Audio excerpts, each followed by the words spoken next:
6 minutes past the hour. Thank you so much for tuning in to the Rick and Bubba Show's kickoff hour. We start a brand new week together, and we thank you for being with us. Today's a charity charge of participating Buffalo Wild Wings, benefiting the Find You Foundation. We told you a little bit about them on Wednesday of last week when we announced this month's charity charge. We'll give you some more info on that, but basically 10% of food sales at participating Buffalo Wild Wings goes to charity charge, and Find You Foundation is the beneficiary this month. So go out, enjoy some great food and great foundation that benefits the tries to come alongside the special needs community, and there's so many needs when it comes to that community and the families that have special needs members in the family. And so all of that proceeds, the 10%, goes towards the Find You Foundation today. So we'll continue to promote that all day, and just make sure you spread the word for us. Helmsy is off today, but we do have Mr. Greg Burgess, and he's to my left,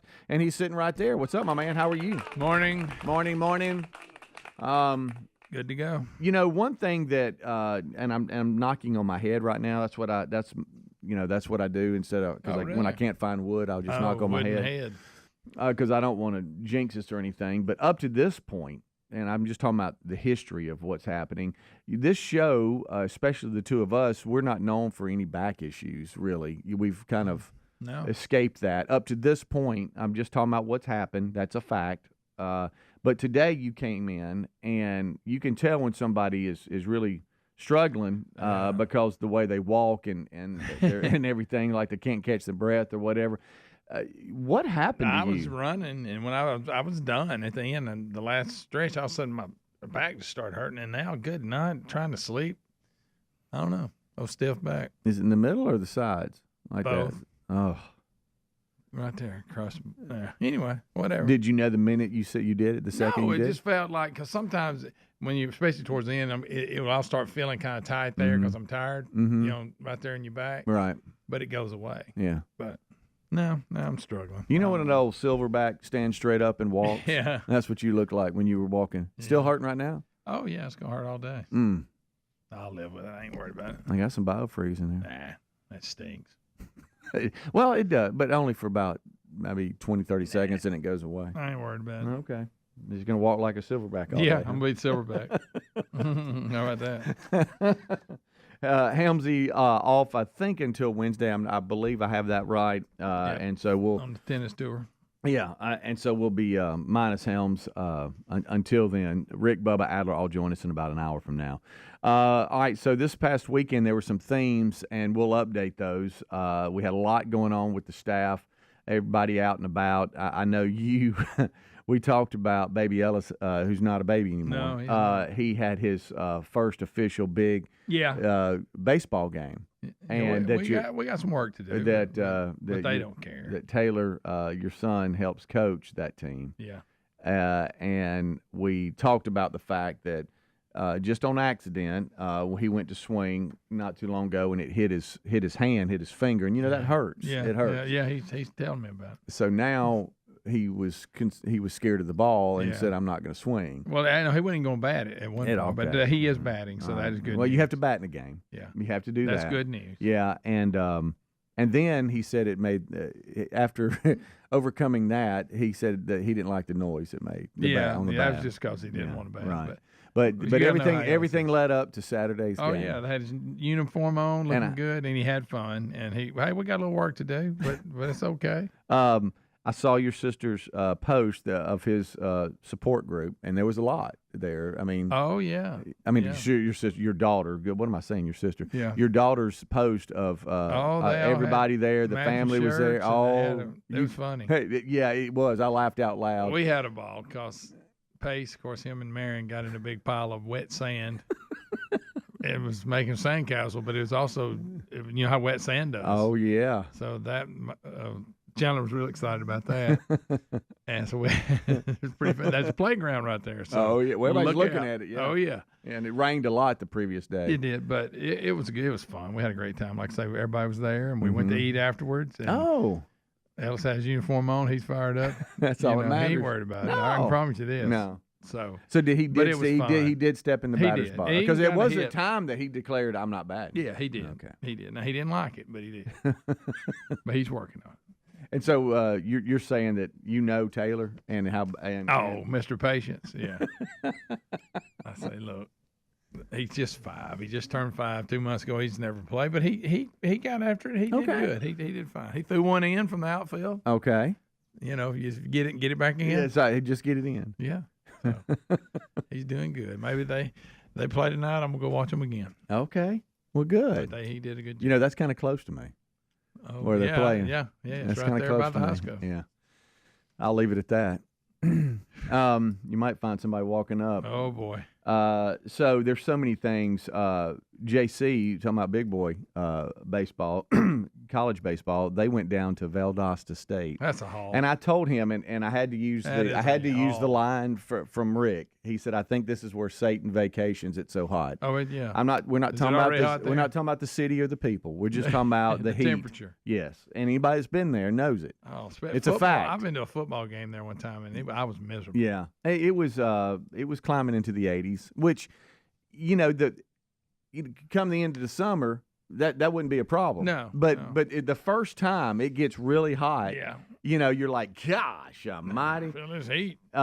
We couldn't make the trip, which, we try to make as many as we can, but sometimes, life just happens and you gotta separate and conquer. And I had to go get that tractor. It was Operation Get it done. Tractor. And we went over to Georgia and got it. So we weren't there. We were trying to stream and get updates from some of the other parents that were there. He sent us a picture after the game. They were getting on the bus. His face was as red as one of these right here.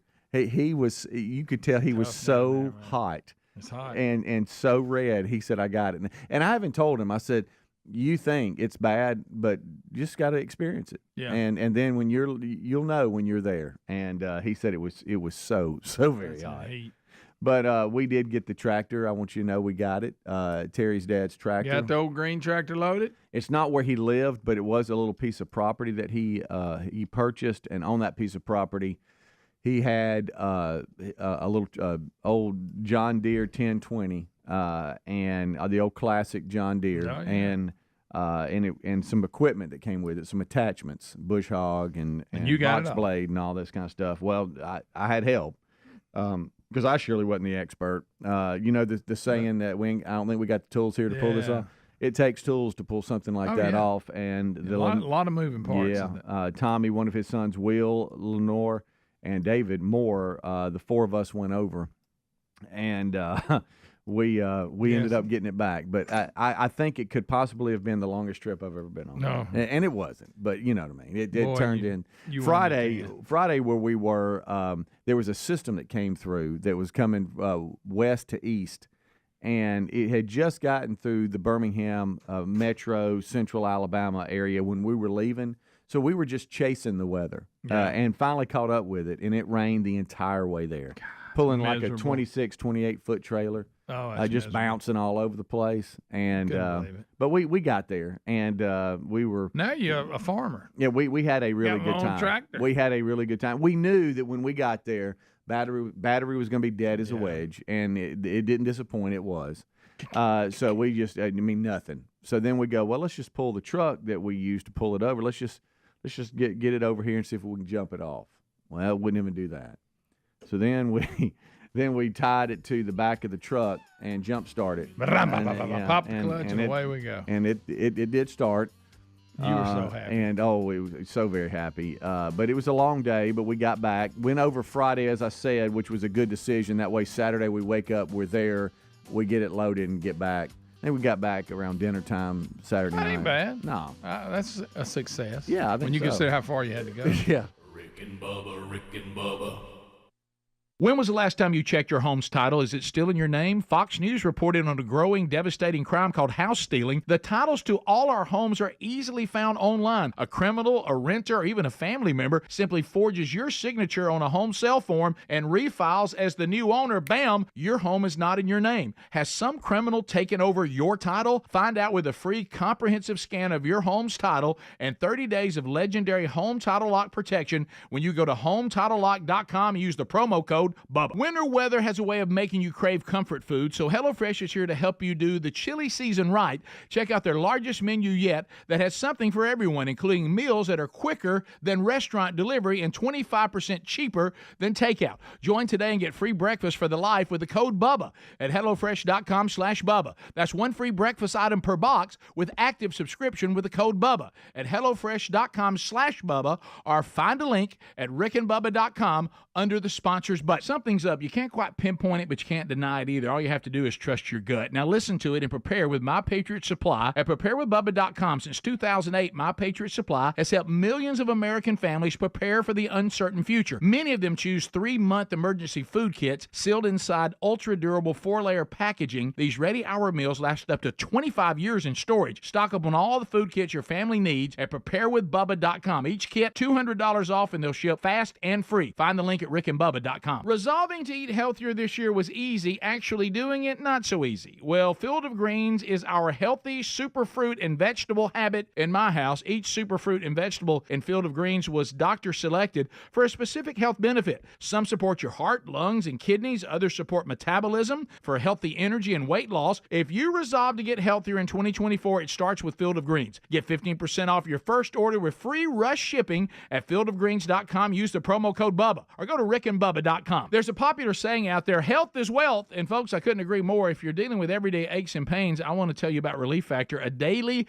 drug-free supplement developed by doctors. It's not just a pill that masks pain. Relief Factor uses a unique formula of natural ingredients that work together to help reduce or eliminate pain. Try their 3-week quick start kit for only $19.95. Go to relieffactor.com or call 1-800-4-RELIEF. You can also find the link at rickandbubba.com under the sponsors. The best thing to bring with me wherever I go, my Raycon everyday earbuds. Raycons offer amazing audio quality at half the price of other premium audio brands with noise isolation, 3 customizable sound profiles, and a 32-hour battery life. They're perfect for listening to anything, anytime. That explains the tens of thousands of 5-star reviews. Get 20% off plus free shipping at buyraycon.com/Bubba. That's buyraycon.com/Bubba, or find the link at rickandbubba.com under sponsors. Debt keeps you tossing and turning at night. You can't get away from it. Insanely high interest credit cards and loans make it nearly impossible to pay off your debt. There's a new way out of the debt trap, Pivotal Debt Solutions. Pivotal Debt Solutions can cut or even eliminate interest. They can find programs to write off your balances.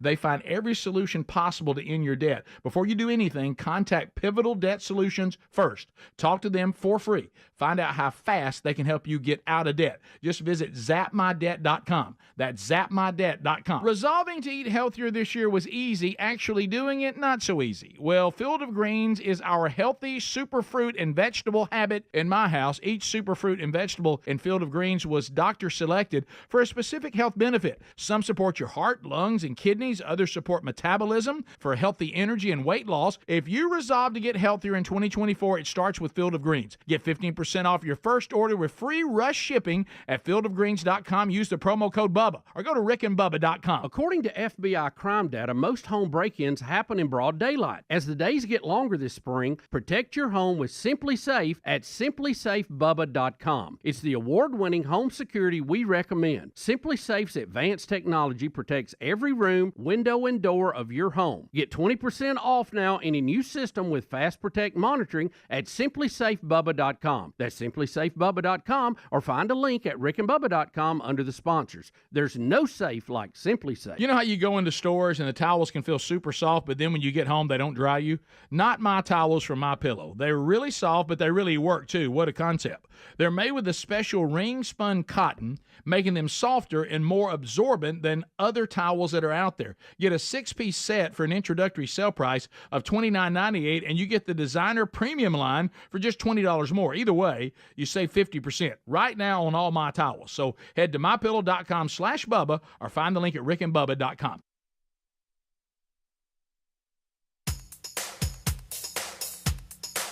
Rick and Bubba's in Ohio. Rick and Bubba. Pass the gravy, please. Rick and Bubba. Ooh, it brings me to my knees. Rick and Bubba. I can't start another Rick and Bubba. day without 'em, brother. Rick and Bubba. Ooh, there is no other Rick and Bubba. working on their 21 minutes past the hour. Thank you so much for tuning in to the Kickoff Hour. We are off and running, and we thank you for being with us. The number is 866-WE-BE-BIG. We are without Helms. He's off until Wednesday. He's got the Lady Gamecocks, I think, touring Louisiana. Yeah. They're making Cajun country. making some stops, and so he will join us, Lord willing. He'll be back on Wednesday. Today is a charity charge day at participating Buffalo Wild Wings. Blah, blah. We've got another great organization that is the beneficiary this month, and it is the Find You Foundation. They are a nonprofit organization with a mission to offer help to the special needs community. They work to raise money for families that have members with special needs in order to help them with costs, and there's so many costs that are associated with that, with therapy, equipment, other types of expenses to aid in the treatment and care of members in the special needs community. And we are honored to be a part of this with them this month, and thank Tim Spencer and Buffalo Wild Wings for always doing so much to help so many great charities. There's just so many of y'all out there. Wish we could do every one of the charities, but it's just not possible. But the ones that we are, it is really helping them. Where 10% of food sales go to the charity, and we've got a lot of the locations in the Birmingham, Central Alabama area. But one thing that we hear from a lot of the charities is that how many of you across the nation come alongside them? Yeah. They go, you know what? Maybe I can't go eat because we don't have a Buffalo Wild Wings near me that participates in this. But I sure can come alongside them and help. We had that with Vanitas Foundation. Yes. That was a really big donation. Yeah. And Find You it's Fine, like FINE, and then just you. Find You Foundation.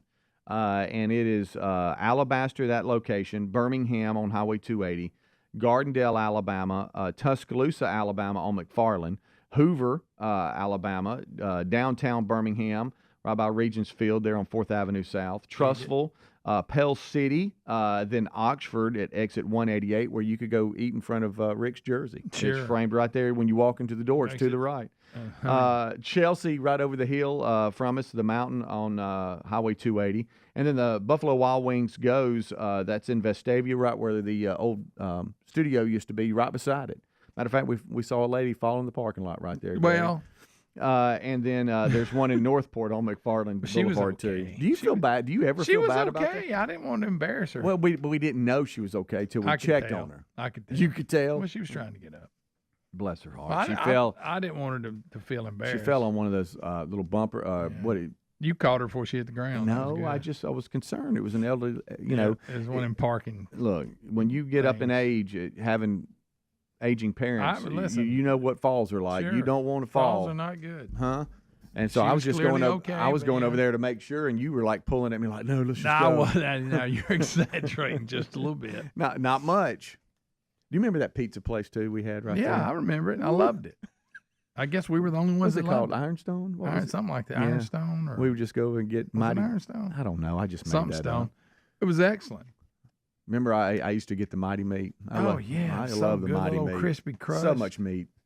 Watch it. It was good, though. Yeah, it was. But evidently, we were the only ones that liked it. Yeah.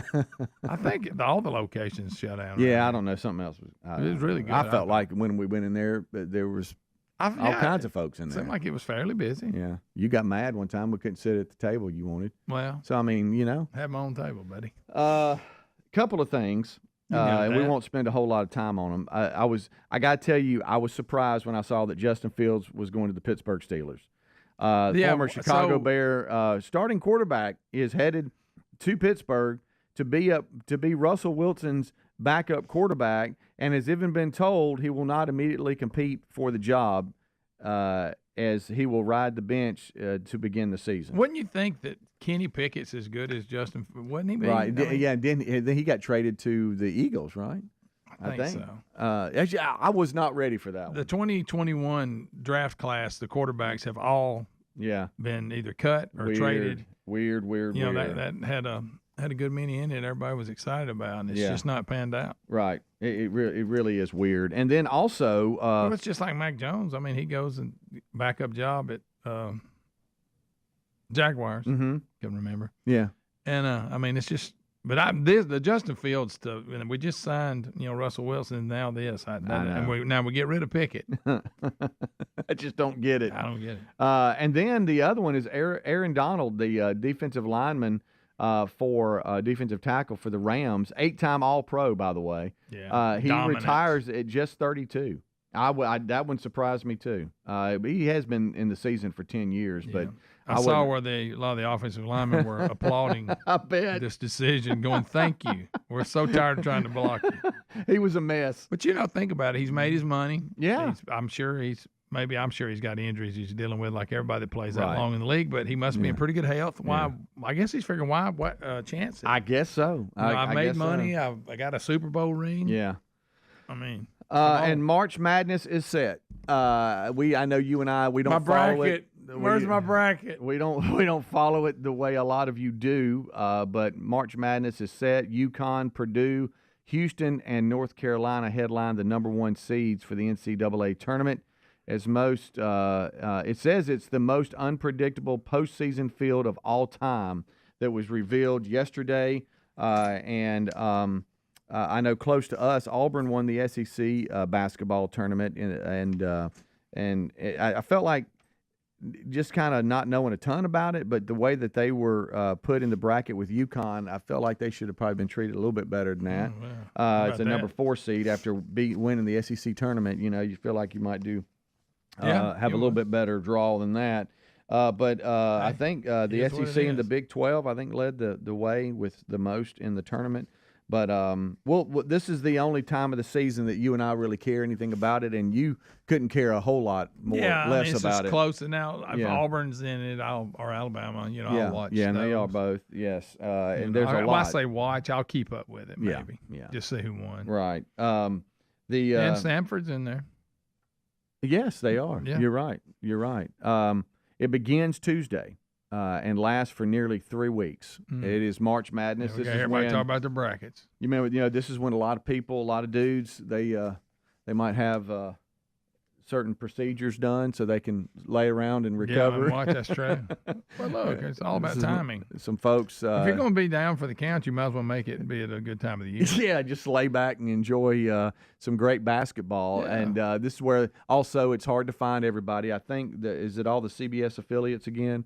Where you have the True Network, you got them all over the place. They're on some weird channels. But I think Paramount Plus is partnering with CBS. And I saw Max too had some deal where they've got there's streaming options too. But they'll start Tuesday and then it'll be 3 weeks of madness. Yeah. You talking about March Madness? Yeah. Oh yeah. The Huskies championship. Defense starts with a game against number 16. I think it's Stetson, I believe. Yeah. So we'll see how it all plays out. You gonna fill your bracket out? Well, every year sometimes.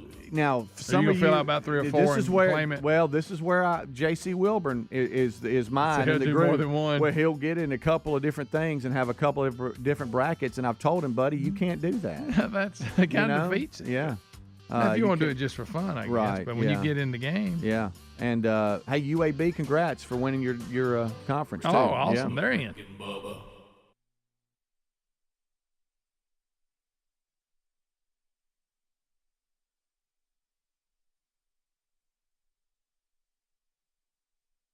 Hey folks, Rick here. Something's up, something big. You can't quite pinpoint it, but you can't deny it either. All you have to do is trust your gut, listen to it, and prepare with My Patriot Supply at preparewithbubba.com. Since 2008, My Patriot Supply has helped millions of American families prepare for the uncertain future. Many of them choose 3-month emergency food kits with 22 food and drink varieties. There'll be no food boredom. With over 2,000 calories per day, there'll be no starvation. And sealed inside ultra-durable 4-layer packaging, these ready-hour meals last up to 25 years in storage. 25 years. Stock up on all the food kits your family needs at our special website, preparewithbubba.com, and you'll get each kit for $200 off.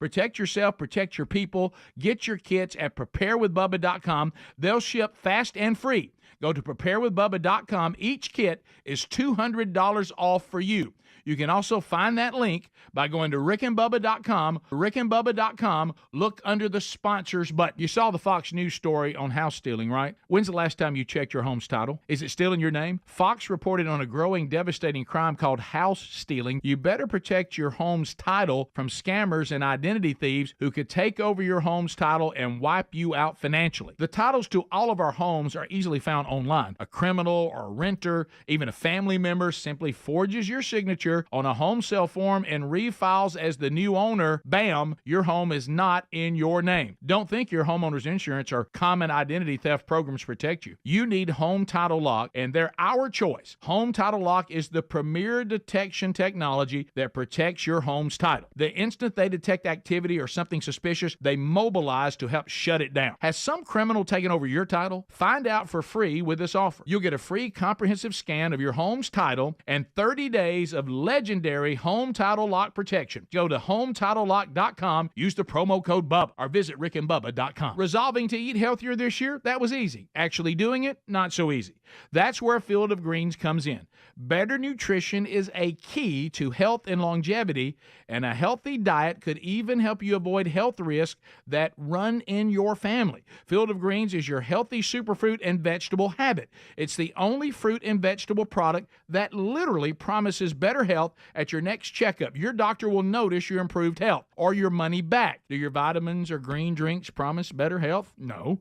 I love this stuff and definitely feel healthier taking it. Each superfruit and vegetable in Field of Greens was doctor selected for a specific health benefit. Some support your heart, lungs, and kidneys. Others support metabolism for healthy energy and weight loss. If you're resolved to get healthier in 2024, it starts with Field of Greens. And we got you a 15% off first order with free rush shipping. Visit fieldofgreens.com, use the promo code BUBBA for 15% off. Or go to rickandbubba.com, find the link under sponsors. Oh, look, honey, the ants are back. Wow. We leave one itsy bitsy speck of food out and they appear out of nowhere. Yeah, it's pretty hard to believe we used to try to get rid of these guys. Now they're just part of the family. To be honest, I liked our family the way it was before they came. I guess it's time to call Cooks. You don't have to live with pests. Get proven protection from Cook's Pest Control. Call or go online for a free quote. Cook's Pest Control. Our friends at TheraBreath have some good news if you have bad breath. Try TheraBreath Fresh Breath Oral Rinse. TheraBreath is dentist formulated by Dr. Katz himself. TheraBreath doesn't mask bad breath like those burning alcohol mouthwashes that can actually irritate sensitive mouths. It's alcohol-free and free of gluten with no added dyes or colors. Find TheraBreath in all your favorite retail and drug stores. Look for the bright orange cap or online at TheraBreath.com. You can find a direct link at rickandbubba.com under the sponsors. TheraBreath, confidence in every capful. Hey folks, let me guess. Your medicine cabinet is crammed with stuff that doesn't work. You still can't sleep, you still hurt, and you're still stressed out. Well, reset your health with CB Distillery. CB Distillery's targeted formulations are made from the highest quality, clean ingredients, no fluff, no fillers, just pure, effective CBD solutions designed to help and support health. In 2 non-clinical surveys, 81% of customers experienced more calm. 80% said it helped with pain after physical activity, and an impressive 90% said they slept better. If you struggle with a health concern and haven't found something that works, try making the change to CB Distillery. And with over 2 million customers and a solid 100% money-back guarantee, CB Distillery is the source to trust. They even have several products to choose from for pets. Get 20% off your purchase today at cbdistillery.com with the code BUBBA. That's cbdistillery.com. Use the code BUBBA for 20% off.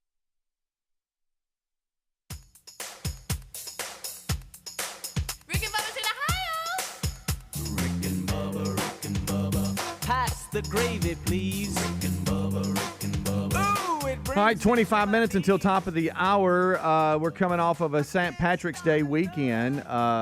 Greg, I know you probably Didn't notice care it. a thing about it. I forgot all about it. I don't know that I even wore green yesterday. Hey.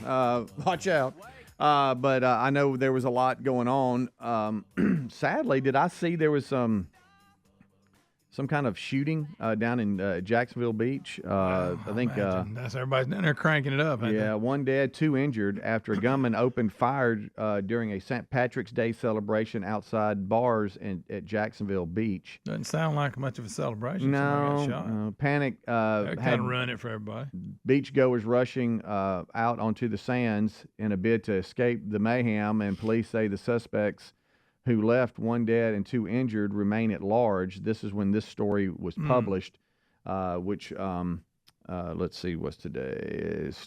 Looks like that was around 4:20 a.m. this morning that this was printed. So that's some scary news there. Everybody sent trying running. to celebrate St. Patty's. Somebody had to get a gun. That's yeah. for sure. Why can't we just, anyway, I ain't going to get into it. It's just sadly, it's the world we live in. You can't have nothing. No, you can't even go to a party or do anything now. You got to worry about stuff like that. I'm telling you.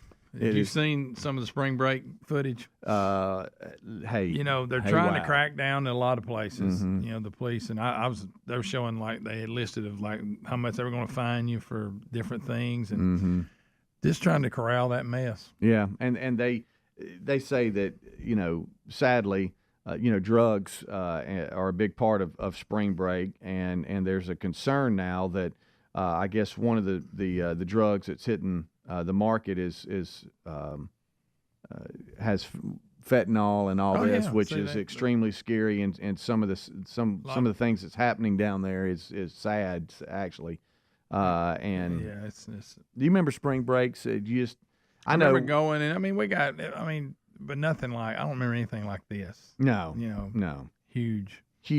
Brawls. Just so much. Pulling guns and knives and all eat that. their beard. Oh, yeah. But I'm sitting here looking through some of the stuff about the drug that I was saying is hitting spring break and has a lot of folks very concerned. But it's basically, they say 100% fentanyl. Dealers are exploiting the beachgoers and all the spring breakers and selling them something that they think is something else, but really it's not. It's 100% fentanyl, and what's the point? It's really got a lot of folks concerned. All right, so some spring break memories for us, and I think we were at the same place and didn't even know it. It was Panama City, and it was one of the biggest beach fights I've ever seen in my life. Was that when they were throwing stuff from the hotel to the beach? And yes. The beach? Yeah. Yeah. They had to close the beach because there was so much glass from bottles being thrown. People from the hotel were throwing it. So you were there. Yeah. And was it 87? I think it was. Yeah. We were at the same place. Wow. That's crazy. It was insane. Yeah. Yeah. They had, like I said, they had to block the whole area off, clean it up. Yeah. People. That's when also that's about the worst time I ever seen. Shout out to my dad. Put him in, knowing now what I put him through on this one trip. So you want to get all the little you want to like ride all the little carts and different things that they have, the scooters. You could ride some scooters, and all the guys say, "Hey, let's ride scooters. Let's rent scooters." Well, you had to vouch for whatever you were doing, and so I put the title of my car. Took off with the scooter and don't come back. I put down the title of my car. You did. I did. And please tell me you didn't lose your scooter. No, I wrecked it. Oh wow! Yeah. So that made you responsible to pay for it. For some reason, I will claim this to the day I die. Something got stuck in it, and I couldn't stop it. It wouldn't stop. I was hitting the brakes, and it wouldn't stop. I'm just telling you. And I went off the road. Yeah, that happens all the time. And I went off the road, and I didn't know what to do. And there was this car. And so you damaged the car too? Well, no, I hit. It was a bigger truck, and I just turned last second and hit its tire. It's a huge tire, and so it didn't touch the frame of the car, or the rim, or anything like that. But it did mess the little scooter, moped, whatever up, and had to walk it back to the place. And they had my car down. Going, hey, buddy. It was I think it was the Honda Prelude that had the little lights that come up. And what kind of damage they charge you for? I can't remember the total, but there was a call to Dad, and I still to this day, Dad, I'm so sorry. Dad, I crashed my moped. But I mean, I wasn't impaired at all. I wasn't. Yeah, I should never have You just really don't done drive that. good, is that No, I shouldn't have ever done. Were you trying to be sharp? Yeah. Hot rod it. Oh, we had about 5 or 6 of them out. You don't think we had a good time? Oh yeah. Huh? Right up till somebody crashes. Yeah, But, and that would be me. So many spring break memories. yeah, So my many, goodness. so many. But it's just a different time now. It's not. You can't just I go don't down there and remember have a nobody good shooting at time. everybody Now when we're were just there. Now, granted, they threw some stuff at each other from the hotel to the beach. But, right. And there was some fights. Matter of fact, a bunch of them. Yeah, but it wasn't. But it was just Nobody got shot or we were just stabbed. throwing knuckles and then you move on. Yeah. Nowadays, you just got, people shooting and. Yeah, and like I say, a lot of these, here's the thing: when you're the businesses and all in that area, you want the crowd, but if the crowd's so bad they destroy everything, then that Right. kind of hurts. So you're walking that line. You really are. And like I say, a lot of these, places like I think Panama City, where people would always target and go, they've cracked down on it. Right.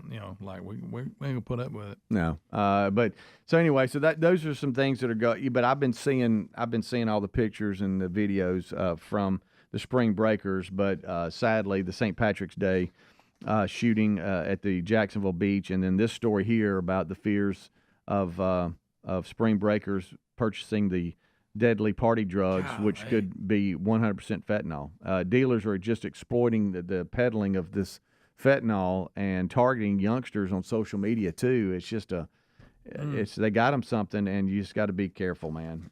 You got to be careful. What you taking. Just talk to your kids about good night. Don't get stuff like that. All right, so as we roll on, I know this past weekend Ellis had his first baseball He game. did. Little River is playing t-ball. So see, Three- ain't it fun to watch? at 3. Wow, which is they a little start them young, early now, don't a little they? young. He hit the ball and started off towards third. Well, first of all, the first time he hit it, I think we counted to 30. He hit the ball and counted and just stood there. Yeah, well, and he was just, I think he was at awe of everybody running after the ball. he's like, check this out. But he decided finally to run to first. The second time he hit it, he started off towards third and realized about halfway there, hey, I'm going the wrong way. Yeah. But instead of coming back to home plate and going, he just decided to cut across the field. But I think my favorite part is just behind second base, there is a pile. And I'm talking about a pile of kids. It almost looks like somebody just won a championship where they all come and jump at home plate. They're all standing that close and together. they're all going after his little baseball that he hit. Oh, yeah, everybody fights over the ball. But he just ran right across the middle of the infield, back over to Well, he first, realized he was and looks going around wrong. like, what? I told you Taylor's first time he went across the pitcher's mound going towards second. Yeah. When he was 5. And I've enjoyed it. It was fun. Like I say, I'm looking forward to this season. Yeah. There was also one time the ball was hit to him, and he couldn't quite get it because of all the sand in his glove. Oh, or no, the they'll dirt. fill their sand. The dirt, not the sand. Yeah, the they'll dirt. take dirt and fill the Oh, gloves. full of it. Oh, just yeah. full. And couldn't Or they'll understand. just take the glove off. And, Yeah, what's the problem? Look, it's kind of like a scoop here. Well, that's So anyway, he had a really good time. So cute in the little uniform. Good night, all long. decked out. It is funny to see Tyler's face though. I'm like, buddy, you have no idea. Mm-hmm. I know you want him to care more. He's 3 though. Yeah, they don't. A little early, but he's 3. They start them early now. They that's do. Sure. They do. But they're just having a good time. He cared more about it getting like a snow cone of some kind. Oh, absolutely. Through the fence, he's screaming, "This is what I want, the snow cone." Yeah, he That's saw all the they snow care. cone At that happening age, they over care about playgrounds and they care about what the snack is. That's it. That's it. That's all that matters, and that's good. No pressure. Right. Keep that frozen drink coming. We'll take a break. We'll be right back. Rick and Bubba, Rick and Bubba. Cashback is not available on gas in New Jersey and Wisconsin. $5,000. That's the average amount of money people in the U.S. are now spending on gas in a year. $5,000. That's crazy. If you drive, you have to download Upside, the free app that gives you cash back every time you get gas. That's right. You can earn real cash back with Upside just by buying the gas you're already buying. You can literally start earning cash back today. I use Upside every time I fill up, and I've already made around $200-300. You're putting gas in your car anyway. Why not get get real cash back. If you like free money, download Upside. I'm saving the cash I earn from using Upside to help pay for a vacation later this year. Download the free Upside app now to earn cash back every time you buy gas. Use promo code WORK to get an extra 25 cents per gallon on your first tank. You can cash out anytime right to your bank, PayPal, or a gift card for Amazon and other brands. Just download the free Upside app and use promo code WORK for a 25 cents per gallon bonus on your first tank. That's code WORK for a 25 cents per gallon bonus. Starting March 18th for 3 days only, shop limited-time doorbusters during Lowe's MVP's bonus days. Buy one Metabo HPT 15-degree roofing nailer. Get one box of Metabo HPT 1 1/4-inch collated roofing nails free, a $49.98 value. Plus, save $39 on a Little Giant A4 6-foot 300-pound stepladder. Shop these deals and more while supplies last. Lowe's knows pros. Valid 3/18 through 3/20. Selection varies by location. Hi, I'm Jade, and the little thing I love about the Chick-fil-A sausage, egg, and cheese biscuit is the savoriness of the sausage, the fluffiness of the egg, and the butteriness of the biscuit. It's amazing. The perfect start to my day. Hi, everyone. It's Justin. A little thing I love about the Chick-fil-A sausage, egg, and cheese biscuit is the fluffy egg, the melted cheese, and the sizzling sausage. It's the start to your morning that you didn't know you need. Order a sausage, egg, and cheese biscuit and Simply Orange juice on the Chick-fil-A app. Real guests paid for their testimonials. A healthy weight, more energy, and smooth, regular bowel movements. 3 things everyone strives for. It's me, Chuck Norris. There's one really important thing we don't talk about enough: our health. Achy joints, digestive issues, weight gain, and fatigue. We're told these are normal signs of aging. So working with a team of health experts, we came up with Morning Kick. Morning Kick is a revolutionary formula combining 10 different supplements in one. Probiotics that help you lose weight, prebiotics for digestion, superfoods for muscles and joints, and several of the most powerful anti-aging supplements on earth. It'll help you feel youthful, energized, focused, and help manage stress. Anybody can achieve great health regardless of their age. Go to roundhouseprovisions.com. Use code EXTRA or text EXTRA to 511-511 and claim 40% off today. Every purchase comes with our 90-day money-back guarantee. Text EXTRA to 511-511. Morning Kick. These statements have not been evaluated by the FDA. This product is not intended to diagnose, treat, cure, or prevent any disease. Message and data rates may apply. Paid for by Roundhouse Provisions. There's a popular saying out there, health is wealth, and folks, I couldn't agree more. Some of you may be living with everyday pain. Now, this can affect so many parts of your daily life. I mean, it can affect the mood, your sleep. What about missing out on activities? Our friends at Relief Factor offer a natural way to relieve that pain. It's 100% drug-free. Developed by doctors, Relief Factor uses a unique formula of natural ingredients to help reduce or eliminate everyday aches and pains. Now, unlike pills that just mask the pain for a short time, Relief Factor helps support your body's natural response to inflammation, so you feel better all day, every day. Over 1 million people have tried Relief Factor, and here on our team, several of us have tried it. So let's get you a special deal, and let's see if we can help you too. Go right now and see if Relief Factor can work with you with their 3-week quick start kit that's only $19.95. Now, this is a great price to try it out for 3 weeks. You'll know in 3 weeks. You will feel the difference and know it works. You can also find the link at rickandbubba.com under the sponsors. Debt, keeps you tossing and turning at night. You can't get away from it, but the truth is the system is designed to trap you in debt. Insanely high interest credit cards and loans make it nearly impossible to pay off your debt. There's a new way out of the debt trap: Pivotal Debt Solutions. Pivotal Debt Solutions isn't like the old school debt relief companies that string your debt out for years. They have new aggressive strategies that can end your debt faster and easier than you thought possible. Pivotal Debt Solutions can cut or even eliminate interest. They find programs to write off your balances so you owe less. Pivotal Debt Solutions can stop those threatening phone calls without bankruptcy and without a loan. The bottom line, they find every solution possible to end your debt permanently. Before you do anything, contact Pivotal Debt Solutions first. Talk to them for free. Find out how fast they can help you get out of debt. Just visit zapmydebt.com. That's zapmydebt.com, zapmydebt.com, or rickandbubba.com under the sponsors button. Rick and Bubba's in Ohio. Rick and Bubba. Pass the gravy, please. Rick and Bubba.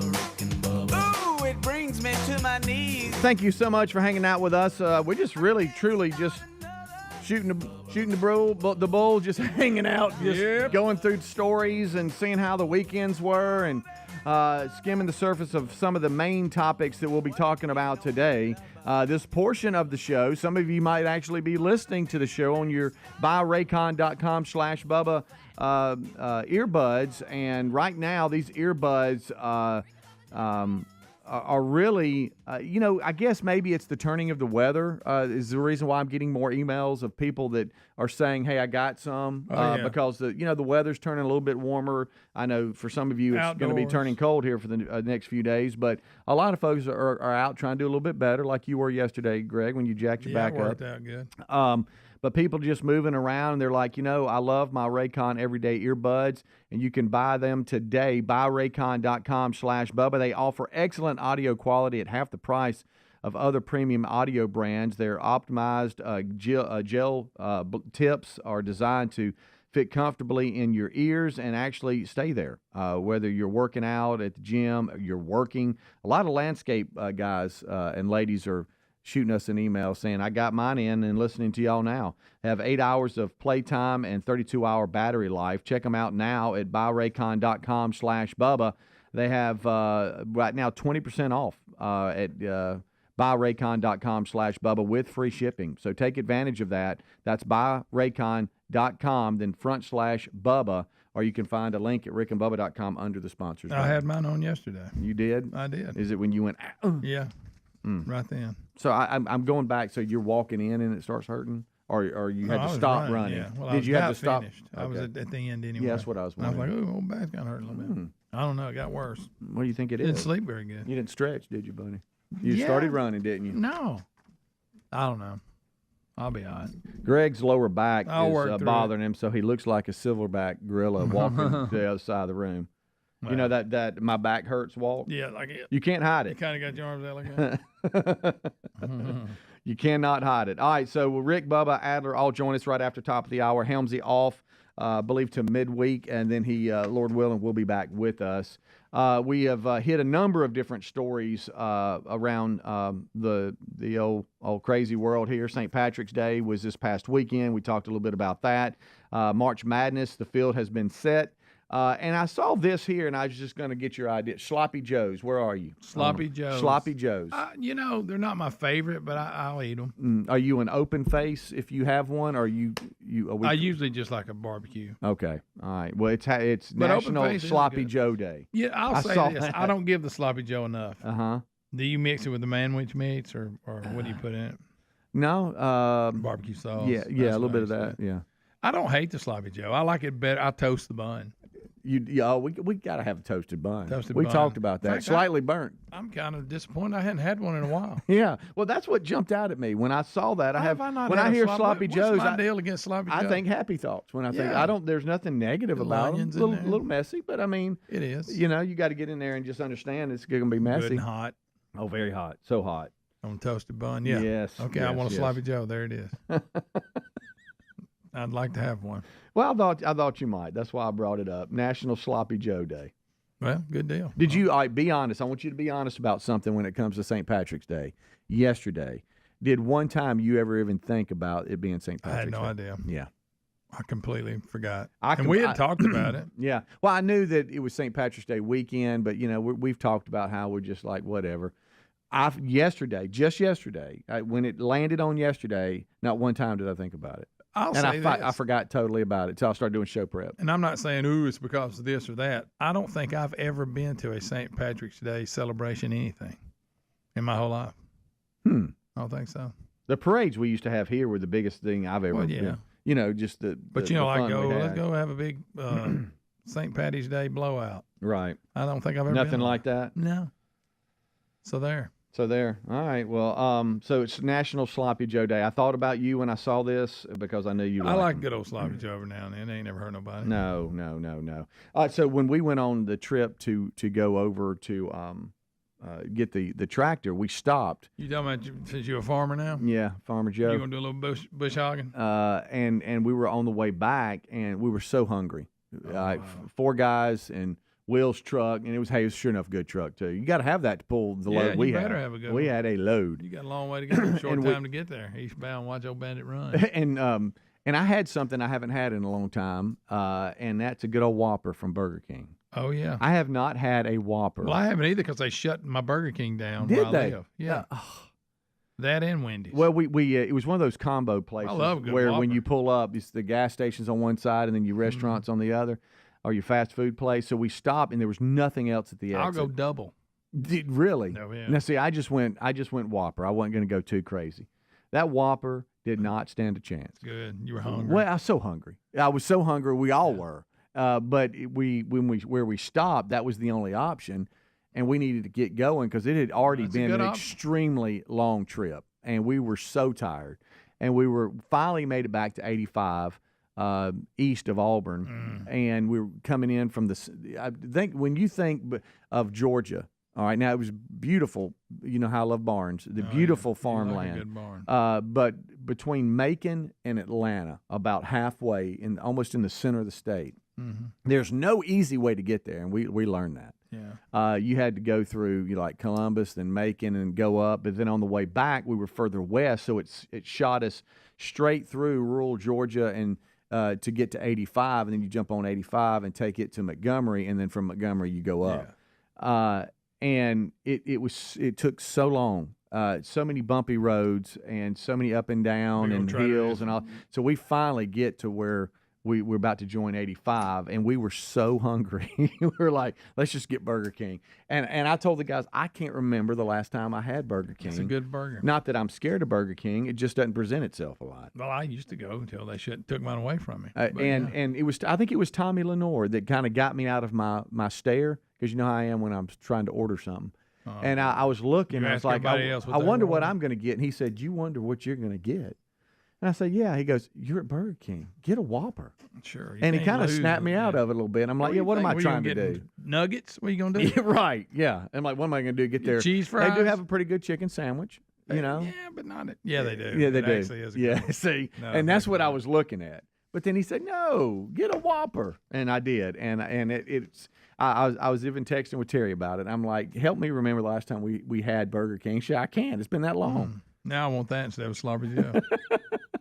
Greg, there was a guy in front of me got the double, and the double's boy, let a me good tell one. you, That's a good one. Oh man, I make them keep the mayonnaise off because they overdo it with the mayonnaise. Oh, do you? They just dabble in it, but they can't. They can't handle the responsibility of mayonnaise. I laugh now when I order because you and I were such picky eaters growing up.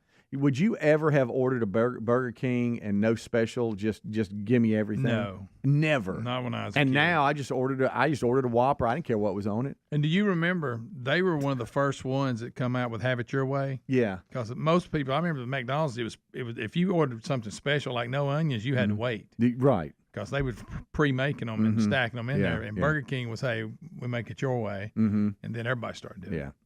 But I used to love that when I was a kid because I was like you. I don't want no pickle or nothing. Now I do, but then I didn't want anything on it but ketchup and mustard. I can't imagine the handle I was from my parents when it came to eating. I was so picky. Oh, my mother, she'll bring it up. She goes, it was ridiculous. And now, as grown men, do you ever? I kind of look back, going, "Man, I really missed out on some things." And I didn't want my food touching either. On the plate, I didn't want it touching each other. It had to be separated. Oh man! So, well, that touched it. That's it. I don't think when when we sat down, because we decided we're not going back to the truck with this. We're sitting down and eating. I don't think one word was spoken. Everybody just tearing it Buddy, well, our heads were down looking at that Whopper and fries, and we were, hey. You couldn't believe you had a tractor. I had looked out and had a tractor there with a kayak on it for some reason. Yeah, you can get it out? Yeah, there was. We needed to get a kayak back, and we had room. Well, that's good. I have a video that I'll send to Adler of a lot of the highlights of the trip, but that was one big moment that I had a Whopper I hadn't had in years. I think the last time I had a Whopper, I was going through Chelsea or Harpersville, somewhere, I can't remember, in that going towards Sylacauga. I might have been going to hunt with Bubba or something. Probably. Pulled over and got me one. That's been a long time. Been a minute? Yep. We'll take a break. We'll be right back. 866-WE-BE-BIG. Rick, Bubba, Adler all join us for the main show. Rick and Bubba, Rick and Bubba.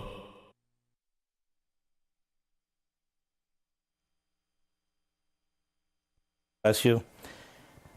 And thank God Joe Biden's not in there. He'd be calling in the nation's top proctologist. He wouldn't know what the hell is going on. Anyway, I have some questions that I wanted to ask these doctors if I were there at the press conference. Very serious questions that have been concerning me.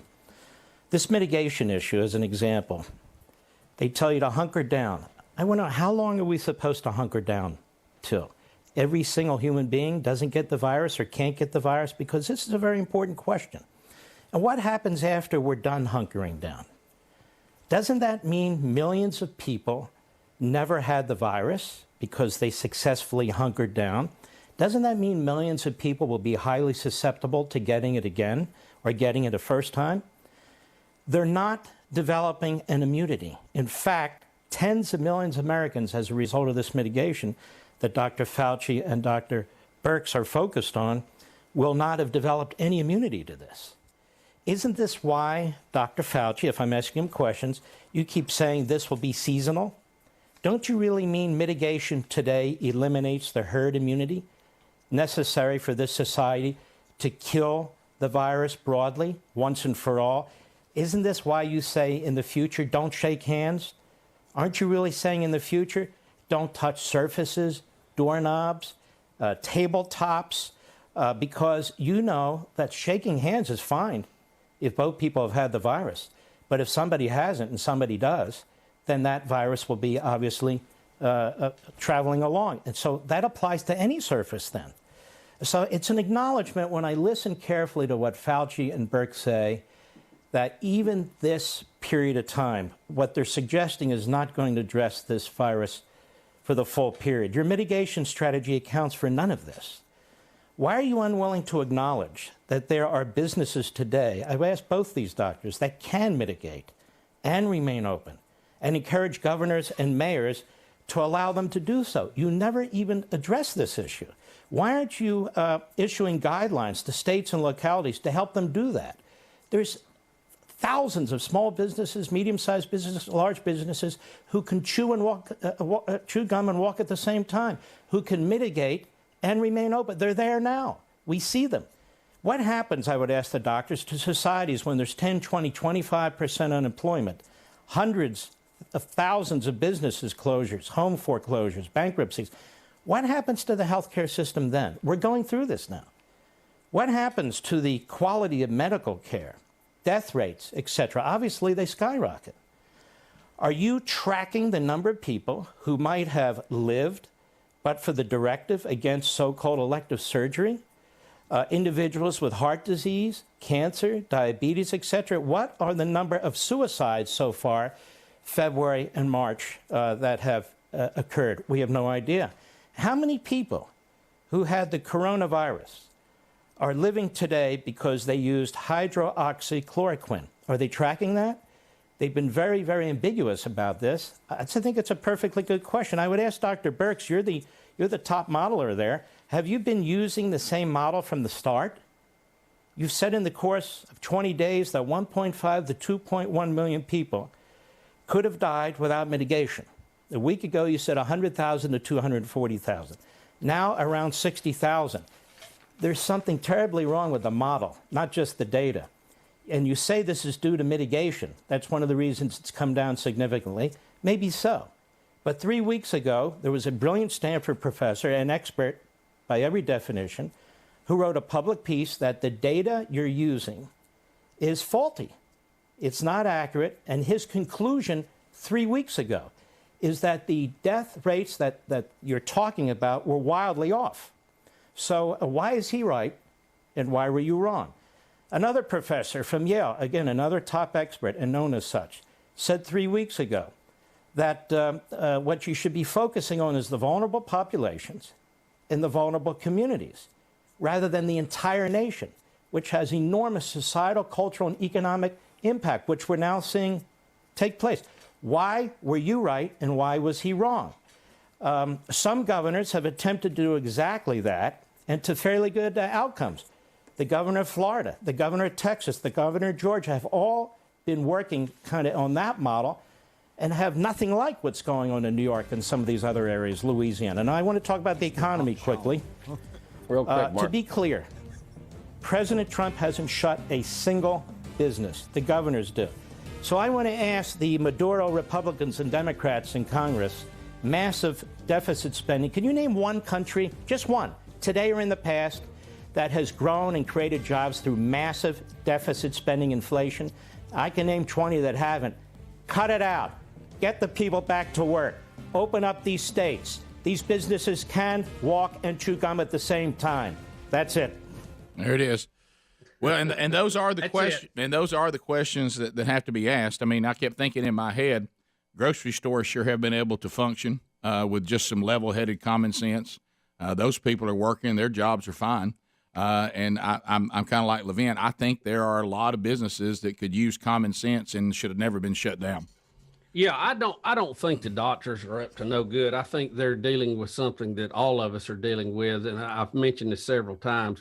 Pandemic, by definition, is out of control.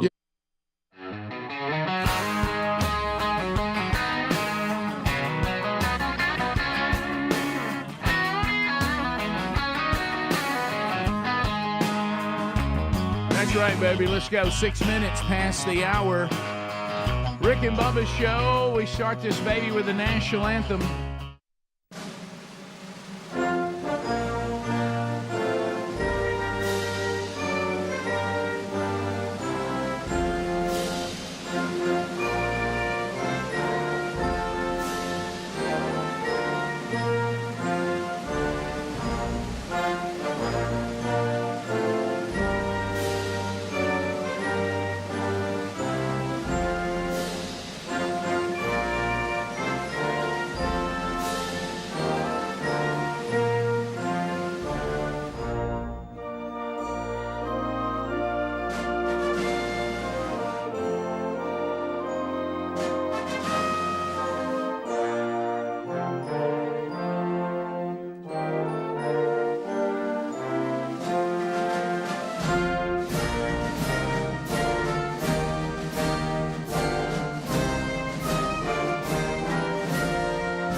Seven and a half minutes past the hour. From the Big Boy Studio out on the bleeding edge of technology from Sweet Home Alabama to the rest of the world, it is a brand new hour on a brand new day on a brand new week in Rick and Bubba history. As we move forward today, Speedy, the real Greg Burgess here. They gave you a kickoff hour on all the Rick and Bubba platforms. Catch that archive later today if you missed the live option. And welcome back, tubers. There's Eddie Van Adler. There he is. Hey, Eddie. And he'll handle the ride from here, both live and putting together the daily archive for you. If you are a tuber, if you hadn't subscribed, you can to the Rick and Bubba YouTube channel. You'll get alerts anytime something is happening on the YouTube channel, especially when the live show starts. So we're missing one, the silver tongue one. The man with a golden voice, professional lunch eater's man of the year, the inventor of pizza in a cup, Shakespeare's worst nightmare, and the master at a King's English. Ladies and gentlemen, put your hands together for Bill Bubba Bussey!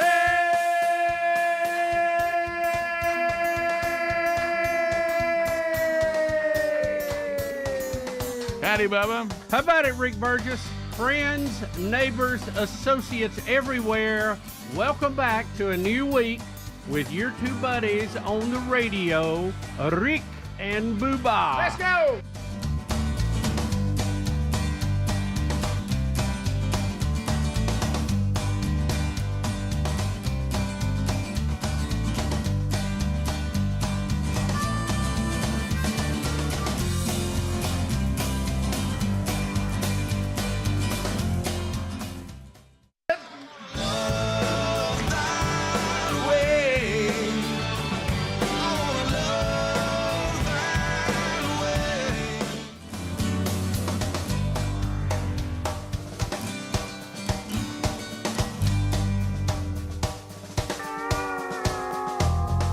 Morgan.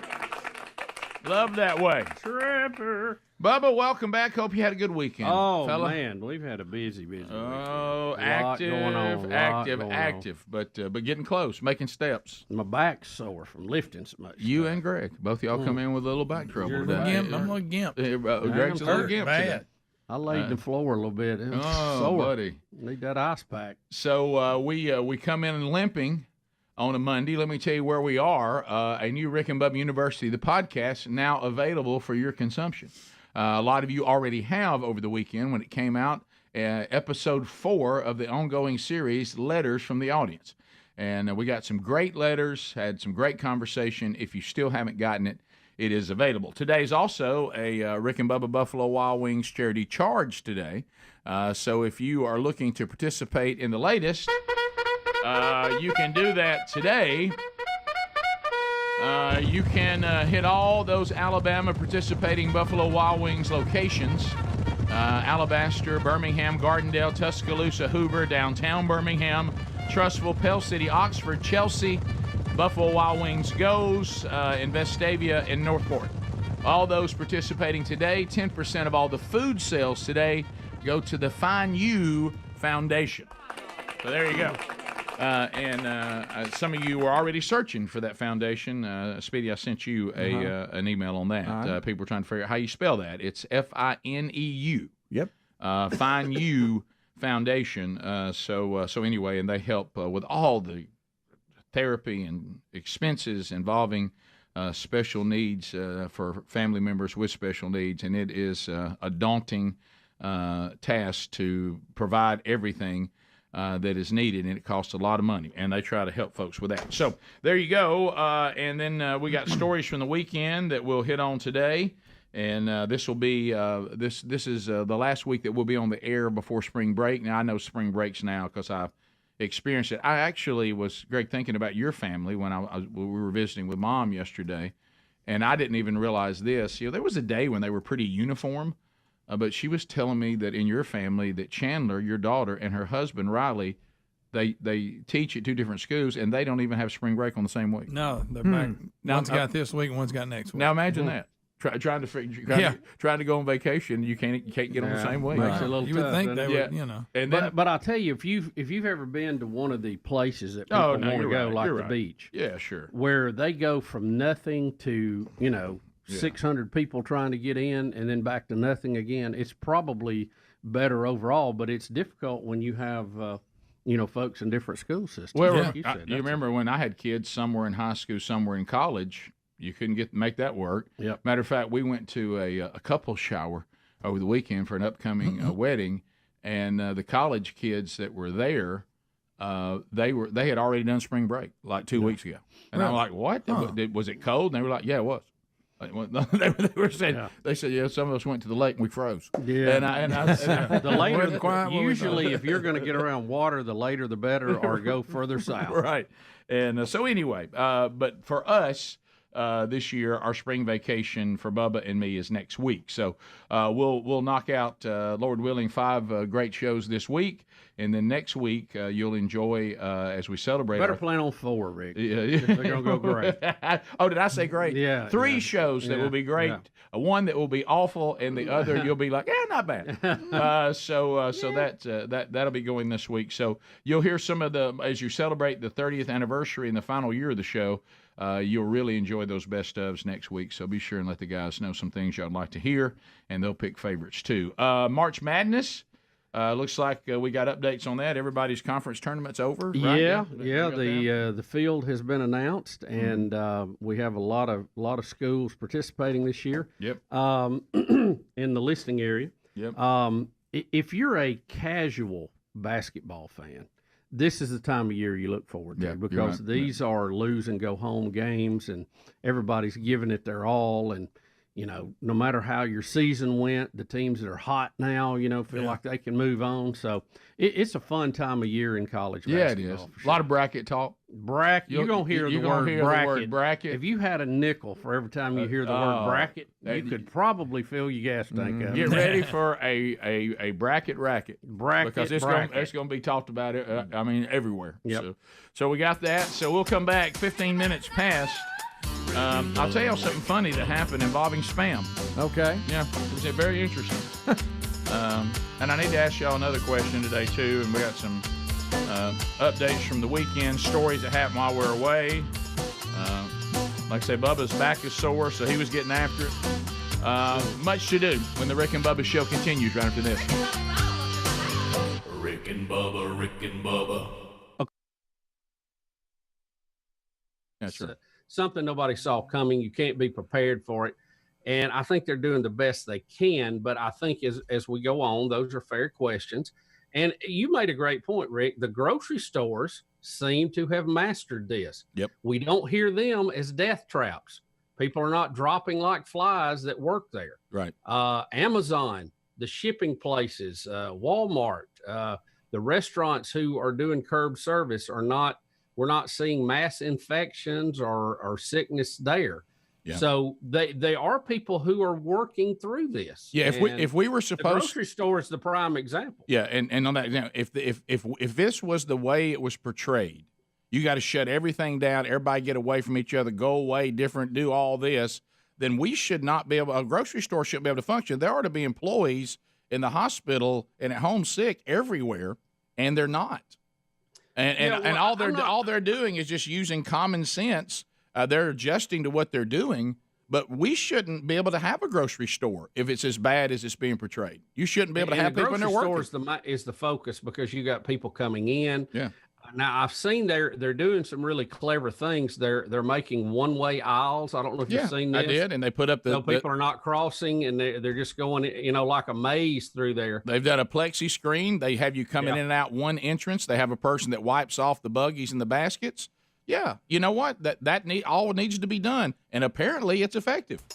Yeah, and I'm not saying we shouldn't. If you're out of control, sometimes you have to tap the brakes. So we'll see how all this plays out. But I do think that we've got to get back to work. Yeah, I think what we're saying is, I'm not sitting there and vilifying the people that have done so far. What I'm saying is this can't go on.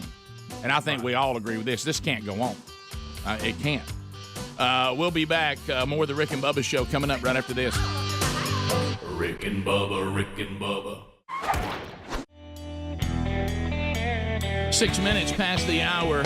Speedy, along with Stretch Armstrong and myself, we are here in the broadcast plaza.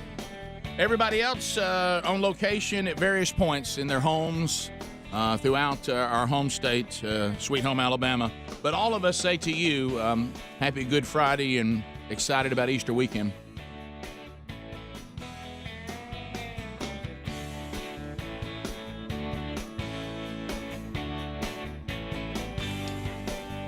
Out all across various home studios, Adler, the real Greg Burgess, Helmsy, and we welcome back for a brand new hour. There's Bill Bubba Bussy. Hey, Bubs, how you doing? Rick, I'm great. Thank all of you for hanging in with us during this time of pandemic. And if we're not doing it right, remember, it's our first one. That's right. James Spann now joins us. First time we checked with James during this. He's a man with a Mayweather plan. He's a mighty James Spann. He's a mighty good weatherman.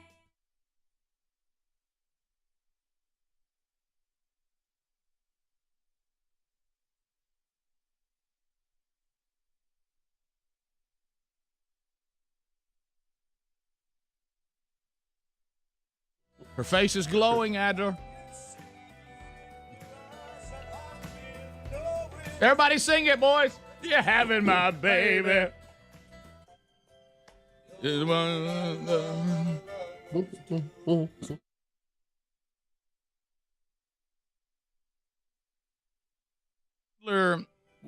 What is the due date? It's here, isn't it? I mean, we're getting there. I mean, huh? Yes, indeed, guys. The next time I join you guys, I should have a kid. Well, no, whoa, wait a minute. What do you mean? On Monday? On Monday? Well, Monday is when we have to kind of start the whole process. So I may be in Monday morning, but that may be a time in which I'm kind of in and out as we get ready to head to the hospital, and Armstrong will begin his takeover there just for. I think next week. Exciting next days. week. it's just gonna be baby week. It's just gonna be baby week. Having my baby. All right, Adler, can I give It's so real. It was all fun to talk about, and now it's finally here. Who's fed the dogs? He's panicked inside. We no longer care about the herb rosemary. All right, so Who's let's in the poop zone? yeah, let's talk a minute, Adler. First of all, I think advice one, and I'm probably getting ahead of the guys. You just said that you may do the show in the process of getting her. No. You need to be real careful about everything you do on Monday. If she looks over there and you're yucking it up with us and you know, like her water breaks or something, this is not. No, be real careful.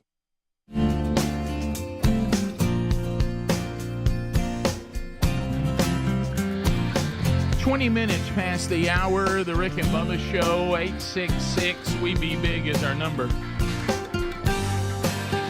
So we'll unpack another one today. Looking forward to chatting with all of you. Haven't talked to y'all guys since Friday. Rick and Bubba family. A lot's happened since the last time we were together. So, you know, there's not many people, I don't think, unless you're maybe in the grocery business, that when they're looking at their checklist at the office, that this conversation happens. Hey, man, remind me to get some Spam. We're out of Spam, and that's because on the wonderful wheel of canned meat, you know, you could land on Spam, and you know, Bubba and I do what I know everybody dreams of, and you know, having a Rick and Bubba autographed can of Spam. Yep. And you know, is your life really complete if you don't have one? So, so we finally got frustrated with hey, if you can remember, if anybody's at the store, grab a few cans of Spam. Yeah. So on Friday, we just said, you know, Amazon can do it all. Surely they can do a case of Spam. And we looked and said, yeah, well, there you go. Okay, there's a case of Spam. There it is. And so, so guys, this was Friday, okay? And you know, our families, they've been at this so long. Our bizarre way to make a living, it's just become so routine to them. They really roll with it now. It's like, yeah, that sounds about right. So I get home Friday afternoon, I think I got home about 4 Friday afternoon, and I walk by the door and I look on the porch and I'm like, oh gosh, we got a box on the porch.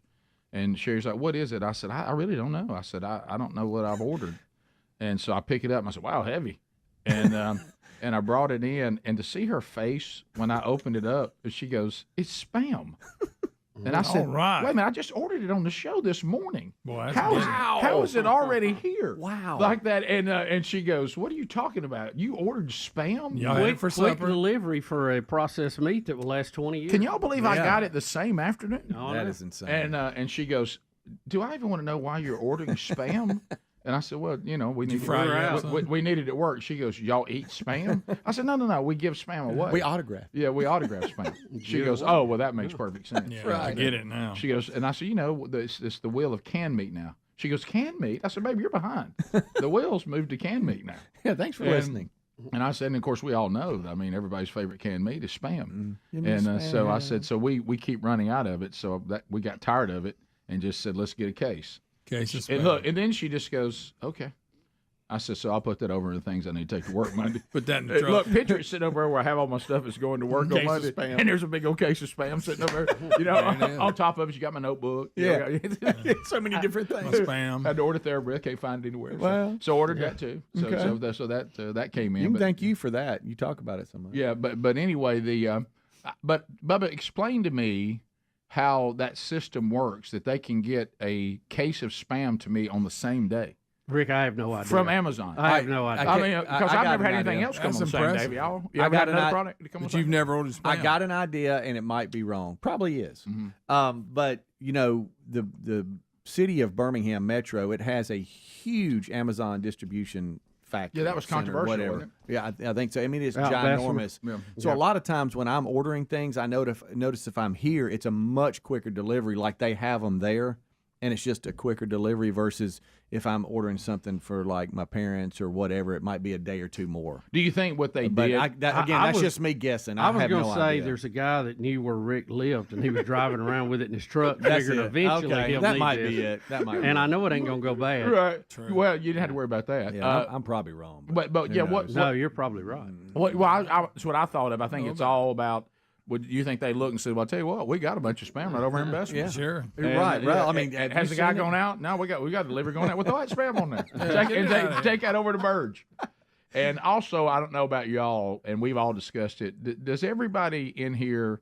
Do most all of our wives think that they can keep plants and stuff? Are y'all Rick, right here? We just had a couple casualties. Right here. Okay, right here. But so we got one that is thriving, but we got two that about old yellow leaf. Yeah, and I've said so many times, baby, I love you so much, but this is where plants go to die. Yeah, bless your heart. We found some help from a company that we advertise on some of our platforms. But here's the thing though, even when they're helping you, there comes the freeze that Span warns our wives about every year, but they don't listen. No, because the minute my wife, if you give my wife one spring day, she will declare spring is here. And I said, baby, you do this every single year. Well, no, it's spring now. I said, baby, it's still going to get cold. We're not done yet. Span says not till after Easter, and this year Easter's even early. I said real early, so it's still in. I mean, you can't don't think it's over. Mm-hmm. And of course, I get a weather alert over the weekend where we live, and I think, well, that's a weird. It's not storming, and it was. Don't forget, there's a freeze coming. I guess they do that because people do have stuff that's out now or whatever. Look, it's going to get cold every Easter. Yes, it happens every year. Yes, just how cold will it get? So now it's at our house. It's the panic of all the things she thought could be left outside now. And now the panic of all that coming back in, because tomorrow morning where we live in the deep south, between 1 a.m. and like 8 a.m. or whatever, it's going to be below freezing. Yeah. And so they've sent out some warning, because everybody gets in the smoke, because all of our trees are blooming, and the cherry trees look so wonderful, and the Bradford pears are really showing out. Oh, and yeah. Everybody thinks, the cherry trees are really pretty. Boy, aren't they pretty? We got some in the I've yard. never paid much attention to them until I went to D.C., and then I started looking around for them here. And, wow, they're all over. Oh, you'll see people's bed sheets all around their house. We have just 5 covering them up. We have 5 of them out in the front yard, and they just look phenomenal. Well, Rick, you got the 3 Ps: plants, pets, pipes. Okay, that's what I saw that on TV yesterday. I know about the 5 Ps. This ain't gonna be in a pipe. I'm telling you what they said, Rick. 3 Ps. Yeah, and I think pets are okay in 30. 3 Ps go with. We're the not 5 talking Ps. about getting down into teens or anything like that. It's not an Arctic blast. I'm just telling you what I saw on TV. You got Rick frowning now. Let's not overreact. And of course, there's. We got a warm place. Yeah, pets, plants, and pipes. Yeah, we have. By the way, I love how you look off when you say it. Good one. Somebody just said, "Is your wife one of those podcast listeners, and she's 2 years behind and doesn't know the canned meat is now on the wheel?" That's very possible. But we have this one. Sherry comes from a family of stonemasons, and they make a lot of stuff out of stone, and they're incredible. They're very, very talented, but stone's heavy. And so her dad gave us this really big flower pot made of stone. Ooh. It's tough to get in and out. Hey, let me tell you what. You better cover it up and throw a few hot hands. Yeah, it's one of those. It's that, in the like, 3 Ps. Like when the apocalypse comes, it will still be just like it looks, and then Cher will be standing next to it. I mean, that'll be the only 2 things. Just left. like she. I mean, that thing is indestructible, and it's heavy with dirt. You need to get one of those little flat dollies and put it on it so you can roll it around. Do you know what makes rocks even heavier? Fill them up with dirt. Yeah. Oh yeah.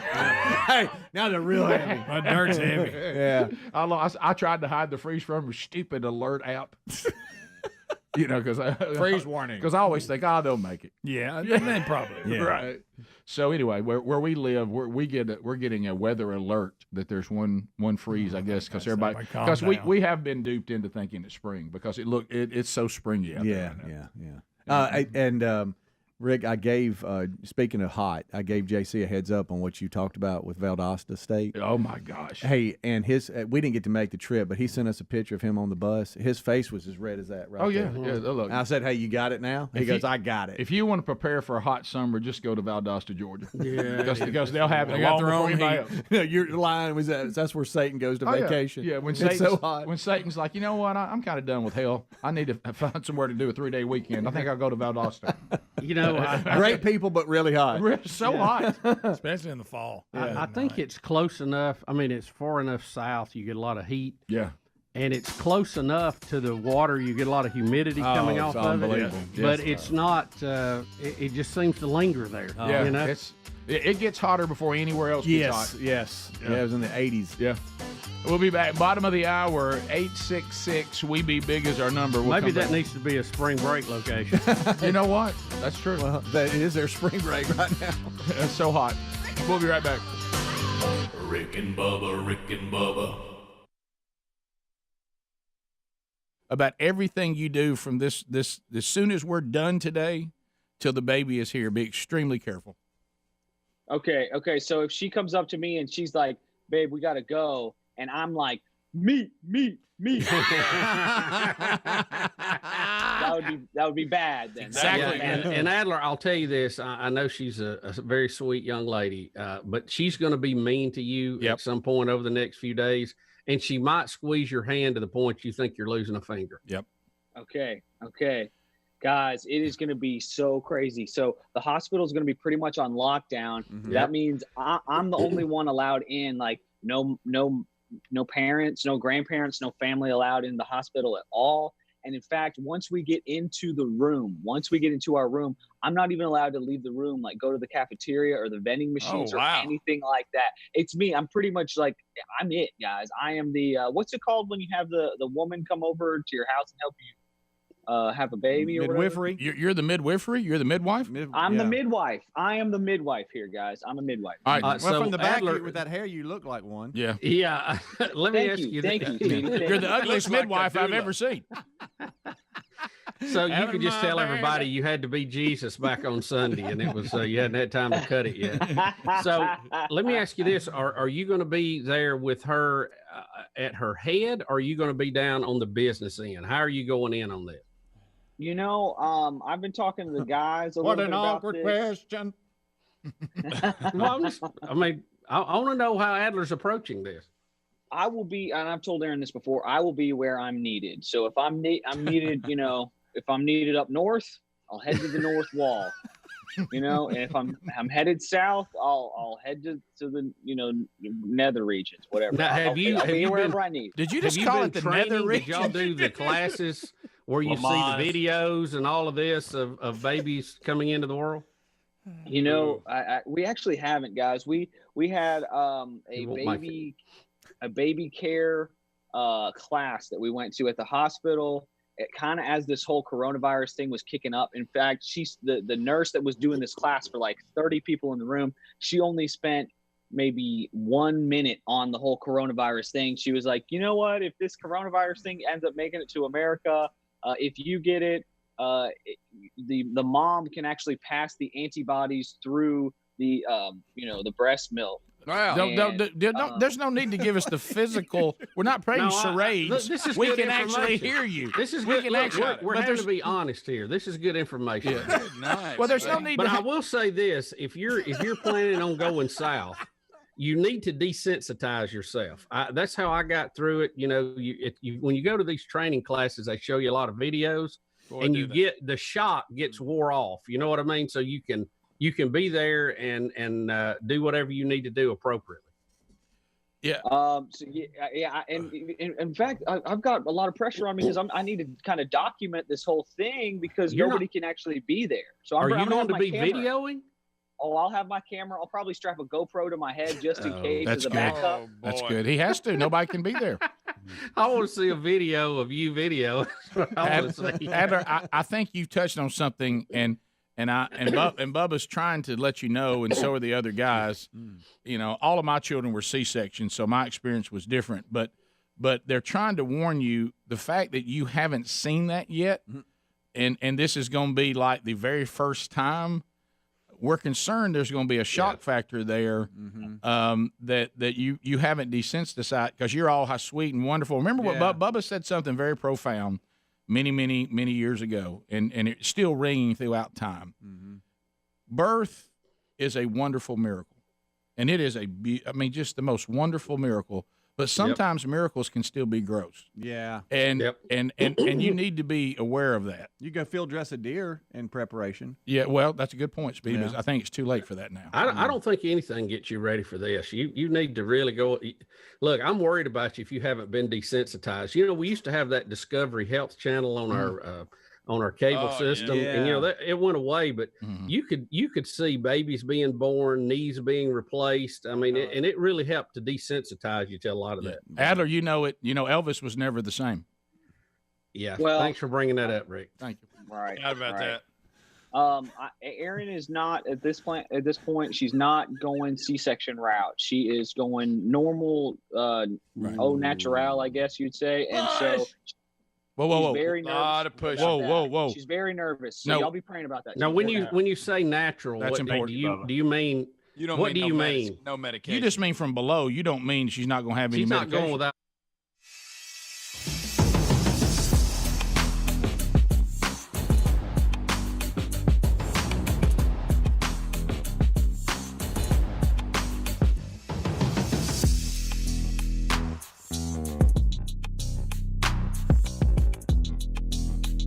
The Rick and Bubba Show. Thank you for being with us today. Helmsy is out. The tennis team is on a long road trip. He'll be back Wednesday, Lord willing. The rest of the gang here today. HelixSleep.com/Bubba. How did you sleep last night? Yeah. I mean, it's foundational. I mean, a good night's sleep, the value of it is incredible. Talk to me about that. And if you would like to have a customized mattress designed the way that you sleep, it'll make all the difference in the world. 20% March Madness savings going on right now at HelixSleep.com/Bubba. As a matter of fact, let me tell you something. Greg and Lisa Burgess, they had one made for them a few years ago. Oh, yeah. And it made a huge difference like it will for you. We're getting close to replacing mattresses at our house, and we will be going with Helix as well. Oh, yeah. Because there's something to be said about a mattress that is designed for you as opposed to you grabbing one that is just kind of hopefully that'll work for you. We've designed one that anybody can take with them. But we all do sleep differently, and they want to know if you sleep on your back, your side, your stomach, a combination of the two. What kind of firmness do you want? Do you want soft? Do you want medium? You want firm? Are you very tall? Well, they got big and tall models. Big and tall. So is it for a child? Maybe the first big boy, big girl bed. So during March Madness, we're going to save you 20% on a customized mattress shipped right to your door. You got 100 nights to sleep on it. If you don't love it, you get a full refund. HelixSleep.com/Bubba today, 20% off. You also find the link at rickandbubba.com under the sponsors. And speaking of Greg and Lisa Burgess, another birthday in the world of grandchildren. That's right. The youngest, Mary Hollis, turns 1 today. 1 year old. Mary Hollis. What a precious, Mary Hollis Jones. What a precious. And we had them baby. all together Saturday at Ellis's ball game. Yes, we you had them did. all there. Yes, you did. And when you get them all together, and we went to eat afterwards too. So look out. Oh my. But they have check them out. They all had the same shirts on. There they are representing. There's Ellis's fan club. Yeah. They've all got shirts on with his number on it, ready to go. And Ellis and them took a loss, but I mean, it's early. It's their first, his first year, and they're working hard. They're gonna get a little better. Got a little work today. Yeah, but right here I noticed a couple of pictures that big brother Pistol Pace Jones. We can't decide whether he's hugging his sister or choking her. We actually at one point had to scream, "That's enough! That's enough!" Because he was trying to hug her, but it got out of hand. That was the mildest it got. He got a lot worse after that. Yeah, right. Kudos to getting that picture. But again, but they're still not all looking. No, but you can't get all four of them. They're on the same bench. She you know, is, she has such a precious little countenance. She's so sweet and little cheeks. Oh yeah. And she's yes, there she is. She's like I said, she did good at the game. Didn't get mad. She's a trooper. She gets down there and plays. Caught 2 of them in a big pile of wet sand. That didn't went over well. Yep. With their moms after it ruined their clothes. Yep. I saw that wet sand was just all over. I said, did y'all dump it on each other? Right. Well, the only thing that sticks to you better than dry sand is wet sand. Yeah. Oh, but. Yeah, oil stick to you. But as them take the field again tonight, I'm gonna go watch them. and it's fun to watch. They are so fun. Yeah, I need the schedule because Sharon, I got to come to one of these games. I got to be in the that middle of age. That age is fun. Yeah. Oh, at one point, that's really close to me. Yeah. I mean, really close. Yeah. Yeah. You might see me walk up. Oh, I'll definitely. I have to get to a game or two this year. No I just want to see him step in the batter's box. Well, Greg's kind of still not quite. After that hit on his hand, he's still not happy. He did get a hit accidentally. But that's But he. What's funny is he was hitting really good before he hit his hand. Well, there you go. He'll many good batters have drawn back after a hit like that. Like I say, it was his first game. He did fine. He made a good throw in from the outfield. That way, get it in. Bring it in. And but again, they're having fun. He don't. I promise you, he ain't studying it. He's having a ball. He's out there running around. That's all it is. Having a great time. It was funny. I was like, you know what? I think I'm gonna come to game. Greg says, "Well, give us a little bit. Let's see if we can't get him rolling a little bit." Then it's almost like the last thing we need right now is Big Beard to show up. Yeah. Come on, Rick, don't spook him. Let's focus. Technology is so good now, and you can tell, like with Tyler being the oldest, as the kids came down, JC, the videos and the pictures got better with like JC, and then got even better with Reese. With Tyler, it was like hit or miss. We were still trying to figure it out at the time. Can y'all imagine if that technology was available when we were playing and we were like little kids? What it looked like? I know. I mean, think about if this our thing parents nobody had video of anything. Had their iPhone out, getting video and pictures. Well, not only did our parents not have access to that. If I recall, the only thing that parents documented from their kids' Little League experience at all was the team pictures that the professional photographers took. Yeah, right. Nobody took action shots during a game because you didn't really have anything could do it. No. That Polaroid didn't show up good. Right. No. Remember the cameras had that flash bulb. I remember when I was little, it was a one-time thing. It would like blow up. And take it out, put another one in. And it's hot. Yeah. And you'd see a spot for like 20 minutes. It was brutal. But our kids they've got such the history, the photo and video albums now that are digital. All we have is team picture. Team picture, and then your individial holding the bat. That's it. I'd have loved to have seen some video. Yes. As a kid. Well, you would have saw me throwing my helmet and my bat. Right. Got in trouble for that a lot. Yeah, things have come so far in the uniforms too. Our first time to ever play, they gave us a blue T-shirt and jeans. Yeah, we were in jeans with blue hat, blue T-shirt. We didn't have baseball pants. Right there playing. There was the blue caps, red caps, yellow caps, and the green caps. That was it. That was your team. Tonight the green cap. I can't remember how it worked out because that was at 5 and 6. We used the tee, but only after you got 4 balls. They actually tried to pitch, and once you got 4 balls, which probably was everybody because I can't remember. No, you're right. The only thing that was different is you had pitchers. I mean, other kids pitching to you from the lowest level up. Mm-hmm. And you only got the tee if you got 4 balls. Yeah, which we were all waiting on them 4 balls. Tough to get a kid to swing if he knows when you get to the tee. Yeah. On a much larger level, March Madness, Bubba, over the weekend, the conference championships, and I guess they're all set now. It has begun. Yeah. The tournament will start this week. We had conference tournaments this past week.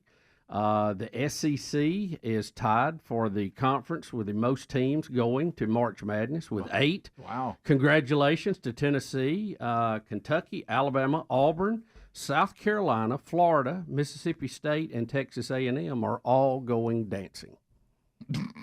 and you dance. What? The dance. The big dance. The dance. Auburn won the SEC championship over the weekend, a big win over Florida. I was telling Speedy, I said possibly there was a lot of good games this past week, but the Mississippi State-Auburn semifinal game was, it was brutal. You would have thought it was a football game. There were people flying everywhere. Oh, yeah. If the football coaches wasn't there recruiting a few, they missed out. Well, the Bruce Pearl hire at Auburn continues to produce, and so they've won the SEC. What, a second time now that he's been the coach? Second or third, second time for Bruce. Yeah, I think they won in 2019. And have a little clip here at the end of the game of him getting a little bit emotional, talking about his dad. Okay. Congratulations, your team is the Southeastern Conference Tournament champion. What about this accomplishment moved you to tears? What is it about this accomplishment that moved you to tears? I lost my dad in August. He was my biggest fan. This is for these kids. But how about the way Auburn showed up today? But for me, I got to thank my father. And I'm just happy for the players, and we played great. Florida's a terrific opponent, but that's why I'm so emotional. I wish he was here. What were the most important lessons your dad taught you that you carry with you every day? He worked hard. My dad worked 6 days a week. He prayed on the 7th. We didn't have a lot, but we had enough. I thought my dad was the best. So I wish every kid had that. And that's one of the reasons why I'm hard on these guys. My dad held me to a high standard, and I hold these guys to a high standard. Well, you've reached the mountaintop in 24 in the SEC, Coach. Congratulations. Best of luck in the NCAA tournament. There you go. Pretty emotional. That's awesome. You know, a lot of yelling. Basketball coaches. I wonder any of them could talk. Well, you can see the emotion not only about his dad, and we can relate because we're all very fortunate in this room. And when he sees so many young men today that don't have that, he realizes what a deficit that really is. And then you work to try to fill it, but boy, that's tough. On the court, big win for Auburn over Florida because the worst loss Auburn had during the season was to Florida in Gainesville when they were blown out. Mm-hmm. So big turnaround there for them. And Rick, as a reward for that, they get to go to Spokane, Washington. As we look, this is one of the things that I want to talk about next segment for a minute. I'm so confused about, they have a East, a West, a South, and a Midwest, area for these for the Final Four. But the East is playing in Spokane, Washington. I don't 4 of the teams. Wow. Somebody sent me an email. I didn't know. You can't go much further than Spokane if you're in Alabama. As far away as you can get. I don't follow it, so I didn't know. But I had an emailer say that Auburn, Alabama, and UAB are all being sent to Washington State. That is correct. That is correct. Alabama's in a different bracket. They're in the West, but all are playing in Spokane. That's weird. We'll be right back. Rick and Bubba, Rick and Bubba. Block and all, right? Epidural. She'll have an epidural, correct? She will. She's definitely going to do the epidural. You just mean no C-section. That's all you mean. Yeah. Unless you have to. Sometimes you have to. Sometimes you have to. I feel like Amanda needs to come in and coach Adler a little bit on what to expect. I tried to get her to come in here a minute ago when James was on, and she freaked out and ran upstairs. Oh, okay. Guys, I want y'all to know we're getting close to the break. We're getting close to the break, but listen, and we have time because we're going to do the Easter thing, the second segment, so we can even come back at the top. Yeah, because I want to warn him about one thing that catches a lot of men off guard in there. We need to, Bubba, because I did not know he has not seen the film. I didn't know that. I didn't either. I'm worried now. You need to. Yeah. You need to desensitize quick. All right, so we'll come back. We'll finish with Adler, preparing him, and if that comes up again later in the show, we can do that too. But we'll finish with him, and then segment 2, for some of you that you're trying to figure out if you want to sit down with your family on us remembering Good Friday, it'll be somewhere around maybe 18 after, something like that, next hour to give you kind of an idea where you need to be. But you certainly probably want to hear us talk with Adler next anyway, so just go ahead and be with us now. Top of the hour, we'll be right back. Rick and Bubba, Rick and Bubba. 23 minutes past the hour, Rick and Bubba's show. Your phone calls coming in at 866-WE-BE-BIG. Don't forget Rick and Bubba University, the podcast, available when you rise tomorrow and start your weekend. It's a good one. We interview the author of the book, The Unsaved Christian, Pastor Dean and Sarah out of Tallahassee. Really riveting book, taking on a topic that has kind of been the elephant in the room, especially where we live in the Bible Belt, about cultural Christianity and traditions and rituals versus true redemption. And he takes it on, and it's a great listen. We think you'll enjoy it. And I think, too, Bubba, aside from the book, I thought he made some very, very good comments about some of the people being critical about churches meeting virtually and using technology versus gathering together, and talked about our role as the citizens and things like that. I thought he did a really good job with that as well. Yeah, it was great to meet him too, because I had not met him before. I know you've worked with him. I have not, and we just had a great time. Good fellowship, and tough topic, but I think one that needs to be addressed. Yeah, sure. It needed to be addressed in my own life. So I just want you to know I'm speaking from experience. I'm not trying to. Well, all of us. I don't know why. I don't know why we have to feel like we'll be apologetic when we're just trying to talk about the truth. But you know how people are super sensitive to everything. But probably it's just like the thing we talk about Good Friday, and it is hopeful 100%, the Sunday's coming and all that, and we certainly should celebrate that. But Jesus coming, God coming here as a human being, we need to land there and look at that. We need to certainly be celebrating the resurrection. But I think because we don't like conviction and we try to minimize sin and we try to gloss it over, there's a certain anguish about looking at the crucifixion. But we're supposed to look at it as well. Now, we don't have to dwell there. We don't have to stay there. And we certainly, as he said, our sorrow will turn to joy. But that part's important. Today's important, too, because, and this is one of the things we talk about, we need to understand that sin always matters. And you know what else? Never, ever, ever is sin just personal. Some people say, well, if I sin, so what? It only affects me. It never does. It always affects everybody. And if you don't believe that, look at the sin of Adam and Eve. If you don't watch somebody die and see if you don't say, well, I guess sin was a big deal. So the paying for that sin was gruesome because it had to be, because God is holy, God is just, God is righteous, and his wrath had to be poured out on sin. And we need to realize that so we take sin serious. Yeah, it is. You're right. And, I don't want to get into theological discussion here at this point in the show about Sunday and Friday, and it was all important. But Friday, he said it is finished, and correct. He meant it, and it was done. And Sunday he showed his power, but Friday is when it was done. Correct. And he said that. That's right. Amen. That's where the business was. Amen. And what about the irony too of where we all are right now?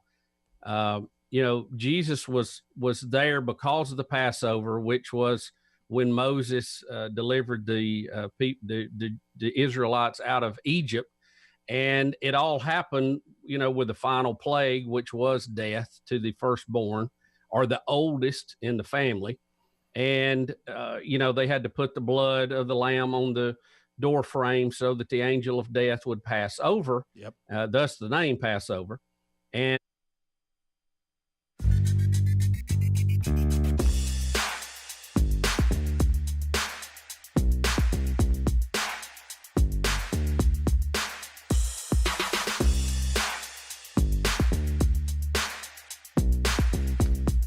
9 minutes to the top of the hour, the Rick and Bubba Show. Thanks for being with us. A new Rick and Bubba University out today.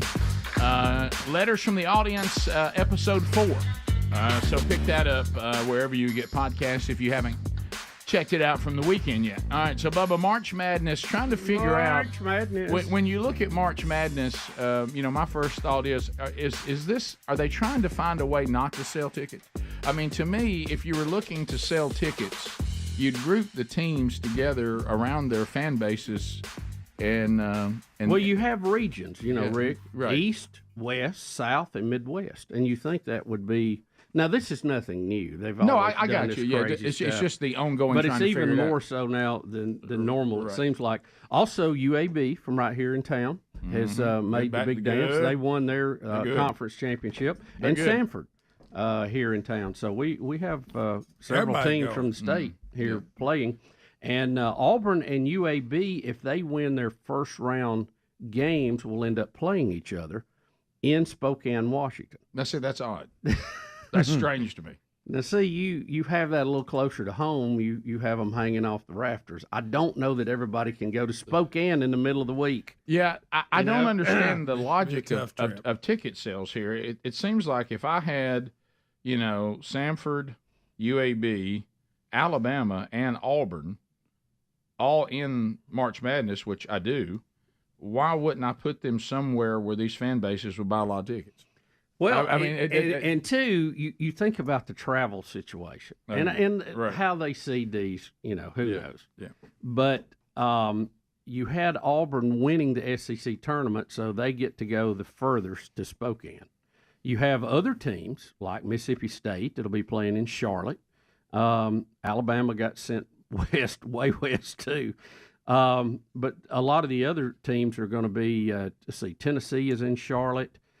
South Carolina's in Pittsburgh.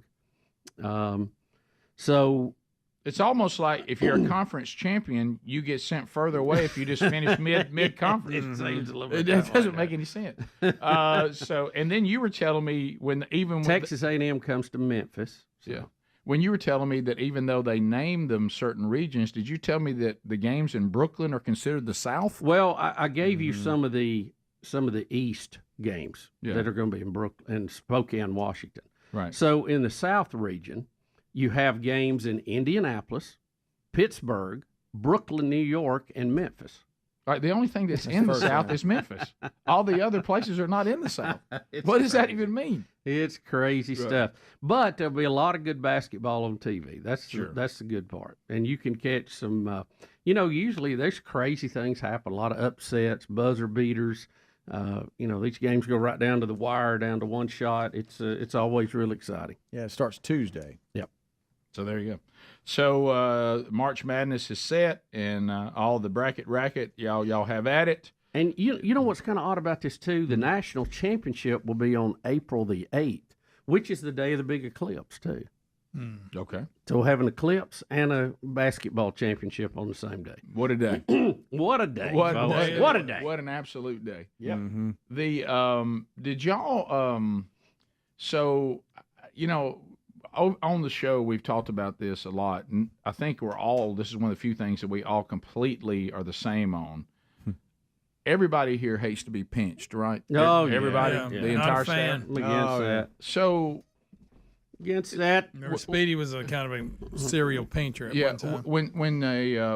When St. Patrick's Day fell on a Sunday this year, and as I kept saying, and it got big laughs every time. Once I stopped drinking, I no longer knew when St. Patrick's Day was. Right. Because if you don't drink, I mean, it's like. But did you know we literally had people at church Sunday pinching those of us didn't have green on? Really? I got pinched Hold several on times now. at church, and I'm like, "Why y'all pinching us?" What? And, you don't have anything green on. And then of course, I was like, "Why am I supposed to have something green on?" And then rules are rules, Rick. Rules are rules. And then they would say, "Well, today's St. Patrick's Day," and I'm gonna tell you, I was killing with that line. I said, well, since I've stopped drinking, I don't have any idea when St. Patrick's Day is. And it got a big roar every time. Okay. You had you something. Yeah, and Sherry did tell me that. Sherry did say that's 3 times now. I think you're doing a drinking joke in church. Right. And I said, but it's killing. Yeah. I mean, how was the pinch? Give me the level. It was annoying. Oh. Yeah, I don't like to be pinched. It wasn't a speed. Where, though? Where? Like on my arm. Oh, okay. Like well, that's okay. Yeah. How did that tradition get started? I don't know. You're talking about weird traditions with holidays. That's extremely weird. There's no other holiday you pinch. No. We eat at a lot of them. We visit. We give gifts. Yeah. Pinching? No. Well, and I noticed, too, that some people... Another reason Cinco de Mayo. Right, you're right. People were getting very creative by declaring they had green on, too. I'm like... green underwear. I'm like, I'm not colorblind, okay, guys? What you're calling, that's not... No, I've got my green on. I'm like, that's not green. Oh yeah, it's a shade of green. I said, I've never seen that shade of green. So there was something about that being brought into. I know that if you go back to the original, it's supposed to be spiritual, right? St. Patrick. I mean, isn't it supposed to have a spiritual element? I know I'm out of the loop. It's become a drunk fest now, but at one time, who was it that led the snakes out of Ireland? Wasn't that him? Was that him?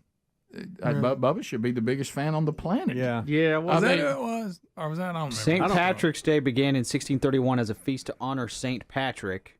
Mm-hmm. So that's pretty good information there for you. Yeah, clears it up.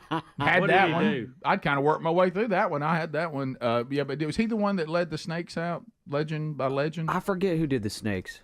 Or was that Ricky Tikki Tavi? It may have been him. And then the Pied Piper, he led children off to their doom, right? I mean, yeah. that was a creepy story. Yeah, that was. A lot of them It's not good. So y'all asked about the pinching. They're pretty sure Americans have come up with that again. Of course. The wearing of green and the pinching. The rule in Ireland, it says it's not as full force, the whole thing. As tradition goes, wearing green on St. Patrick's Day is supposed to make you invisible to leprechauns. Okay. Well, thank God. Well, see, that was the problem I had. I had a couple of announcements with this falling on church yesterday. Number one, Are they after us? Number one, I did the drinking joke, which killed. Number two, I'm like, last time I checked, this is a Protestant church. Yeah. Nobody here is Catholic. Okay. And then I said, I hate to say this, it sounds like we're participating in mysticism, and it feels a little weird at a Baptist church for everybody being running around pinching everybody because you don't have green on. It just feels right. There's so many things wrong with this. Well, the leprechaun will pinch you as soon as you come upon their radar if you're not wearing green. But see, if you wear green, you're invisible to the leprechaun. And St. Patrick did banish all the snakes. There you go, Bubba. So that's why Ireland is free of snakes. How about that? He banished them. What does that mean? There's gotta be a snake They on banished them, Bubba. Yeah. I mean, did he have a good shotgun or what? I don't know. Are you telling them to leave and they left? He had a staff. Research suggests that snakes never occupied the Emerald Isle in the first place. Yeah. Or it could have been he banished them. Yeah. Top of the hour. Rick and Bubba, Rick and Bubba.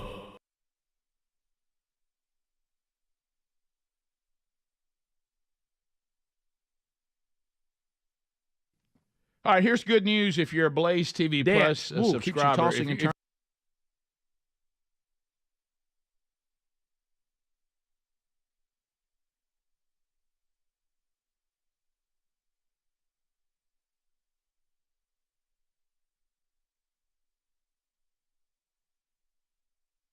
If you're a Blaze TV subscriber, then you're in good shape. You're already watching these Blaze originals, and let me tell you, the research they're doing is stuff you're just not going to see. Here's the one that's coming out right now: Texas versus the Feds. How the elites use the border crisis against us. So does everybody? We were covering it on the show. I mean, you got Governor Abbott down in Texas, and he's got the big standoff against the federal agents. Hey, if y'all are not going to do what the Constitution told y'all to do, we're going to do it ourselves. And there was a big face-off, and then whoop, it just kind of like a mist, just vanished from the news cycle. Why? What happened? Well, if you would like to know, this Thursday, they're releasing Blaze TV, the third installment in the Blaze Original series, only available to Blaze TV Plus subscribers. And the Blaze Original team found an alarming way around the Texas National Guard border blockade to show viewers at home what is really going on. Now, if you'd like to see this, you need to go to therealbordercrisis.com, use the code BORDER, therealbordercrisis.com, use the code BORDER, and then you'll become a Blaze TV Plus subscriber at $30 off. And then you can start seeing this and all of the great programming that's on Blaze TV, including the Rick and Bubba Show, an hour of that every day, and Rick and Bubba University, the podcast. So go to therealbordercrisis.com, use the code BORDER, get $30 off before this Thursday, and you can get the brand new Real Border Crisis series and the latest installment, The Feds, How the Elites Use the Border Crisis Against Us.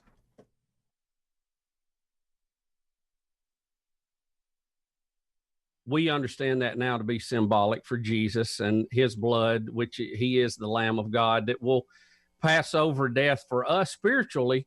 But in the situation we're in right now today, we are all inside our homes hoping that the angel of death passes by us again. I mean, the irony of where we are in our country right now is incredible. Bubba, it is, and the whole world's doing that. Being worldwide too. Yeah, it's everywhere. There's nobody going, this ain't affecting us right now. And sin was a worldwide problem, and so is this. I agree with you. I don't think that's. I know you believe the same thing, and the guys.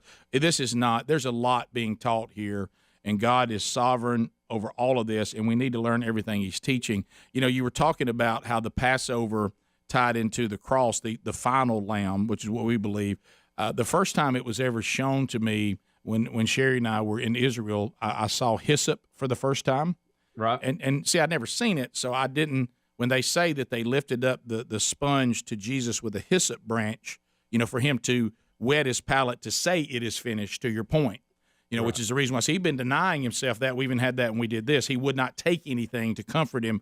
But when he had done what he was there to do, now he wanted his mouth to be moistened so we could hear it is finished. So he took the sponge and they lifted it with a hyssop branch.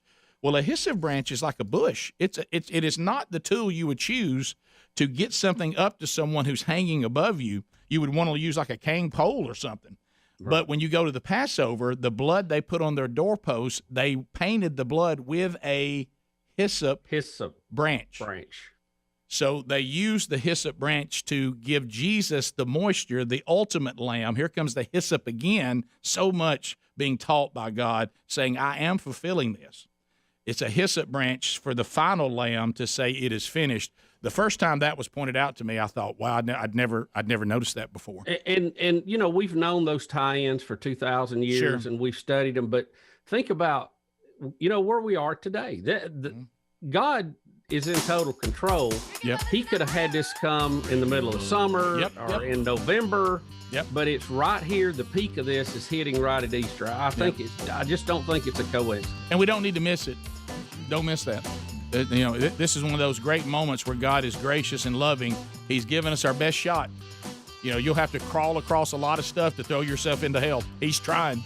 We'll be back. Bottom of the hour. More Rick and Bubba next. Rick and Bubba, Rick and Bubba.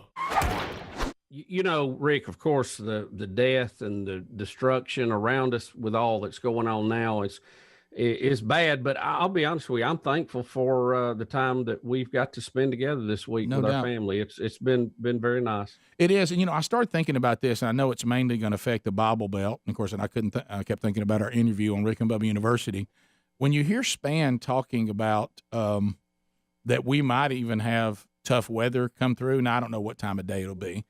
But when I started thinking, it could be that even when you sit down and try to watch a virtual service, that your technology may go down. And I'm kind of like, it's kind of what Tony Evans said. God is shouting right now. He's not even being subtle. And I think one of the things he's saying to the men, okay, what have I got to do to get you to take the responsibility of discipling your family and stop taking the job that I gave you that can't be replaced and passing it off to somebody else because you won't get it done.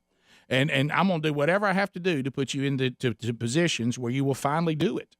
And because you could be sitting there on Sunday morning, Dad, hey, Hoss, and it might be on you.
7 minutes past the hour.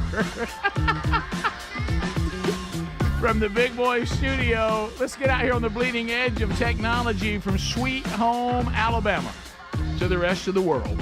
On all sorts of platforms, live and archived. Find them all at Rick and Bubba, spell out the word and.com. Speedy, the real Greg Burgess, Adler, all here for a brand new hour. Thank you for being here. Welcome back, Bill Bubba Bussey. Rick, glad to be here. Thank all of you for joining. Yes, Bubba, much to do as we start this hour. Would you like to get a look-see at our president? Where'd he go? Let's get a look-see. Where'd he go? He's hiding in the basement. Does anybody know? I say, Basement Joe. I said, a Basement Joe. We've got some troubling. You know that things are bad when Antonio Brown is concerned about you. We'll get to that. We'll get to that one on our third cut today. We'll start with cut one. Alt Adler, can you even remotely tell me what he's talking about when he talks about touching and I was made to touch and this was made to be able to touch? And well, what are we talking about? He's a very touchy-feely president. What exactly is going on here? See what you think. He does have green on though. Yeah, that's Adler. good. I can't. I don't know what's in there. I have you up in here. We don't hear you. You can't hear me right now? Really? Okay. Well, I can hear myself. There you go. Okay. There you go. Okay. Now you're back. There you're back. There was the two was out because I thought you were talking to me in the break a minute ago. So I understood. Understood. All right. Here's Biden. One of the men who helped build that was Edward Blewett, my great-great-great-grandfather. Right. He worked in the town brickyard. In 1828, he was paid, and they gave me a receipt, 21 pounds and 12 shillings to help supply the bricks for that cathedral. It was made able to touch some. It was made, and I was able to touch some with my own hands, the very bricks he made. Well, that's one way of putting it. There he goes. Biden versus the teleprompter again. I think he was trying to tell us that he was able to touch the bricks in which his great-great-great-grandfather laid. That's right. And that's what he was trying to Or say. help make. He worked. He worked. I don't know that he actually made it, but he worked at the brickyard that supplied the bricks for this building. He was able to touch the bricks. That's right, with his own hands. Does anybody on the show, let's don't go 3 because I know it's a no. Does anybody here know the name of your great-grandparents? I know. I do. Let's see. I did when I looked them up on the ancestry thing, but I don't remember them now. Yeah. Anybody? I do, but that is because y'all know that sweet lady Sandy or Sandra that made the family tree books. I believe she made one for you. Yeah, we just got one. Mm-hmm. Okay, yeah. So she made one for me. That's the only reason why I know. So thank you, Sandy, and now I know a lot more about my history. How about I sat down and read that to my dad, and still am, and it's remarkable. It's unbelievable. So without that, no way you would have known? No. Greg, any idea? Great-grandparent? Mm-hmm. I know her granddad's name was Buck Fine. Yeah. I don't remember his wife's name. Yeah. I didn't know that till yesterday when Mom told me that her mother's maiden day was Fine. I did not know that. and there's a picture of her with her 3 sisters and said they were called the Fine Girls. Yeah. But anyway. But I don't remember what her mom, the point that I'm making, and this was said the other day, be sure that you're spending your life doing things that are eternal, because in 2 generations, your own family ain't going to remember who you were. Right. Yeah. Totally. It's fact. So be sure that the things you're working on are eternal, because if you're working on things that are here, in 2 generations, your own family won't even know you. All right. So Biden's handlers now they're forcing him to wear new lifestyle sneakers. Yeah, these are these sneakers that are really popular now. But I guess to help with his balance and everything, they caught this, and this was on Inside Edition here. Okay. He's got his aviators on. Play. Look how it slowed him down. I'm so angry. It's okay. Look how it slowed him down. Yeah, it did. I thought he's moving really slow. I thought that was supposed to help him. He's even slower now. Yeah. So this is him coming out of the White House or somewhere, and they just saw him. They were solid black, so it looked like he was wearing his dress shoes or whatever. But they won. It starts with a K. What is it called? The new ones? Hokas. Hokas. It does start with a K. It starts with a dead one. I thought it did. I'm freezing up here. I'm so sorry. It's okay. So anyway, they had him some black Hokas. I guess to help with his balance and everything, and the media caught that, and it became a story over the weekend. Can you get 1C? Because that may be the most troubling video I saw all weekend.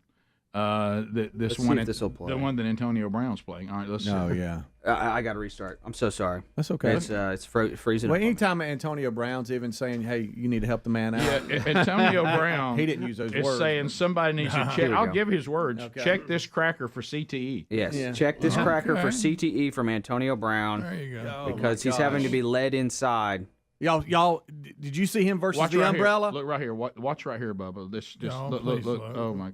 All right, watch the door and the umbrella. Don't you take watch. Got hit. Boy, I almost got hit in the face by the guy who tried to be a little aggressive to help. And the guy who was helping the cracker out. Yeah, Antonio Brown posted this video and said that cracker needs to be checked for CTE. Okay. Yeah. And but you see, Greg, and I hate to say it because it's so new for us because it was so recent, this Alzheimer's thing. That looked like us trying to get Dad from point A to point B. I'm not being. This isn't political. No, I'm just saying that has nothing to do with it. No, if you've just experienced something and you see it somewhere else, you go, well, I know what that is. Yeah. All right. Here he is talking about St. Patrick's Day. Doesn't go good. Yeah, no. My grandfather used to say that being Irish is enough. At any rate, I won't go into that. Forgot. Being Irish is enough? Is that a saying? I have never heard that saying. Okay. I've heard. Do we want Kiss me, I'm Irish. But that's it. Do we want to get into him at the St. Patrick's Day parade? Yeah, this is him, and he's lost, y'all. He's lost on the please on the float. Wait, can you play the audio of this? Somebody's making fun of that. That is hilarious. Hey, let him go back. That is such a good one. Let him go back and listen to the audio. Whole refrigerator full upstairs. Yeah, that's a good one. That's a Trump supporter. I'm Dr. Joe Biden's husband. And I ate Jenny's ice cream, chocolate chip. I came down because I heard there was chocolate chip ice cream. That's terrible. No, that's the comedy. Sorry, that's funny. Do you see the Trump signs on the trailer? Yeah. And it's the kind of trailer you'd pull four-wheelers on. Yeah. You know? Yeah. And some guy standing there. He's got him down. He though. does. The He way does. he's moving, he's Yeah. got him down. Guys, they had to get speakers and the audio and everything. Yeah, they were serious about Yeah, it. they That was were funny. very serious about it. Hilarious. That's guys, this is not good. And we are claiming he's going to run for a second term. Oh yeah. Why does he say things like that? Speaking of trailers, Calvin Speedy Wilburn headed out with trailers, going to retrieve a tractor and all the accessories and somehow get it back to Bama. Woo! Did you have a good trip there, buddy? Hey, that's a long one. It's a long one. We'll talk about that. Might want to know property lines too. Yeah, and where you are. Yeah, all that when we come back. Rick and Bubba, Rick and Bubba. You may look up and you may see you can't get it to work and the storm may knock it off and your family's going to be sitting there looking around going, okay, daddy. Wife's going to say, okay, husband, take us through what we need to talk about today. And there's a lot of that going on right now. And I'm like you, Bubba, I've been thankful for it. I've been getting to have some, instead of these rushed conversations with these people that are in your family on their way to somewhere else, you're sitting down and really unpacking stuff and talking. That part has been really nice. Now, it's heartbreaking for those who have had people get sick and die, and we certainly never want to minimize I don't that. want to minimize that at all by what I said, but it's you know, and we've been on each other's nerves, and I know everybody's family Sure, has and been. that's There's funny, been plenty of jokes about it, but you know, when you lay your head down at night, you think, wow, we've got to spend some quality time with folks, and we've had a lot of laughs, and we've had some serious conversations, and we're going to have some more the next few weeks. We continue. Anonymous caller. Anonymous, welcome to the Rick and Bubba Show. 30 seconds. Go ahead. Yes. How are y'all doing today? Good. I hope you're doing okay. Yes, sir. We're doing good. I've been a fan since the very beginning, like your first broadcast ever. Thank you. And since Thank it's you very much, Easter or I'm sorry. weekend, it's a little bit of both because y'all are kind of rough on the edges at the beginning. Yeah, we were. But I was wondering if Rick would share his testimony about how he came to Christ, because you're like an inspiration to people that like grew up, you know, back in the big hair days. Yeah.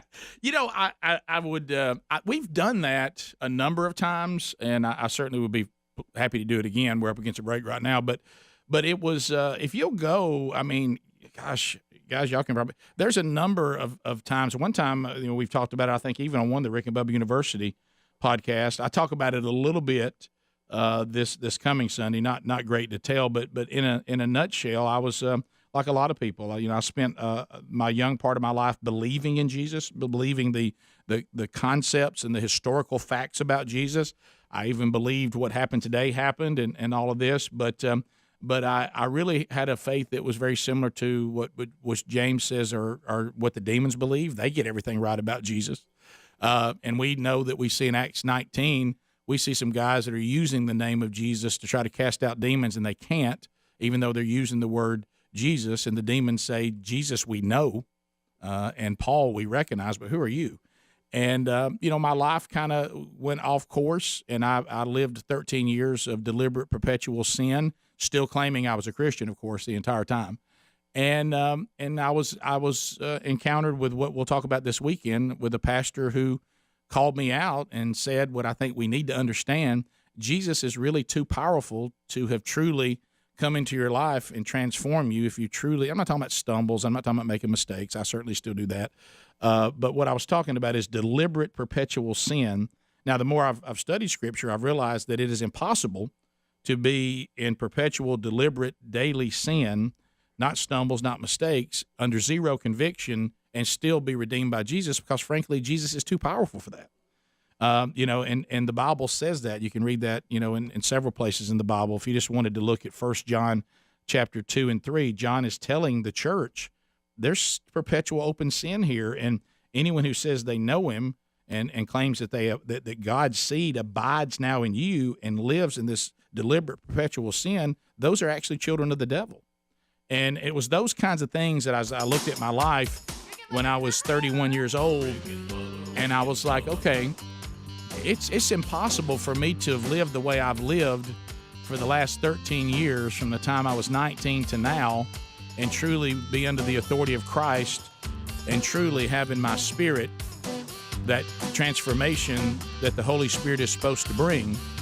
And I had to come to the conclusion that I was lost. Rick and Bubba, Rick and Bubba. Rick and Bubba, Rick and Bubba.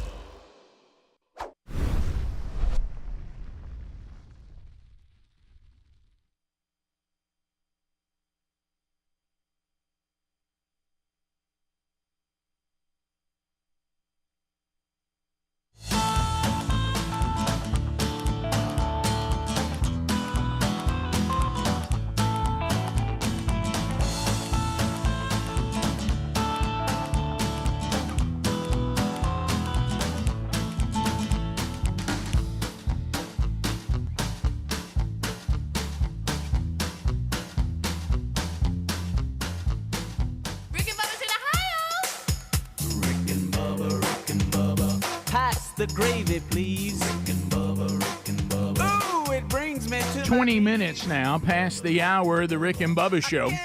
Thanks for being with us. We'll get to some of your phone calls coming up. Calvin Speedy Wilburn.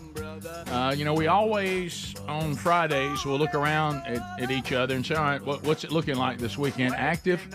And then we almost kind of, it's a weird thing we do, and it is that we'll almost get to the point of thinking, whose weekend is the least desirable? Are we willing to swap places with that particular person? Yeah. And on the different things we do that might not be all that, there's things you need to do and you do because you're being responsible and you have to do them, but they're not something you're looking forward to. Right. And one of those things would be retrieving an old tractor and all of its accessories from how far away? It was right at 4 hours and some change. It was Milledgeville, Georgia, which is, if Atlanta's here and Macon's here and Athens is over here, it's kind of in the middle. So almost in the heart of Georgia there. And this was something that your father-in-law, who passed away recently, God rest his soul, this was something he had. Right. And y'all, and he wanted to be left and used. And you have discovered brilliantly, I want to add, that if all this works, this is something the Lenores could use at their farm where you happen to have the rights to hunt. Kind of right. When you hear it like that, it sounds it sounds terrible. But it doesn't sound terrible. It sounds like I'm trying to get something out of it. Look at it this way: it sounds like you're trying to be appreciative to the Lenores and say, "Here's some stuff I'd like to help with that's in our family." You're just kind of continuing a long-running tradition. Well, bottom line is Terry wanted to really keep this in the family, and so it meant everything to her for me to go over and get it. There you go. Because you're being selfless. Yeah. You're serving your wife, and you're also honoring the wishes of her dad. Right. That's it. And she has. See how much better that one sounded? Well, see, I like. Did you record that? And plus, she has this vision of, boy, honey, it would be nice to kind of get down somewhere and have not a lot, but something. But we might need the tractor at that point. And then we're going to wish we kept it in the family. And by that was on me when y'all stayed there during Tyler's wedding. Yeah, see, it's all on you. It doesn't help. Anytime she goes down to Chilton County, she wants to stay there. She doesn't want to leave. Right. It's beautiful. And so, go back to Friday, if you would, where we live. There was a system of rain that came through the southeast. Was not a pleasant day. And it was going from west to east. And it was flowing from Mississippi to Atlanta, to Alabama into Georgia and on. Had some people in the golden ticket seats that say where they were, and it was a part of Alabama that they couldn't even see to drive. Okay. Well, we were chasing that rain because we were going to meet late Friday, and Tommy Lenore and one of his sons, Will, and then David Moore. The four of us were going to be Salvage Kings, and we were headed to get all this equipment. Now, this is not where Paw, this is not where he lived. All right, this was a piece of property that he had purchased, and that equipment was on that property. And so I'd never been there. Terry had only been there once or twice, but she pin dropped exactly where it was supposed to be. Hey, now. Now, picture parts of Georgia I'd never been to before, turning and winding and up and down rural Georgia. And you're trying to find your trailer, and you're trying to find this one itty bitty piece of property that has all this on. I'd like to know the acreage. Probably about an acre. It's not big at all. I don't know the exact size. So we pull off down this road, and of course I miss it. Because according to the owner that we disturbed after walking onto his property, and he came out wanting to know what we were doing, and it was a very tense moment. Sure. He said GPS. Well, he thought y'all were the feds. Yeah. He did have big eye. He did have big eye. Now it was early, okay, and the sun had just come up, and it did look like a raid. Right. But I think the 26-foot trailer on the back of the truck kind of calmed him a little bit. They'd steal something. Yeah. I realized we were on the wrong piece of land, which is a big no-no. And it didn't have a gate. It just was a driveway. I thought that's what it was. Terry said it was going to be hard to find, and it was hard to find. But after we Get off my land, squatters. He told the people, he goes, GPS doesn't work around here. He says the pin moves around. Yeah. He said what you need to do is go back, and we did. We finally found it, and we did find the tractor. And I'm looking to the pros, which is Will and Tommy and David, not me. Not you. On, okay, what we got here. And they were like, if it's a John Deere 1020, then boy, you need it. You need to keep it and all these accessories. But it hadn't been cranked in a long time. So we were like, well, let's take the truck, the trailer off the truck. Let's see if we can jump it. It laughed at that. So we're like, okay, let's get a chain and see if we can jump start it. All right. And so here is Will in the truck and David on the tractor trying to jumpstart this That's a nice little tractor. Yeah, and so here he is. Now he's getting back onto the main road, which is a little bit 2-lane road. Oh, you're roll starting it. Yep. Oh, there he goes. Popping the clutch. There he goes. Now It's running. It's running. And I'm running down the road filming this. It's running. Oh, that's... Yeah. Like the stack Same Green Acres right now. Stack got a little bent. Yeah, I did. And so now we realize, okay, it's running, and that's huge for us. He even kind of looks like Mr. Douglas a little bit. and all right, so we finally get it up and running, and so They we just kept going. Well, there was nowhere to turn around, and that's tough. You can hear them off in the distance. So that was I felt like that was a win. That is a huge win. Now going in the wrong driveway and disturbing a man, him That's coming all right. out a little bit. Nobody got shot. Yeah, that was a slight loss. All right, so we're trying to figure out, can everything fit? All right, so now this is the 1020. This is Tommy and David standing there. Will is now on the tractor, and now he's got a bush hog on the back, and we've already got everything on there, and now he's going to try to get it up to the tractor, which we were concerned it would kind of pop a wheelie. Oh, wow. Watch out. Yeah. Easy. But he was able to get it up. He was real smooth. We're going to need to do some clutch work here because you're going to see where it's hopping. It's actually pretty dangerous if you don't know what you're doing, and so I wasn't getting up there. That's for sure. No, tractors are dangerous. When people don't know what we're they're trying to get the weight to the center of those the double axle there. So it's going to hop here on him because the clutch is sticking, and so he's got to be real careful here. And kind of get up. We got one more. There we go. No, he's doing fine. So now we're good. So now we got to figure out: are we too long or not? And so now it goes down, and we realize, all right, we're good. This is good. Oh, wow. And baby. Terry said, honey, if you can get all of this, that would be awesome. But there's a kayak there. Excuse me. Nobody told me about some kayak that was added. And Dad loved. Speedy's taking up Papa kayak. loved the kayak. And if we could keep that would be awesome. It would mean the world to me. So here's the final product. Wait a minute. Look at the kayak. And so now we got the tractor in the box. We got the bush hog. All right, well, the we got kayak's box there. blade, scraper. We got it all. big And old then bush hog on it. and then there is we tied it down, tied it into everything. And I was just trying to imagine if I'm riding down the road. You look at all that equipment in the tractor and you go, okay, those some good old country boys. And then all of a sudden you see the kayak, Well, and you you're know like, what? well, that doesn't belong. You're diverse. You're Yeah. diverse. Boy, I like that back part that flips up as opposed to the kind you got to take off and for store. sure, I mean, for talking about a sure. backache. So, of course, it's dead as a wedge here because we had to get it up there. That baby's loaded, and so we get back into town and go ahead and get a new battery, and we plop it in there, and it cranks right back up. All right. So it got to its new home. This is our picture. It almost looks like an album cover. You got a crew that knows what they're doing. Exactly. Well, you got to have the tools to pull it off because Greg said if you don't, it's a handle. No, and you did a good job of documenting. Yeah. So this is the crew here, David and Tommy and their son Will. That's getting it done right there, That's man. getting it done as I updated Terry. And this makes the trip worth it. When I sent her video of Will pulling that tractor up, she started crying. She squalled. She started crying. And she said, honey, this is awesome. Now, the 5-hour trip back was tough. It hurt. It was the trip that never ended. But we were successful in getting it back. And so now it's got its new home. Got some work to do on it. We're going to get some things to, it needs replacing on it, but it's in the family. Mm-hmm. Nice. It stayed. The Lenore family. Right, where I hunt. But that's where it is. Rick and Bubba, Rick and Bubba.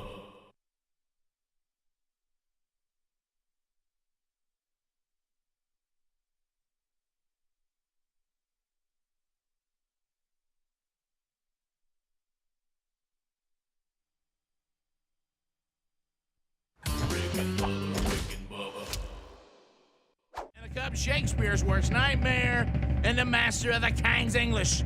Ladies and gentlemen, put your hands together for Bill Bubba Bussey!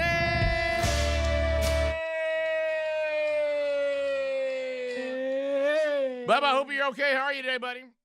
Rick, I'm doing dandy. How are you guys doing? Just loving it. Monday.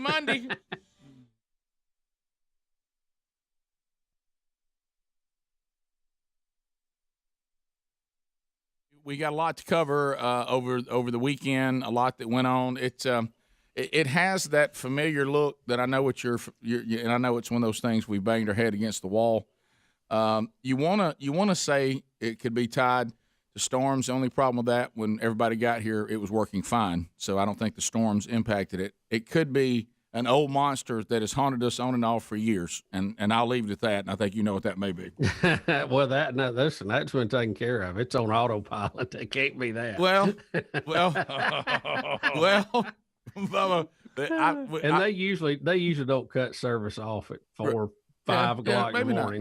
Maybe somehow. I imagine they had something that went down while somebody was clearing a tree. Well, that's true. Probably so. I just know a couple times I've heard you in the office saying into the phone with a little bit of volume, "We have it on auto pay. How can this be possible?" Oh, listen, it's always a mystery. Always a mystery. Right. Listen, this show is very resourceful. Okay, and we have a lot of great team players that have a lot of talent and can do a lot of magical things. But I'm gonna tell you, between COVID-19 and between storms last night and internet today, we're about at our limit what we can do. Yeah, and you start thinking about all the things that impacts. It just starts rolling downhill. Mm-hmm. But I can't believe the thing I thought of driving in when I heard that Speedy thought he could have something and it all went down. Made such a mistake. And I thought to myself, I said, okay, well, we're done with Zoom today. It'll have to be Comrex, and then everybody else will be out.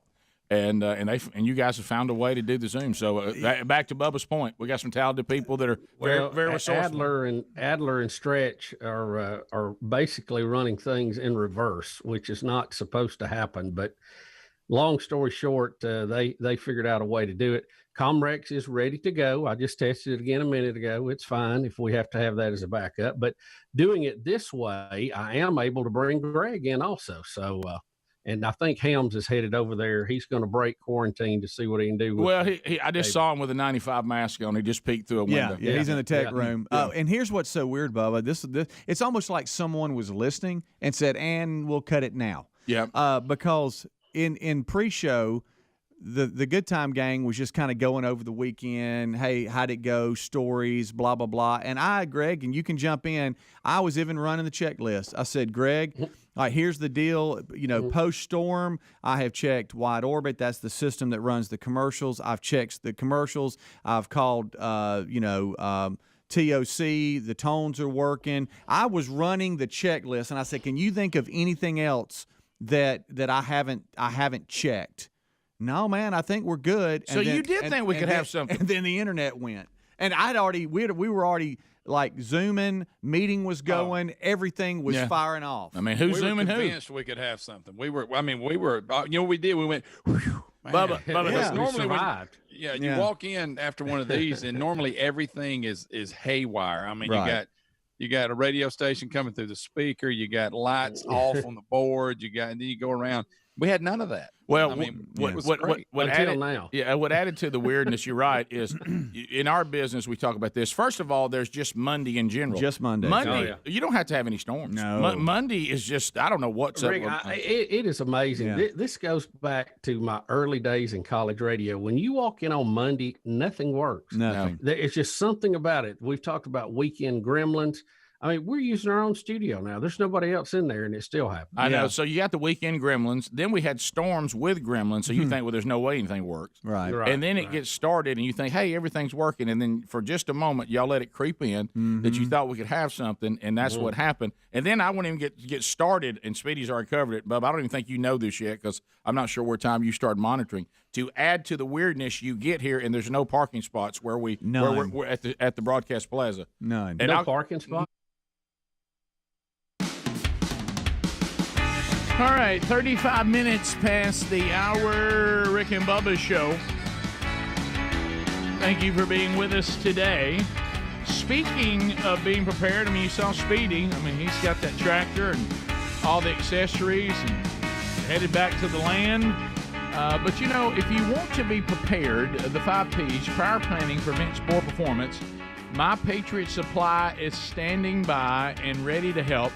Preparewithbubba.com is our URL because that's going to get you the latest special that we have going on right now, and that is a 3-month supply of food for $200 off. Now, look, you're ready for things like tornadoes. We're in tornado season, hurricanes, flooding, things you just don't expect. It might be weather. It might be something as simple as we're headed out to the outdoors. And we'd love to have meals that are ready-made and ready to go. Get a 3-month emergency food kit, 22 food and drink varieties. There'll be no food boredom because of the variety. And with over 2,000 calories per day, no starvation either. And the way they set them up, and Bubba and I have ours, they're sealed inside ultra-durable 4-layer packaging. These ready-hour meals last up to 25 years in storage. So stock up right now by going to preparewithbubba.com. Something as simple as let's go to the great outdoors, something as daunting as the complete collapse of our economy, and then something that, of course, we all have experienced to some degree. And, Bubba, you're coming out of it in a big way. Tornadoes, hurricanes, flooding, weather events. So things that we find ourselves not able to prepare food, it's ready to go. And we get you free shipping at $200 off. Preparewithbubba.com or look for the link at rickandbubba.com under the sponsors button. So that was cool. And a cool tractor, and you got that done. So, Bubba, today, and, we all have been through this world of aging parents, and it's a different deal. And your parents, when they get a certain age, they can't be. Once they lock in on something, there's no moving them on it. Yeah, I told you. I said we've dealt with this, and I think anybody that's had older parents have. They will get locked into something and just not let go. And I think it's because they have too much spare time on their hand, and maybe. the Wheel of Fortune doesn't come on till late in the day. A lot of time to think. So they just and I guess we're probably all that way. But if you're going to work, dealing with kids, family, whatever, you have to prioritize and go, well, that one screw that's missing out of the door frame, I'm not going to really worry about today. But if that's all you got to do, example, by the way. It becomes very, very important to you. That's right. So Greg and I both are what the medical field call heart patients, meaning that our dad has had heart disease. He had a heart. Of course, he said he didn't have a heart attack, but he did about 22 years ago. We were kind of gathering, and when he was about our age, he was in his late 50s, early 60s, when he had have 5 bypasses. Now, of course, he said he didn't have a heart attack, You will not find this in any medical journal. This is just from Dad because he said he never passed all the way out. Greg was there. He did do short-term pass outs. Sure. But he said the fact he could regain consciousness, he did not have a heart I don't attack. know where his medical training. I don't know. I mean, that really has nothing to do with heart attack. It by does definition. not. It does not, Bubba. No, it doesn't. And you would think the 5 bypasses would have been an indicator of a cardiac event. Probably a problem. But anyway, he claimed because he could walk to the ambulance, and I think at one time attempted to ride shotgun, that he wasn't in cardiac arrest. Right. By the way, his cardiologist and all the surgeons, they completely disagree with Dad in his assessment of his situation. And But I'm gonna go with their but anyway, so opinion in this situation. So to be wise, they we've talked about it on the show before. We have a cousin who's a cardiologist, and he says you and Greg need to come in about every 5 to 7 years, and we need to do a calcium score, do a stress test, Right. kind of figure out what's going on here, and just kind of keep an eye on it. And That's important. Yeah, and so I'm due today for the stress test, and I was going to do the calcium score too, but their machine is broken, and they've got to send me somewhere else or something. But let me be clear, it really is no more complicated than this. So I talked to the nurse that's setting up the appointment, and she says, we're going to do it in the afternoon. So, and we already have recent blood work from you because I had been to the doctor just for I actually got tested for COVID. I wasn't feeling good one day. I went and they just did a bunch of blood work and trying to figure out what was going on. And I was negative, and they just said, "Look, we don't know what's wrong with you. It may just be this or that or whatever." But I felt weird, and so anyway, so they just did blood work.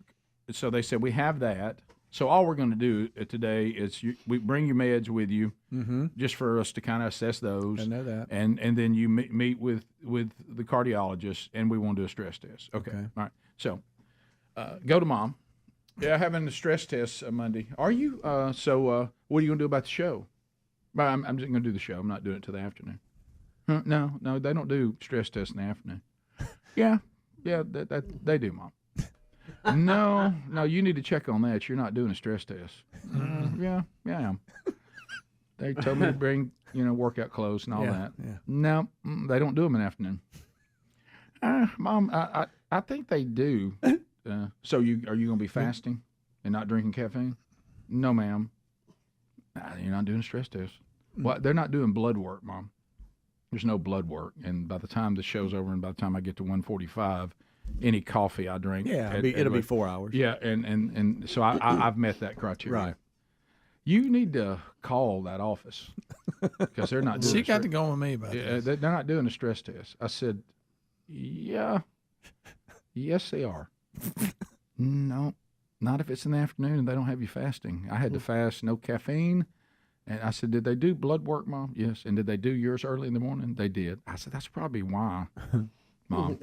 Well, they don't do them except in the morning. I don't know where that came from. I think they do them at various times. Yeah, they're just going to be looking how your heart flows through your blood. Right, through the blood through your heart. But Bubba, I might as well have been talking to the wheel of meat over I there. even used Speedy as a reference. I said, Speedy recently had one, and guess what? It was in the afternoon. Right. Yeah. Right? Yeah. Well, yeah, like kind of towards the end of the show. You must have got something else. Yeah, that's what I'm saying. It wasn't. You went there at 6. No, not at all. She said, well, I've got mine. Mine was 6:45. Yes, ma'am. And that's probably what. It took about 3 hours. That probably worked best on you. And they also gave you the injection. You didn't get on a treadmill. No. Right, you did the chemical. Yeah, right, Rick, but there were people back there that did the treadmill with her. She tell you but that? I saw treadmill people. Yeah, but Mom, there's various appointments There on is. stress There is. tests. There is. Yeah. So traditional. So what time is your stress test? You saying 1:45? They're not doing a stress test. Are you? How you gonna fast all day? I don't have to because they're not doing blood work. Right. And even if they were, I could fast a certain amount of time. Yeah, like I think it's 4 hours. You know what I mean? And, Yeah. and the last caffeine I will have will be like at 6, 7 in the morning. Right. So you gonna drink coffee. Well, when I get to work, Mom, it's 5 something in the morning. I'm going to have some coffee. Yeah. Well, you're not doing a stress test, Rick. You need to call them because I don't know what they're doing to you today. And I'm like, they're doing a stress test, I and wish you I don't want to could get see elevated. You know what I mean? You're just like, So I do know what they're doing. Yeah, Mom. You know why I know they're doing a stress test? Because that's what they're telling me. That's what was ordered. That's what the whole appointment is today. And the time. I mean, I didn't make the time up. No, they gave it to It's them. in the afternoon. She's right though. Do not have anything to eat or drink after midnight.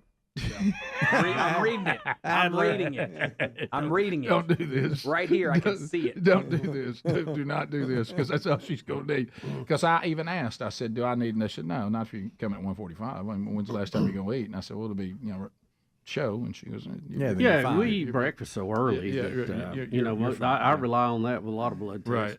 So that 1 or 2 o'clock, you're fine. Yeah. So there you go.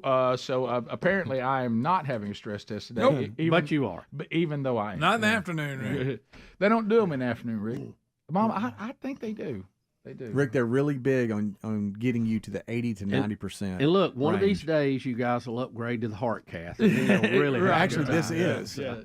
is. Well, it's funny because upgrade to the heart cath. I didn't want to bring this up, but the last time I had a stress test, it was in the afternoon. Yeah. I mean, no, you didn't, Rick. Well, you're not remembering that right. You were probably on vacation. Rick, I just move on and give her the results when it's over. Miss Cannell's right. I even told her, I wrong. said, I'll call you tomorrow after the stress test. She goes, well, you called me after your appointment, but it's not a stress test. Nope. Whatever they do to me, Mom, I'll call. I'll give you a heads What did you up. say when she was quizzing you, Greg?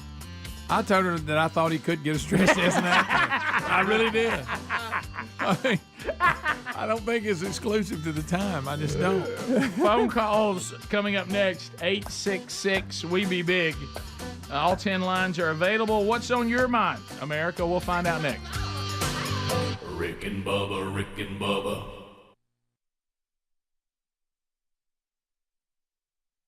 No parking spots. I'll come back and I'll. When I say none, I mean none. I mean zero.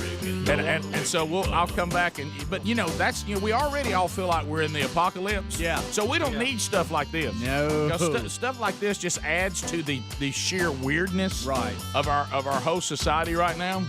But I tell you, we're about one more bridge from falling in. It's going to be dead air, boys. I know. We'll be back 16 minutes past. Rick and Bubba, Rick and Bubba. 35 minutes past the hour of the Rick and Bubba Show. We are back. 866-WE-BE-BIG is our number.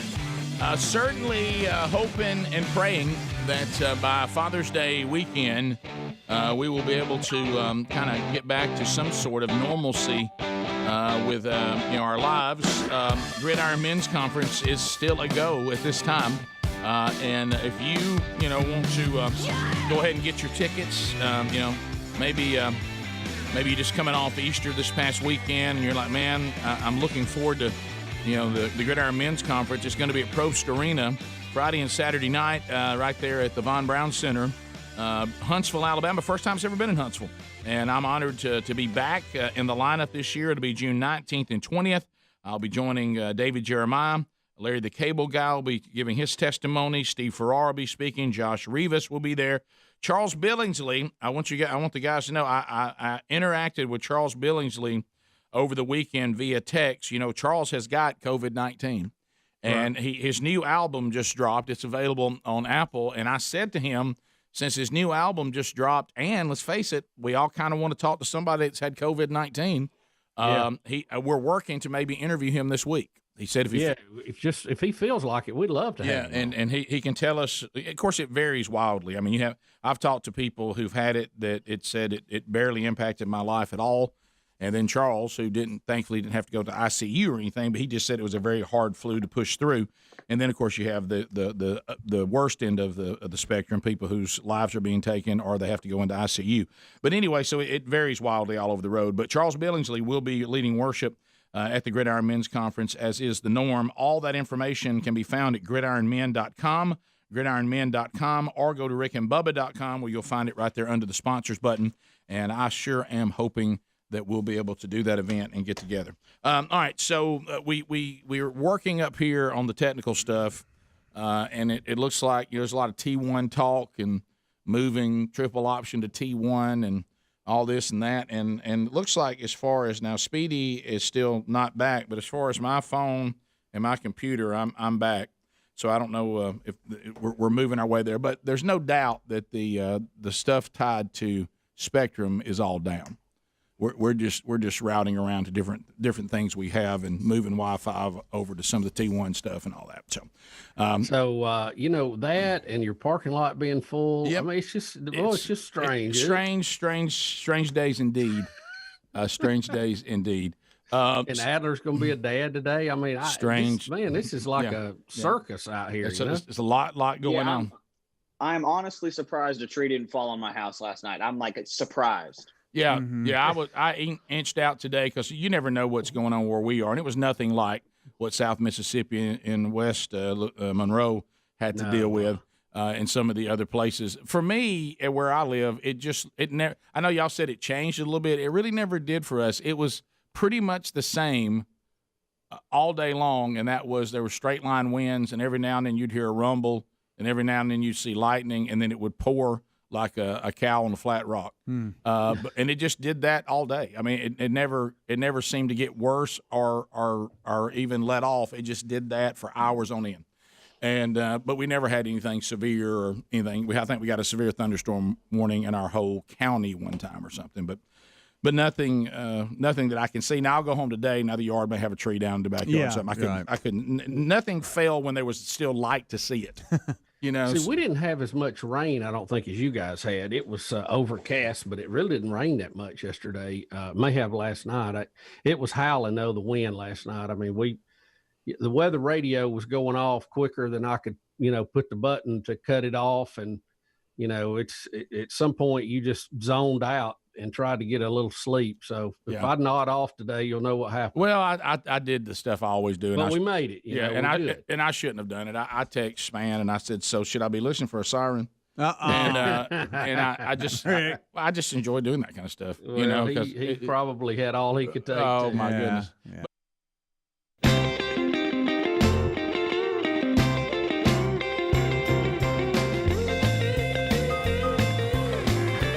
All right, we're back. 10 minutes to the top. Phone calls coming in. America Speaks at 866-WE-BE-BIG. We'll start, and there's lines available for you with Brett. Brett's out of Birmingham, Alabama. Brett, welcome to the Rick and Bubba Show. How are you today, sir?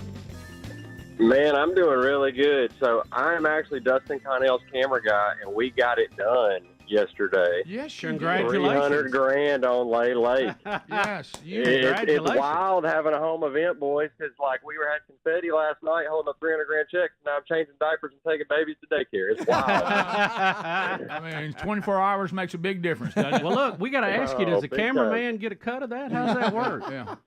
Listen, I hope he wasn't joking about that bonus we were laughing about earlier in the week. That's all I'm saying. Yeah. So those of you that don't understand the significance of this, we had Dustin Connell who won. Here's his cameraman, and then we had him on the show. He and Wheeler, who was ranked number one.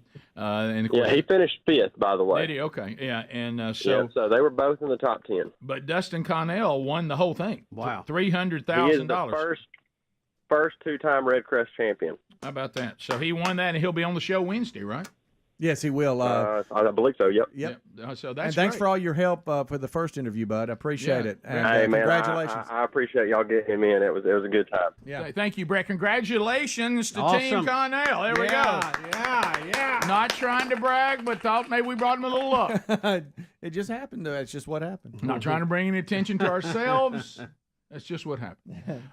We continue. Just the way it is. That's just the way it is. Bubba Carl out of Arkansas thinks that the entire SEC went to March Madness, it seems, but not Arkansas. Carl, how about it? It says Carl Childers. Hey, Carl, are you upset about the Razorbacks being left out? Well, I ain't no big basketball fan, but Frank's kind of upset. Oh, really? Arkansas didn't get into that basketball tournament. No, they didn't, Carl. He started saying a bunch of ugly words. I told him, you ought not talk that way. You're just a boy.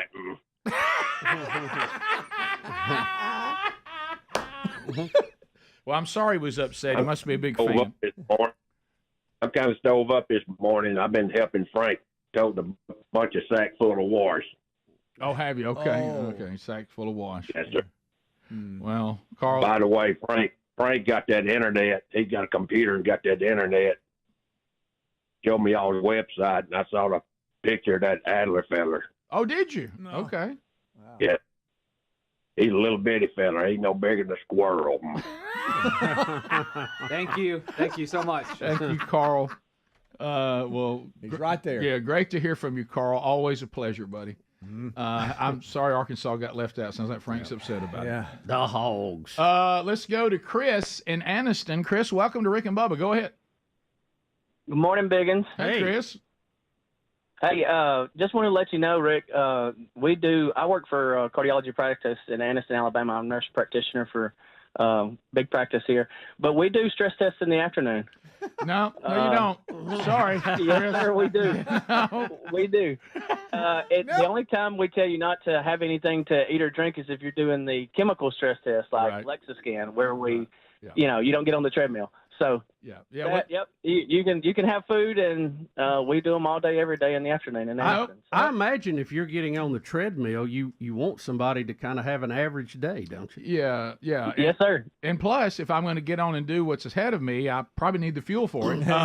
That's the thing I kept saying. I kept saying, Mom, yours was chemical. Mine's going to be the physical. They don't do them in Afghanistan. But there you go. Yeah. We don't want you to have a steak before you come, because then you'll get some uptake in your stomach. But I mean, 4 to 6 hours prior to, you're good. Yeah, thanks, buddy. Appreciate that. Good luck, Rick. Thank you, man. I appreciate it. Well, that's if he was having one. Right. Well, they don't do them. They absolutely don't do them. Marshall, out of the great state of Mississippi. Marshall, go ahead. Good morning, guys. Hey, buddy. I didn't mean to tell Greg false information. I got out of a speeding ticket. We were talking about speeding tickets. Oh, good. Y'all were last week, and I didn't get a chance to call. I wanted to brag a little bit. It wasn't reckless. You just have to know the area. But how about 70 and a 30? Woo! What?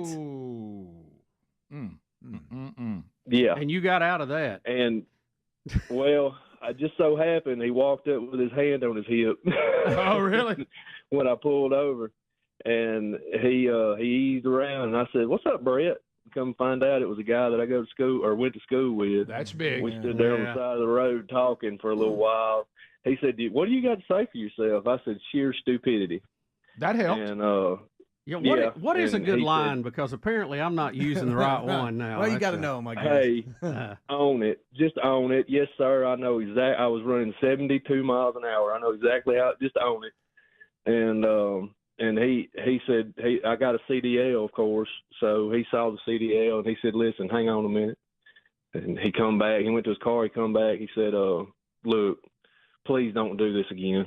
And he gave me my license back. True. I was like, "God bless you." I just wanted to jump out of the truck. Isn't that a great feeling? How about old Brett? Well, he wish you hadn't used his name, but that's fine. Right. He wish you weren't being so detailed, but no, they have discretion. It gives you that elation about the first time you found out about God's grace. You're like, oh man, that sounds. Yeah, that's exactly right. And it's the middle of the month. Yeah, that's true. That's right. When I got my ticket, guys, thanks, Wade.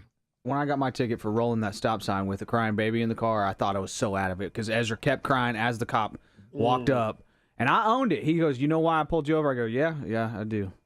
And now I see this ticket in my hand. I own it too. I own this. I own this fine here. That's the one. That yellow thing. Yeah, I actually had a policeman send me information. We talked about that. I went back and found it. It must have been last Wednesday. We talked about it. He said, "I give 5 for stupidity, 5 for a just cause, and 5 for me being in a good mood. After that, I'm gonna stroke you a hard copy." 5? Mm-hmm. That's what you said. Are those cumulative? That's what I was wondering. So if he's in a good mood, and you're just stupid, and what can you get 15? And then just cause. Yeah, so maybe I could get 15. Right? Yeah. But he did say the way that we act goes a long way. You know, but I've done it all perfectly. I thought before and still got one.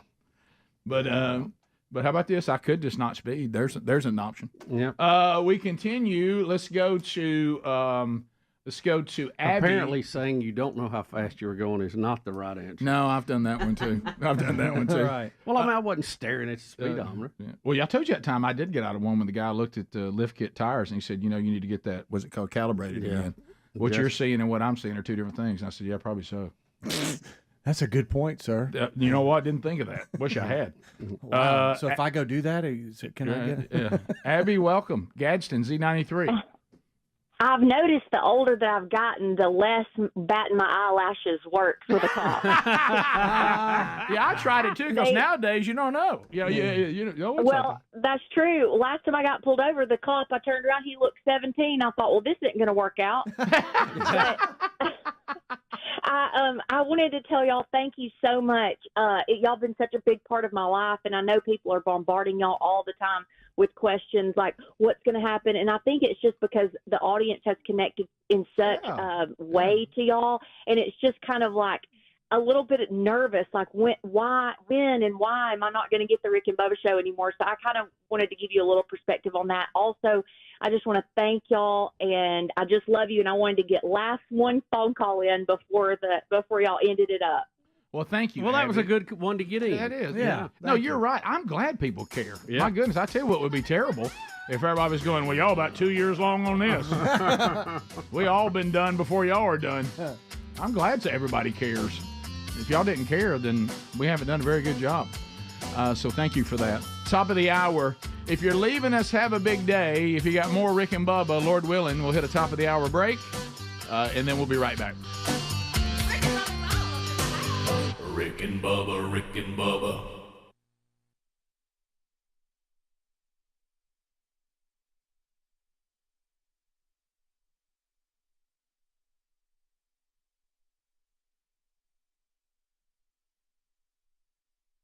That was the same thing. We just kind of, we made a really a good move. I've learned some things, as you go through parenting and being married and all this. Is you have to stop trying to make things work on a date. The best thing to do is just look at a forecast and say, this is the day we're going to do the things that you want to do on a beautiful day, because this day is going to be beautiful and that one's not.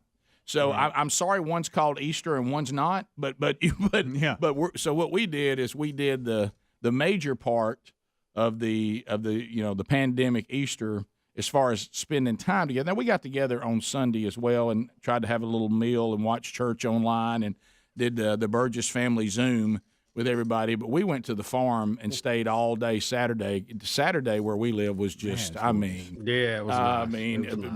And got to spend time together and do some fishing and ride some four-wheelers and just we hung out there all day long. But Easter was odd, but it was a wonderful thing. I felt kind of bad, Adler. I know you guys being in this mode.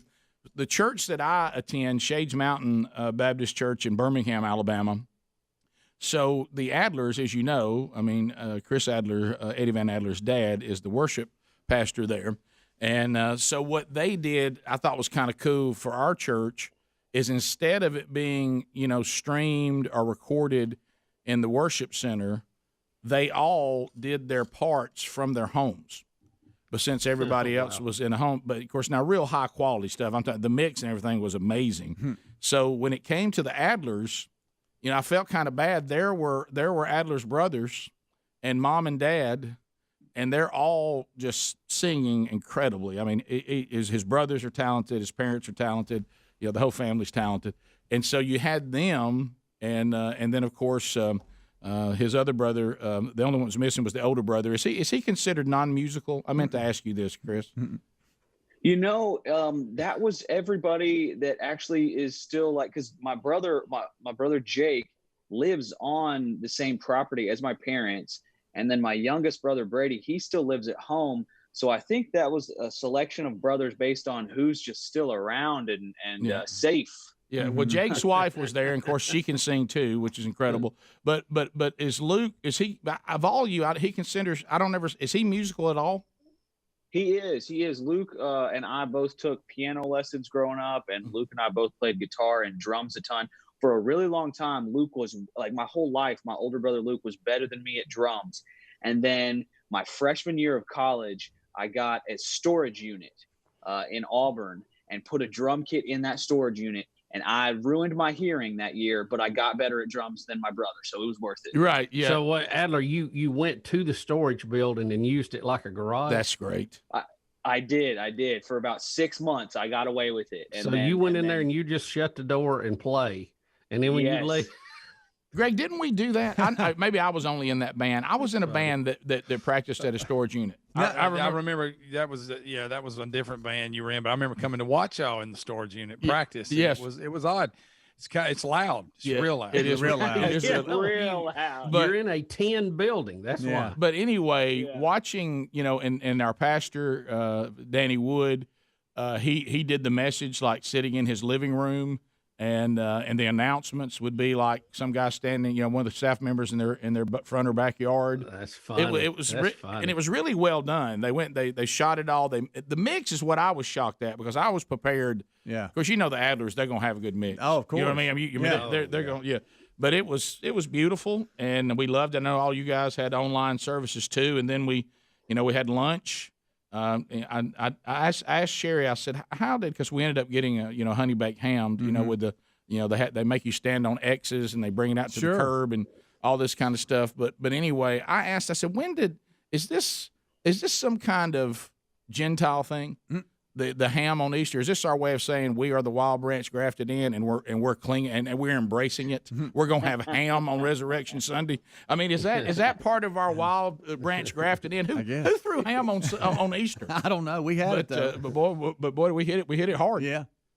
So that was it. But that was it's one thing to be at your house doing church online, which it was great. I mean, I think we've all had great experiences with it, and I'm thankful. Think about 100 years ago in 1918 when they had the big pandemic. Of course, they didn't have the medical that we had, and millions of people died. But I mean, without technology, there would have been nothing. I mean, it would be like you're in your house and Dad get the Bible out, and there's no, the fact that we have the technology we have is really quite a blessing because some of the production that these churches are able to put on now with this technology is amazing. It really is. It is, and it gave us a chance too to watch a lot of Jesus films. Yeah, that's what you can get all those. You all you got to do is just start searching around. They were all on this weekend. I forgot how many they were. Yeah. Growing up, I loved Jesus of Nazareth. That was kind of one of them we watched, and then we checked out. The Passion came along, and that was awesome. Oh yeah.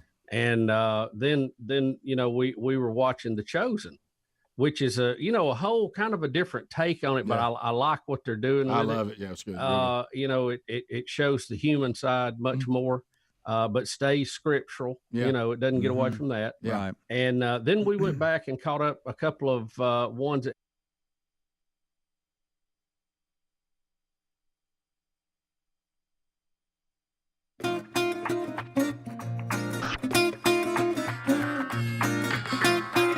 Six minutes past. From Sweet Home, Alabama to the world, a brand new hour of the Rick and Bubba Show. Thank you for being with us today. Rick and Bubba Buffalo Wild Wings Charity Charge Day today. So participating Buffalo Wild Wings locations in Sweet Home, Alabama are ready to go today. 10% of the food goes to another wonderful nonprofit called Find You Foundation. So go out and enjoy great food today. Help another great organization.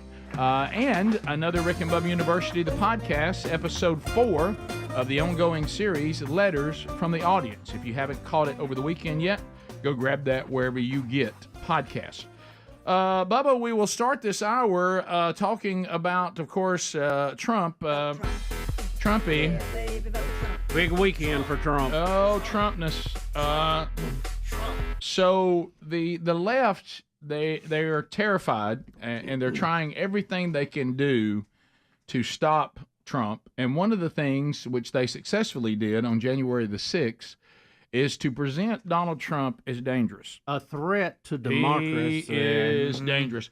Now, because they know if Americans would like to have a strong economy and to be respected around the world. If that's what they're going to base the election on, then Trump's the easy choice. Plus, maybe you don't want to have a president that has dementia. So, but they say, well, we have to make sure that all the Americans that are drifting to Trump, we must demonize them. We must say that a vote for Trump is a vote for danger. Danger, stranger. What he is a leader of anarchy and chaos, so he's just dangerous, is what he is, and so are all his supporters. Trump made this comment that we're going to share with you, and then we'll talk to you about what the left is doing with it. Which, you've probably already heard the comment in a headline of a news story. Trump promises bloodbath if not elected. This in the backdrop of January the 6th. But listen to what he actually said. Mexico has taken, over a period of 30 years, 34% of the automobile manufacturing business in our country. Think of it. Went to Mexico. China now is building a couple of massive plants where they're going to build the cars in Mexico and they think that they're going to sell those cars into the United States with no tax at the border. Let me tell you something to China. If you're listening, President Xi, and you and I are friends, but he understands the way I deal, those big monster car manufacturing plants that you're building in Mexico right now, and you think you're going to get that, you're going to not hire Americans, and you're going to sell the cars to us. Now, we're going to put a 100% tariff on every single car that comes across the line, and you're not going to be able to sell those cars. If I get elected, now, if I don't get elected, it's going to be a bloodbath for the whole, that's going to be the least of it. It's going to be a bloodbath for the country. That'll be the least of it. But they're not going to sell those cars. They're building massive factories. A friend of mine, So Trump is talking about cars flooding into the country with no tax on it from Mexico, made by China.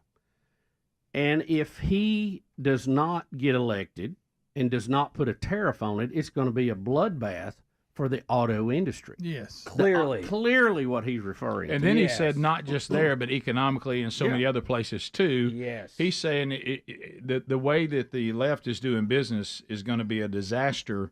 And if I don't get elected, that disaster, an economic bloodbath, is what's coming. Now look at the headlines here. Adler has brought up from NBC News, CBS News, the Rolling Stone. Trump says there will be a bloodbath if he loses the election. Yeah. Trump says there will be a bloodbath. Trump says there will be a bloodbath. He did say that, but that headline is clearly taking it out of context. Yeah, on purpose. So here's Pelosi. She couldn't get there quick enough. And you're going to hear her float up a lot of things that never happened. So here we go. He's even predicting a bloodbath. What does that mean? He's going to exact a bloodbath? There's something wrong here. How respectful I am of the American people and their goodness. But how much more do they have to see from him to understand that this isn't what our country is about? Praising Hitler, praising the Russians, honestly, condemning our soldiers for losing or dying in war or being captured in war. Here we go. It said, what's wrong with Russia? They defeated Hitler. What about the millions of Americans who risked or gave their lives? What about him saying that soldiers buried in Europe, he didn't want to visit them because they were losers? Not true. Not true. And Nancy Pelosi says she loves the American public so much, she's sitting there lying to them. Yep. She's taking all of that out of context, and she knows she's taking it out of context. Bloodbath, he didn't say. Praising Hitler, he didn't do. Calling those that have died on the battlefield losers. All that did not happen. Yeah. And it's all the same game they're playing with the bloodbath comment. And now, remember Nancy Pelosi, and we've played this before, her telling someone or a group how they do it in D.C. when they want to smear you. Yeah. Oh, yeah. Yeah. So she and these are the tactics she's using right now. Yeah, right? You just heard that. Here's the flashback. And it's a diversionary tactic. It's a self-fulfilling prophecy. You demonize, and then we call it the wrap-up smear. If you want to talk politics, you call it the wrap-up smear. You smear somebody with falsehoods and all the rest, and then you merchandise it.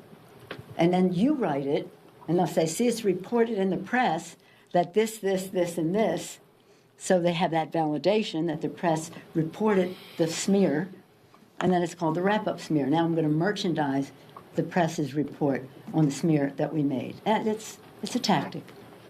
See, proudly telling you how she does it. She will go out, give a half-truth or out-and-out lie, smear somebody, let the media report on it, then quote the media stories that were reporting on her as truth. You know, we saw that with the Russia hoax, too. Same thing. Same thing. Well, and remember, it only applies, though, to their political opponent.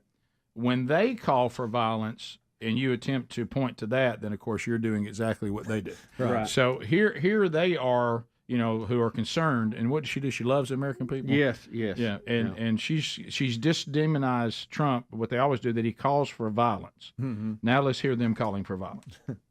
I just don't even know why there aren't uprisings all over the country, and maybe there will be.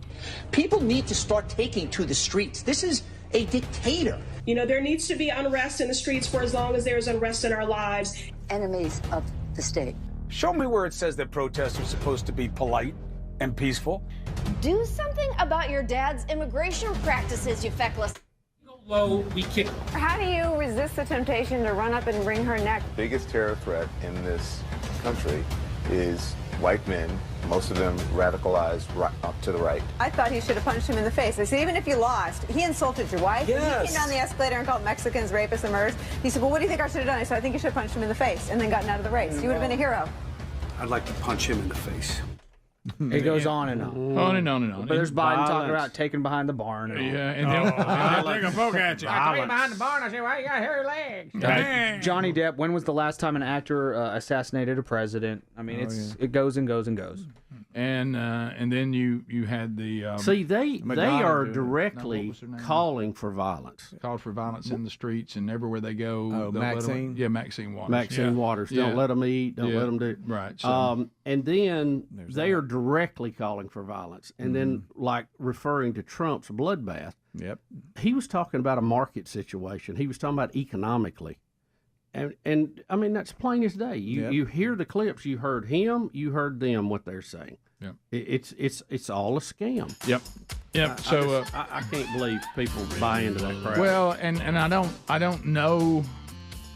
I think it may play well to the home base, but I'm telling you, when people go to the grocery store and see the prices and how much everything costs and how much the green movement's raising everyone's utilities and inferior products that cost more, jobs leaving the country, maybe a tougher sell. Rick and Bubba, Rick and Bubba.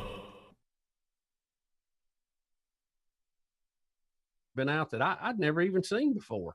That I didn't. The History Channel did one. It was kind of interesting. So they had a scene in theirs where Jesus is walking on the water and calls Peter out, which I haven't seen in a movie before. So that was kind of interesting. Yeah, if you be sure when they're all cranking out like they do, if you see Willem Dafoe as Jesus, just keep moving.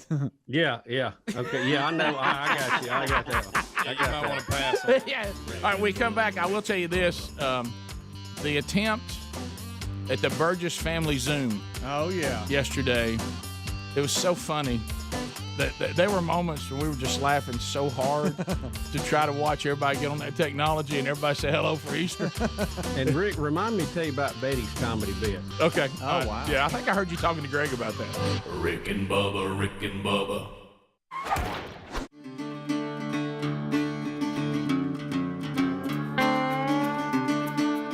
From the broadcast plaza and teleport, it's been banged around a little bit from the storms that came through, but we're making it work. But Speedy and I are here along with Stretch Armstrong. Eddie Van Adler and his wife are headed to the hospital for induction and their first baby coming over the next 24 hours maybe. So we'll update you on that. But Bubba and Greg and Helmsy are on location using the Zoom format along with some of our engineering technology put together by engineer by trade, Bill Bubba Bussey. And I want you guys to know as you guys come back this hour that people are noticing, Bubba, that Greg's audio was better today. Oh yeah. Well, look, listen, I'm just just shouting out ideas. Tom Scott's the one that built the backbone of all this and has kept it working. So shout out to Super Tom. Yep, Tom's done a great job with all this too. It's our first pandemic. We've never done it before. Yeah, I mean we're writing the book, you know, so we'll know the next time. Yeah, the people who went through this in 1918, they're no help to us. And it was a little different. I mean, you had to decide where to park your horse back then. You know, it was all different. You had different problems than we have. Yeah, absolutely. Oh, boy, did you. COVID-19 update. Dr. Odom joins us again from UAB. Dr. Odom, I hope somehow, some way, you're able to get some downtime over the weekend. Did you get to rest at all? I did, yeah. I've been on call for a while. I just got home yesterday, so it was nice to come home on Easter Sunday and see my family. Good. Glad you were able to do that. So let's we want to stay with facts, not fiction, and we want to be prepared and we want to be wise, but we don't want to be chaotic, and that's kind of been our theme. And you've joined us in that theme. Let's talk about. You're not involved in the economy. That's not what you're supposed to. That's not your area. Your area is to deal with the infectious disease part of this. So other folks will have to figure out the economy and when we're going to balance that. But the medical information will help us make those decisions. So where are we as far as the United States of America on COVID-19, the good, the bad, and the ugly? So the snapshot from this morning is that we have more than 500,000 cases confirmed in the U.S. and about 22,000 deaths. We do think there are probably more cases and more deaths than we're able to count just because we're not testing everyone and some of the deaths are not.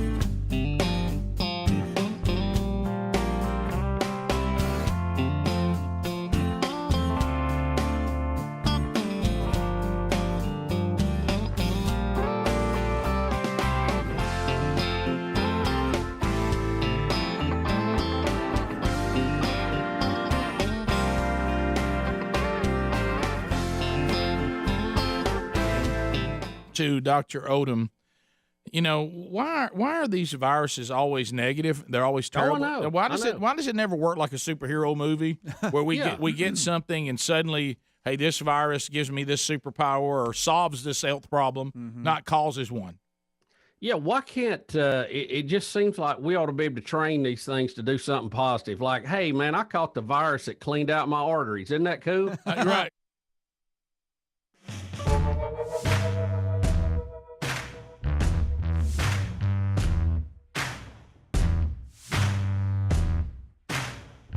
That's right, baby. 21 minutes past the hour. Thank you for being with us today. As we walk through another one, and we're hitting kind of the high points today. We'll get some more of your phone calls coming up. We've been looking at some of the stories around the world. We've been looking into the lives of the men that make up the old Rick and Bubba show. Adler was telling me in the break, we've been talking for years on this program about the Sunday morning drama that can be part of a household that features multiple children and a husband and a wife. We once described it as you finally end up in the van, hating each other's guts, ready to worship the Lord. And Adler, did you have a day yesterday with a church? Yeah, this involves my kids, but kind of indirectly. I have my older brother's got kids that are older than my kids, right? And they have a play set that they have officially outgrown. So I'm trying to get this play set from their house to my house, but I've got a patch in my yard where I want it, but it's on an incline. And there's also a stump there that I'm having to deal with. So you got to do some digging to level it up. That's what I've been trying to do over the last few little digging, probably 2 weeks now, trying to get this. I didn't know that. And y'all, my hand. Is there anything harder than just taking an axe to a stump and trying to get it out of the ground? That's why they have stump removers. Yeah, they have grinders. I mean, my goodness. They work well. So, Or Adler maybe drill a hole in it and set it on fire. Yeah, is there a portal at your house back to the 1950s? Well, I mean, do you not know there's equipment readily available? I've been trying to just handle it on my own. Right. Did you go to the general store on the mule to get your axe? Plowing the fields with my mule, that whole thing. Daddy in the backyard. And y'all, my hands are just destroyed. I've got blood blisters on both of my hands, and I actually those did not break, but the one right here on my thumb broke. Oh, and so I've been just dealing with that. Easy. And I'm playing drums yesterday at church. And I don't know if because we've got sound check practice, and then everybody meets in one of the back rooms to kind of talk about what's going to go down at Shades this morning. That whole thing. And so I don't know what happened. If it's just when I was playing during sound check, I busted something loose or something. But as far as I know, I was not bleeding before this meeting with everybody. Oh, no. I'm sitting in the room. I'm yucking it up with some of the musician guys. We're the cool guys in the room, Sure, because y'all are a little bit cooler than your standard choir person. Everybody we're knows the that. musicians. We're a little hipper than the standard choir people.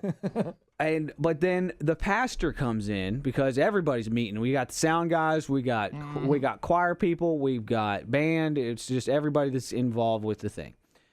And the Pastor George actually comes and sits down next to me. But before he does that, he goes, "Hey man, how's it going?" And I shake his hand. Oh, bloody hand! I shook his hand. Goodness. I didn't think. I don't think I was bleeding at that point. So maybe it was the handshake where it busted it loose.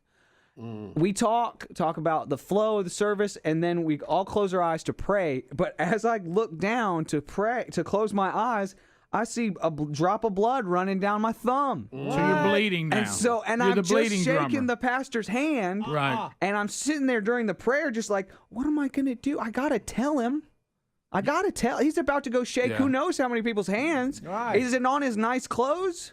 And let's be honest, he dresses so nice. He dresses so nice. He is a fine. He does. He really wears his clothes. I dress like this when I'm at church, which is so sad. It is. It is. But where does he get the clothes? Yeah, right. The cool place. Not Walmart. Not Walmart. No. Okay. Probably all not. right. But you realize with us getting this close to Good Friday, you cannot send the pastor out there with blood on his hands. No, you can't. So many reasons. Maybe for the Friday message. And so y'all, I'm like, I'm panicking. He's thinking this gross guy. Yeah. Your internal prayer has now turned into, please, Lord, let there not be blood. No, let's go back to this. He's got to preach. I'm with Greg, though. He's going to have a meeting. Look, guys, I'm all for us using our music as an outreach to the community. Yeah. Talk to me about the homeless drummer. He's bleeding. Where did he come? Where'd y'all find him? Right. So y'all, I'm just having a panic. The prayer, it's felt so long. Yeah. And I'm like trying to look and see, like, is there blood on his khakis? Did you hand him a tissue? And so after, in Jesus' name, amen. And I had to, hey, how do you start that? Hey, I think I bled on you. You couldn't let it go. Can I tell you? I think I bled on you. I think I bled on you. It's a tougher conversation. Yeah, I think I'll just say check and see if you have blood on you. Because I'm bleeding and you may have pretend got like it didn't happen. Y'all, you know how he gets when he panics. Yeah, too. I'm sure the delivery. Now let me tell you what he does when he panics, and let me see if we got this right. Earbuds. The pastor, everybody wants to talk to the pastor, especially at a church of that size. Yes. And that's impossible. You have to get appointments and all that. You need to get right to the point. I bet when you got nervous, you took him all the way back to the plaything that your brother has that you're boring. Stump. Right. You went all the way story. back. You just needed to get right to it. Hey, by the way, I may have just bled on you. Yeah. But I bet he had to hear the whole story on how this happened. Because I was chopping his stump. My brother has a playing area. His kids are older than mine, and he doesn't need it anymore. And I've been waiting on it. I got this spot in the back of my yard. Charlie, he's a firecracker. My brother's kid. Yeah. Lily's so older. smart. Lily is so I think there are how many? No, that's not right there. And you're doing through all that, and all he's thinking is, got to preach. Yes, got to preach. Got to preach. Yeah. Why's the homeless drummer have me cornered? Security. Did you bleed on him? So I was like, hey man, I think I bled on you. I'm really sorry. You actually said that. I did. I showed. I'm like, look at my thumb. I'm bleeding here. I'm so sorry. And it wasn't on his hand. It wasn't on his clothes, and he did a great job of handling it. He was like, "Hey, man," he didn't act grossed out. Oh, he had to have been, though. Greg, no, probably not. Maybe a little bit. Probably yes, he was. How Okay. quick he get to the bathroom and wash his hands? He dumped alcohol. He didn't run. I have to give him props. He didn't run right. He just hung out. He just hung out. Walked briskly. But I know as soon as the meeting cleared out, I'm sure he was speed walking. I would have been. And how many tests are they running on him today at his doctor? Right. Yeah. You might see him at the doctor. He may be there. Hepatitis C. No, I'm kidding. Nope, I don't do that in the afternoon. Hey, George, I'm having a stress test. What are you doing? Multiple tests. Just to be Testing safe. me for everything. So, Adler, did you have any luck with the axe? He, seems like that I've would still be- got a third of a stump That's left. an uphill climb, I got brother. a third of a stump left. But he handled it so good. He was like, "Hey, we're blood brothers, man." Like, he handled it That so voice good. and everything? Yeah, but he was He's probably thinking, masking "You his fear of nasty." disease. He was Right. probably masking fear of disease. Right. Yeah, But because he he's did thinking the long-haired guy. Don't tell him what he's got. And he rides around in a van. Thing's probably crawling. One day he's going to be living in it down by the river. Yeah, if things work out. Right. Now that's the goal. If you look at his Google history, it's if you get blood on your hands. Blood-borne diseases. From Shook handshakes. hand with unkempt drummer. Shaking hands with the homeless, dangers. Dangers of. Well, so he handled it well, and there wasn't blood did on you his clothes tape up and for the services and all that? I did. I put a little bit of tape on it just for the service. Did you play well, or were you conscious of it the whole time? It went great. It was a good morning. I didn't drop a stick. Got close, but I didn't drop any sticks, and no disastrous train wrecks. So that was good. You know. Yeah. And y'all opening with "There's Power in the Blood." I thought, Very timely.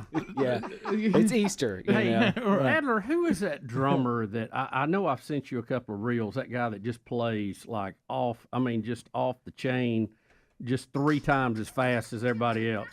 You know what his name is? I don't know. I am really bad at checking The my. guy with the beard, you know who I'm talking about? Oh yes, I do know who you're talking about. But I did not see your messages, by the way. Okay. Well, I yeah, sent it's you a like couple of them. Sergey or something like that. Man, he's he foreign, can play. but he's great. Yeah, he's very good. He did a whole series of playing with one arm, Yeah. like Well, Def Leppard guy. oh wow, Yeah, we'll be but back. Sorry about that, Pastor George. My bad. We'll be right back. Rick and Bubba, Rick and Bubba.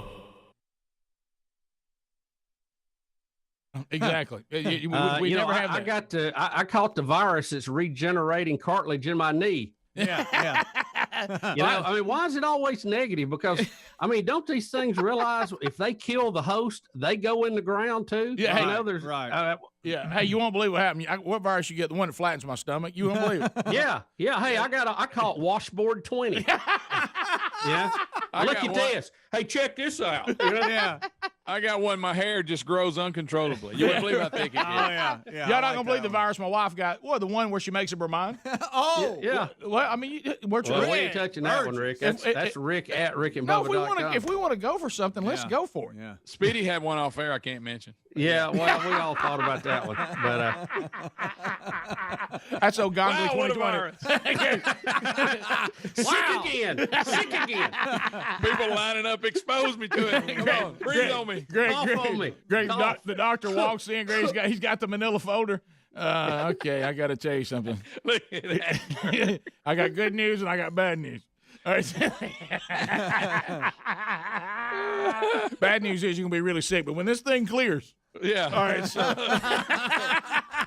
If you can just persevere, you'll be fine. I forgot it. I keep thinking Adler's going to the hospital. And he pops back up in the Zoom. I know. There he You're is. having He my still hadn't had a baby. baby yet. That brought him out. What a lovely way of saying that you know you love me. I'm seeing everybody double now. What are y'all doing? Bubba, I'm sorry. That's a you may be seeing that. Oh no, yeah. I've got the fever. Yeah. I got the fever. No, I'm seeing. Never mind. I got to tell you, We got so many windows open. It is a wonder any of this is working. You That know, looks good. Bubba's seeing double. Yeah, but it's warm in here. What's the deal? Uh-oh. All right, so other things that I got to cut the air on here in the broadcast closet, Rick. there you go. Yeah, Bubba, by the way, your lighting today is fantastic in the broadcast Thank you. closet. It's your Thank best you. broadcast closet production yet. It really is. Well, I keep playing with it. It may look like the real deal before you know it. He's got that filter on his face. Yeah, yeah. Have you done that filter again, Bubba? I don't know what he's talking about. If there's a filter to make you look better, I need it. Yeah, having my baby. I'm going to download that app. But no, you know what it is? I got a little better angle. It's not convenient for your laptop if you're streaming off of that to be, to have it jacked up in the air, but you get a better angle of you. And like I say, I put some more lights in here. So, but you then you got to go up high to type and all that. But it's, we're getting it dialed in. I mean, heck, we've been doing this a while now, right? Yeah. We're getting it. Greg, I noticed, Bubba, on the Burgess family Easter Zoom this weekend, Greg and Lisa gave us a different place that Greg could broadcast from, and it was fantastic. But he can't figure out how to do that without waking Lisa up. What was it, Greg? Yeah. Oh, it was a good look. Downstairs, but I just, like I said, I would be right outside her door, just loud. Yeah, and but if you ever mix it up, one day that it was a nice look.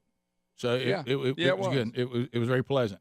So what was the other thing we were going to mention here? I can't remember. I know you've got something with Betty coming out later. I can't wait for that. Bubba, what is that?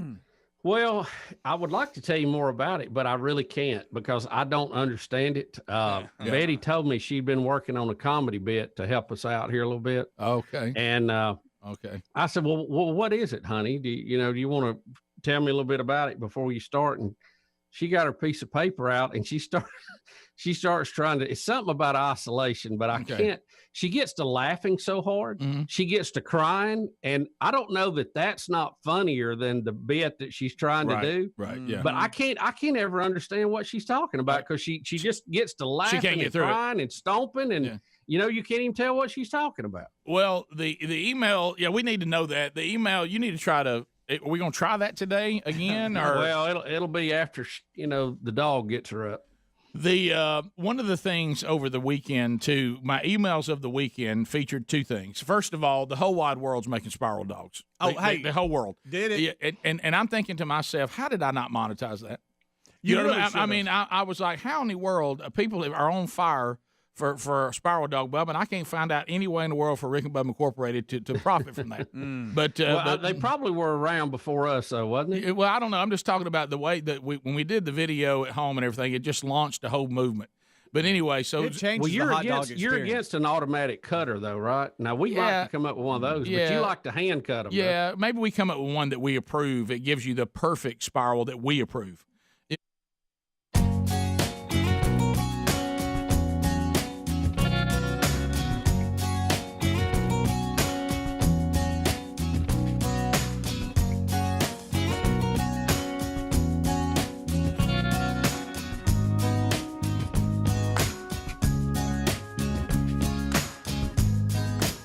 We're back 35 minutes past the hour. Rick and Bubba show. Thank you for being with us today as we roll through another one. When's the last time you checked your home's title? Sorry, guys. Didn't mean to be a Debbie Downer in the fun zone. But there's a rising crime in America called house stealing, and it's not what you may think. It's really... family members can do it to you. We've all got them. It could be just a straight up criminal. It could be a renter. Maybe you got a rental property. Be careful. You know what? If your name isn't on your home title, guess what? Somebody is scamming you right now. A Florida woman discovered that scammers forged her signature, created a fake deed to her home, and took her property. And if people can pull this off, they get it. And by the way, if you have homeowners insurance, good luck on them taking care of you on this one. And the just normal identity theft protection will not cover this. So go to HometitleLock.com right now and use the code Bubba, and they will give you peace of mind today, hopefully, that you'll see that your name is still there. But if it's not, they'll catch it before more damage is done, and you'll also get 30 days of protection just by using the code Bubba. The direct links at rickandbubba.com, too, under the sponsors. You don't want people stealing your equity, taking out loans against your home, second mortgages, things like that, selling it to someone. So go right now to HometitleLock.com, use the code Bubba, and find out if your name is currently on your home's title. If it is, then you go great, but you'll also need to go ahead and take the next step and protect yourself for future. And for the future, or if there's a problem, we can start working on it. All right, so we have a couple of things we want to look at. One of them is this thing that you just mentioned to Adler about y'all said he's a drummer that's the most viewed drummer right now, trending drummer. Rick, check him out because I know you're a drummer too. Yeah. Well, I see. I guess I watched a few of his, so I get all of his reels. Oh yeah, once you do that, man, he is unbelievable. Who is this, Adler? Estepario Siberiano. Thank you. Yeah, so there you go. And why is everybody on fire for him? Bubba says because he's so fast. Yeah, he's super fast, super viral. His content is just incredibly eye-catching and ear-catching. And Bubba, I found a drum cover that I think you'll really appreciate. Open Gangnam Style. Good night.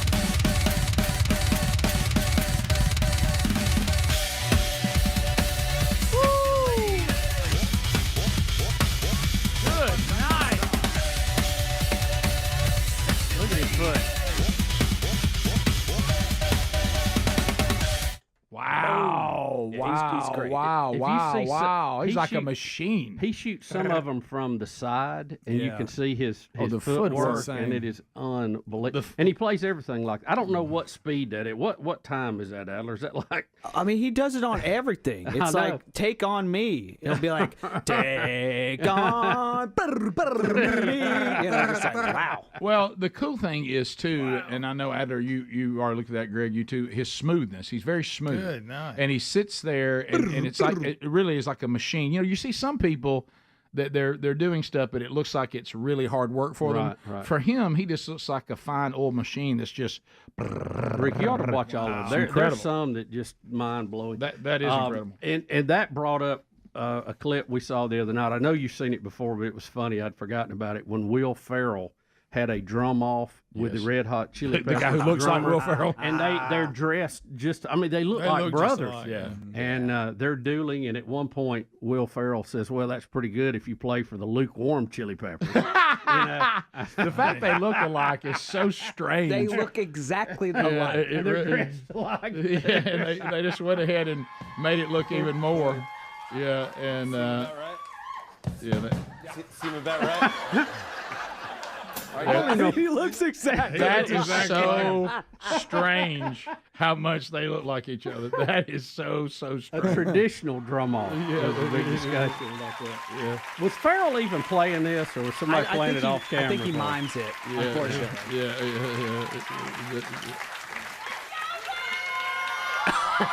I mean, how are they not the same person? Take notes, Chadwick.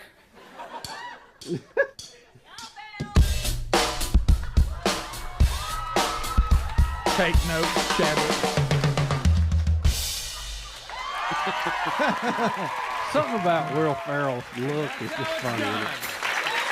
And that's how it's done. So, that's great stuff.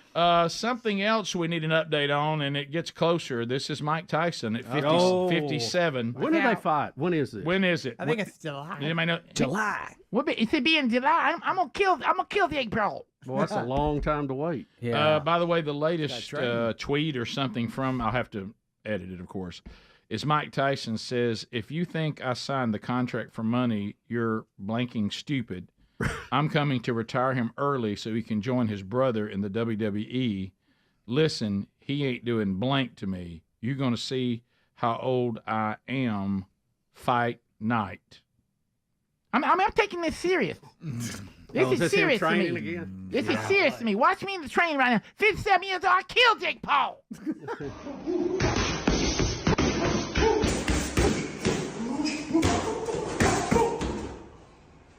Day 4, it was okay, but you don't know what you got in store, baby. You got to face the God of War. And get ready, baby. Fire in the house. You're gonna be facing the God of War. You're gonna be facing the God of War. I'm a marauder, Macarius. In the house. I'm coming, baby. This is guys a genius marketing. It is. Logan Paul knows who to pick. Or is it Jake Paul? It's Jake Paul. He knows who to pick when it comes to boxing. He ain't gonna know who he is when I'm done with him, Adler. You've got one of the most famous, because he came up through Disney. So you've got a whole... Who, Tyson? Not Tyson. The Paul brother. Both of them did, I believe. He come to Disney. So you got all think these- Disney's gonna beat Tyson?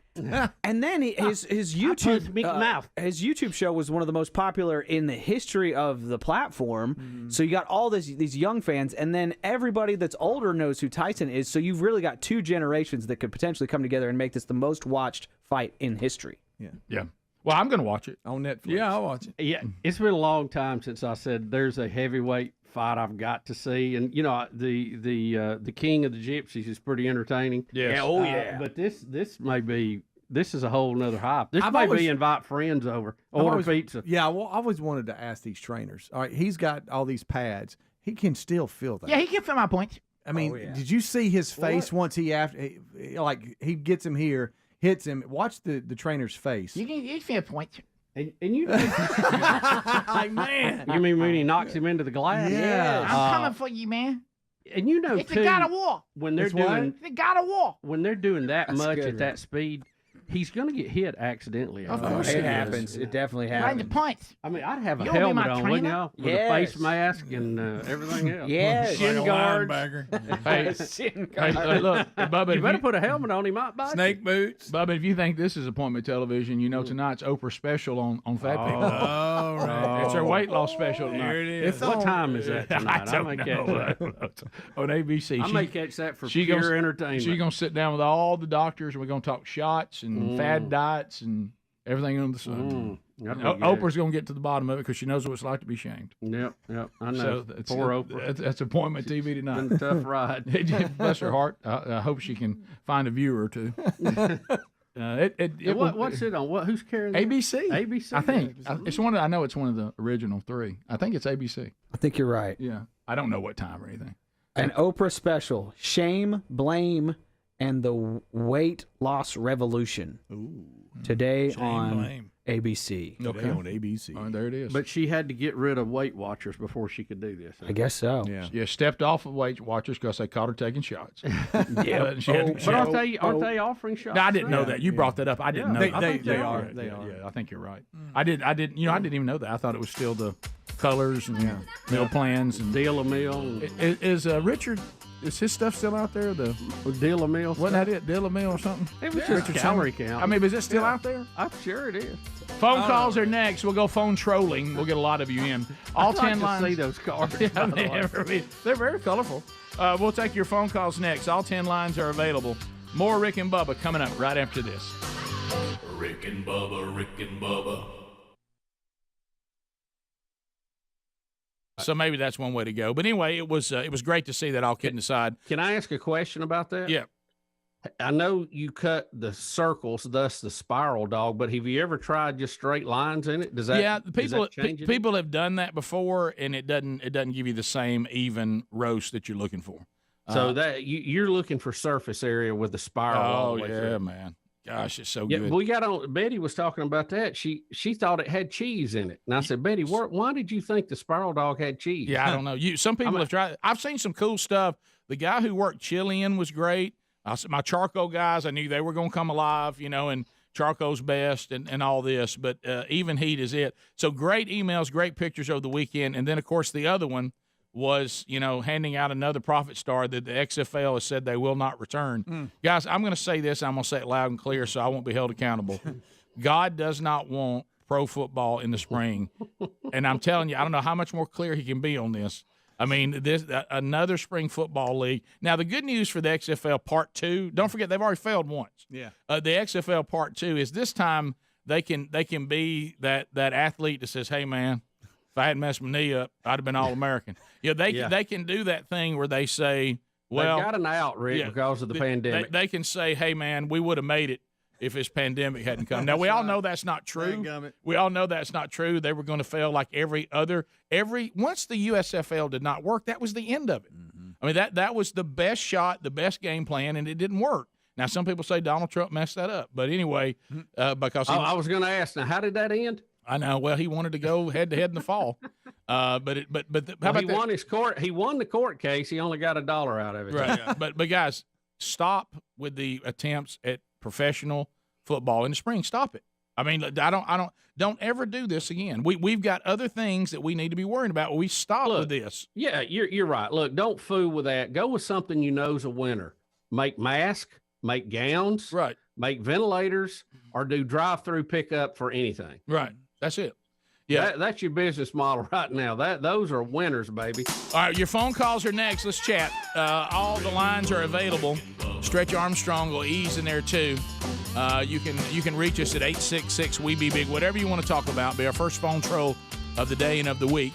And all 10 are available. So if you move right now, you'll get in. We'll come back. We'll go 30 seconds a pop. Any topic that you want to talk about. And when the Rick and Bubba show continues, Pandemic 2020 edition. Rick and Bubba, Rick and Bubba.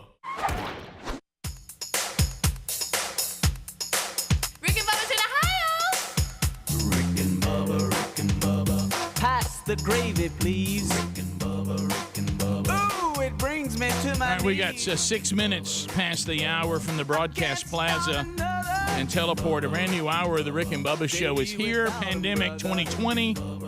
Speedy and I here in the studios.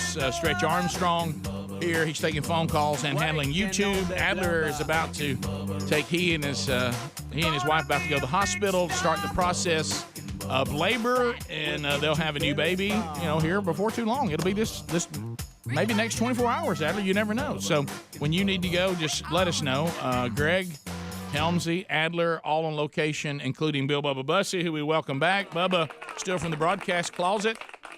Bubba, I want to just tell you again. I know we're in very, very unique times. Oh boy! And I know that we're social distancing and we're sticking with all this. But I must tell you that the pouch on your front door is really, really filling up.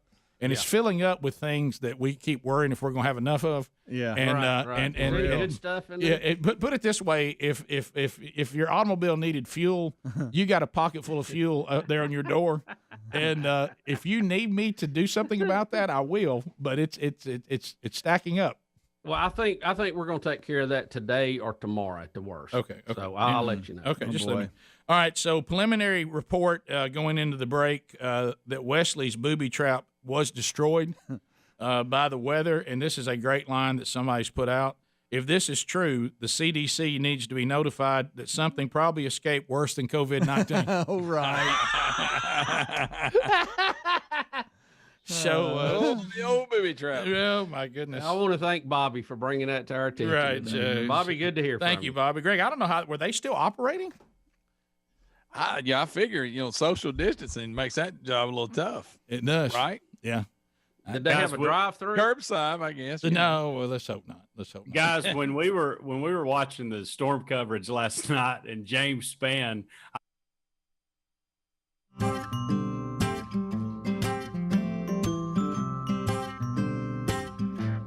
To the people we go, and we go in the format that's called phone troll. What does that mean? Well, what it is this is an opportunity for the largest number of people in the shortest amount of time to get in and us get through the calls quickly. 30 seconds being the king, and at the end of 30 seconds, the buzzer sounds. Your time on the program then comes to a close, and then we move on to the next caller. So there are no meaningless shout-outs. There are no shameless plugs. Yep. So you work your way through that, and the good news is, because we have 10 lines, getting in is much easier. And then the good news with our friend the buzzer, because barriers are a blessing, we can get through the callers quicker, so you're not in line so long. So if you want to join us, dial up right now at 866-WE-BE-BIG. Calvin Speedy Wilburn is standing by. You can comment on any of the stories you've already heard or bring up your own topics. While you're dialing, a couple of things coming up. Next week, Bubba and I will be on vacation. It'll be Rick and Bubba Best Of Show. You'll get some of the most memorable moments in Rick and Bubba history. So if you'd like to get in some of those that you would like to hear, you want to be getting in touch with Speedy and Greg and Helms and letting them know that. Also, when we get back, we'll start rolling into the month of April. So you can go to rickandbubba.com under events. Bubba's going to be part of a bunch that's getting together to do a roast of the Hoover, Alabama police chief, And that'll be a lot of fun. You'll see on our website it says details still to come, but at least you can get the date and the time there, and then as more details are made available, we'll put those out there. So that's coming up, and then you've got some man churches coming up that you can look at as well. Coming up April 6th, same day, we've got West Mobile Baptist Church with Andy Blanks there, and then Rich Wingo in Laurel, Mississippi. So you can find those at themanchurch.com. So as soon as we get back, April's going to start getting active, and there's other things in April, too, you can find. Let's start with John. John is in Ozark, Alabama. He's got us on 107.7, and he'll start the phone troll. Lines are available for you if you want to join us. Trolling. Keep them phones a trolling. Here we come, phone trolling, phone troll. John in Ozark. Go right ahead, buddy. Hey, I've been working. Hello? Try it again. John? Johnny? Well, we had him there, and then, buddy, as soon as he started, away it went. So sorry about that, John. His phone did not survive. Let's go to Brett in Tennessee. Brett, welcome to the Rick and Bubba Show. Go ahead. Hey guys. I've got a question. You know, if in regards to Trump and the Mar-a-Lago case, if I buy a postage, if there was a postage stamp that was very rare that sold for a nickel 50 years ago, and all of a sudden now it's worth $10,000, and it sells for $10,000. What's the difference in that and what Trump did with his valuation of his property? Well, there's a lot of people in the business of mortgages and cost and comparables and developments, and they're all saying that if what Trump did is deemed illegal, the whole real estate industry will collapse. Yeah, folks, don't think that a bank is going to take what you give them or Donald Trump gives them and make massive loans on it. They're going to do their own evaluation. Yes, they are. And come up with it. Their evaluation may be a starting point, and they may look at it versus what they come up with and try to figure out why there's a difference. But this is a prosecution that really we can't find a victim. And no one made a complaint. This is just something they thought they could go after and found a willing jury to go with it. So, this is the government. The government needs to set guidelines up and not meddle in some of this. It's obvious that this is a political prosecution. Well, look at Stephen A. Smith. Now, does anybody think, video 4, Adler, does anybody think that Stephen A. Smith is a staunch conservative? No. Let me ask you this, too. Was any of these evaluations ever talked about being prosecuted before Trump was president or a candidate? Right. So that alone ought to have it thrown out. And here's why they're doing it. And believe it or not, Stephen A. Smith says it exactly right on why this is the strategy. Listen to what he says. The High Price of Democrats' Anti-Trump Lawfare, written by Daniel Henninger, spoke of how most Americans believe the rule of law is better than the law of the jungle, but how that could change. According to Henninger, the newest buzzword in politics is lawfare, or using the legal system as a weapon against a political opponent. Henninger questions how many lawsuits, court motions, and judgments against Donald Trump the Democratic Party can actually chow down on. He also ponders about the high price the American system may pay for all of this in excess. Let me tell you something. It was a great opinion piece. I completely agree with Daniel Henninger of the Wall Street Journal, the opinion piece that he wrote in there, because we've got to get to a point where we're saying when's enough's enough. Donald Trump made a very salient point. I know you don't hear me say that often, but it's true. He made a very salient point a couple of weeks ago, or I think it was in the immediate aftermath of Super Tuesday, when he was talking about President Biden, and he was saying, come beat me. Stop trying to use the legal system in order to pull it off. Now, obviously, President Biden would say he has nothing to do with me. He's the president. There you go. Yeah, bottom line is, you said they're doing this because they know they can't beat him straight up. They got to find some way to make him not a viable candidate. Well, that's just not the American way. That is Banana Republic. No offense to Banana Republic. Lawfare, yeah, instead of warfare. Yep. Try to beat him in the legal system. And like you said, if this works, then going forward, this would be the strategy of both political parties. Rick, it won't stop. Yeah, it's a Pandora's box that I don't think any of us want to live in.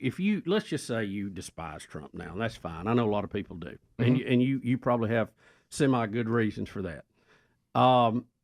But this is going to be bigger than keeping Donald Trump out of the White House. It is. Again. Yeah. Down the road, we're going to see this with more and more. You're going to have the Biden family prosecuted the same way when he leaves office.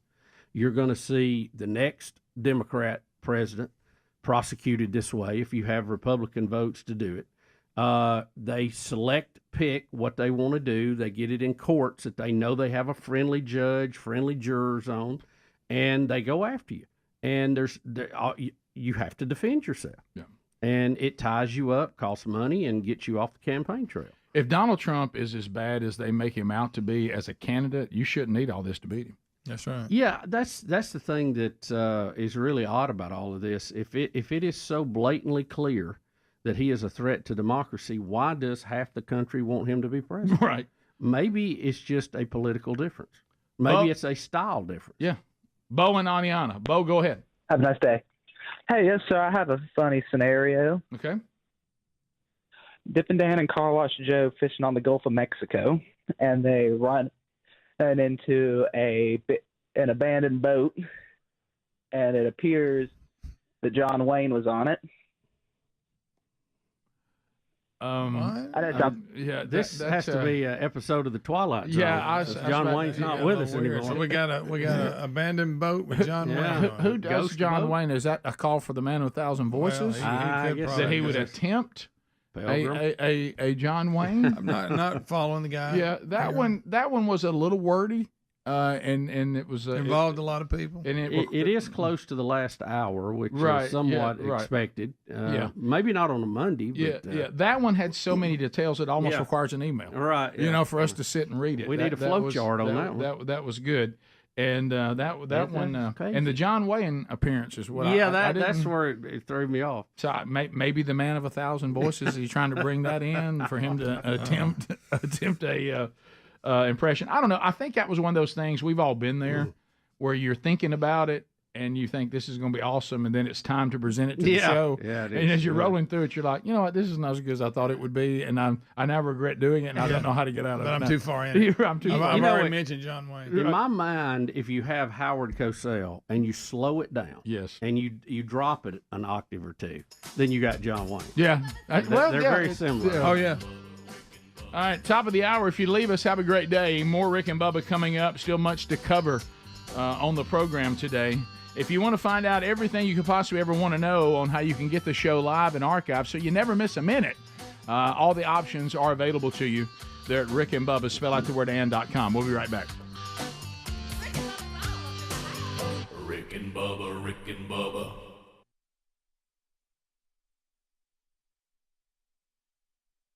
He might have said it 2, maybe 3 times, and me having to explain to Amanda while Right. the kids were in the room what the booby trap was. Right. Yeah. That was. Do you an think it just interesting didn't dawn on James what it was? I think he was just naming off businesses in that area, and it just came right out. It just happened. Look- when it comes look- to names, is there anything more straightforward? Yeah. Well, James was trying to give landmarks. So he was. He did that. Yeah, he did. He did.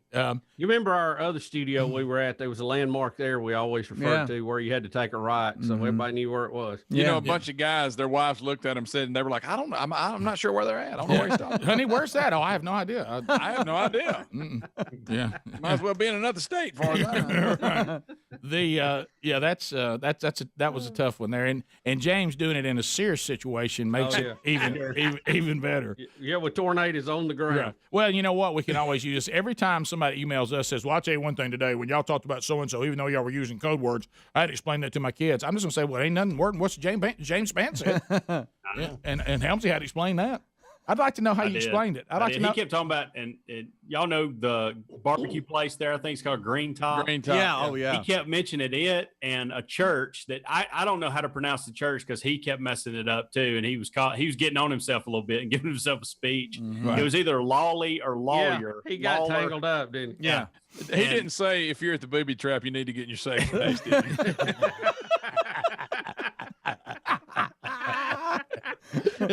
Get under the stage in the back. Greg, don't believe the rumors you've heard about tornadoes and hills and valleys. It's not true. Stop. It's. I'd like to know, Helmsy, how did you explain it?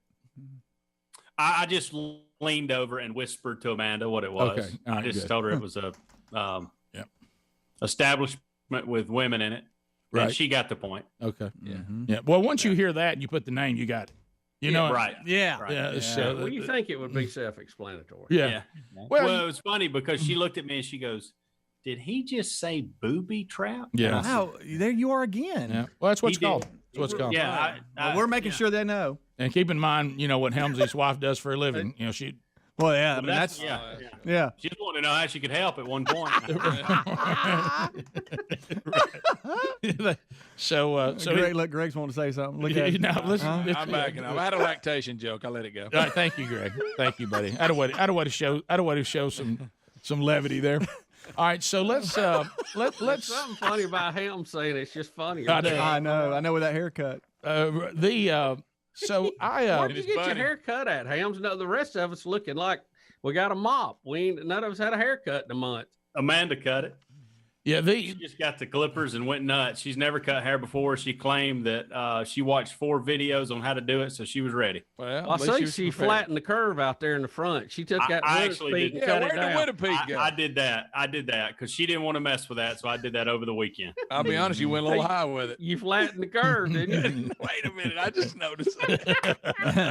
Well, you know what, Greg? Good news is he's got a good place for us where we can turn around now. You know what I mean? That hair ain't gonna get in his eyes. hey, if I get in there, can I get out? Yeah, you got plenty of room to turn around. What I like too, he didn't round it. He just went ahead and cut it straight. Yeah. He knocked the tip off. He just knocked the tip off. It's like he broke a tooth out of his hair. Yeah. It's almost like you think you should look down and say, "Hey, man, it may be down there around your feet."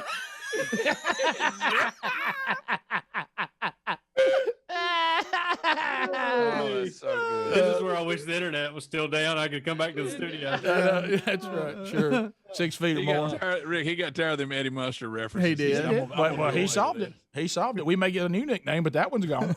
Yeah. Well, look, this group here, we can't say it. No. Well, you talking about? Look at the haircuts on this. Just This looks like the people flunked out of barber school. Yeah. It's one thing to see one of us, like one at a time. When you get a shot of everybody all at the same time, that's you talk about a crew. Yeah, we're a bunch. I mean, just a bunch of good ones. I mean, all right. Speaking of that, and we come back. There's some things going on. We got to talk about the economy side of all this. We hadn't really talked about that today.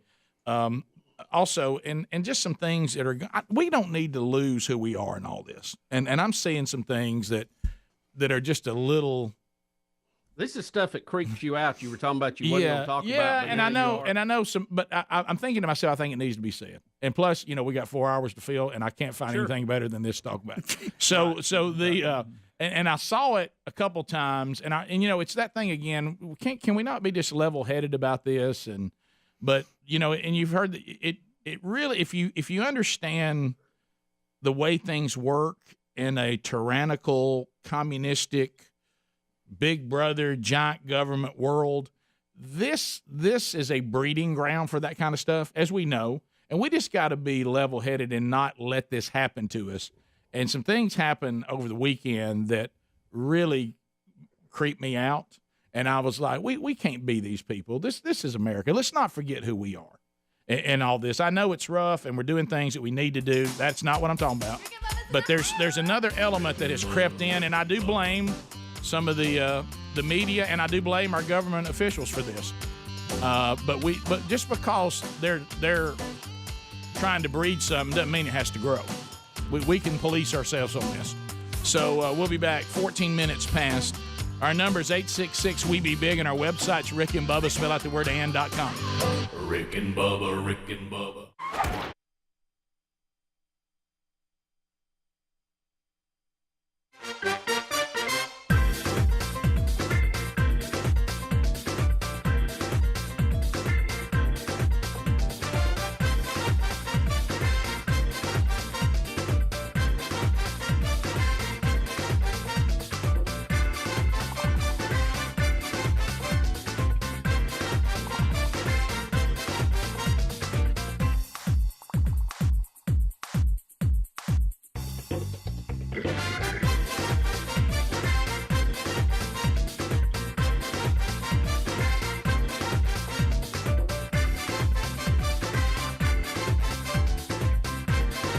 Here we go, 7 minutes past the hour. Another hour of the Rick and Bubba Show underway. From the Big Boy Studio out on the bleeding edge of technology. From Sweet Home, Alabama to the rest of the world, thank you for being here. Speedy, the real Greg Burgess, Adler here.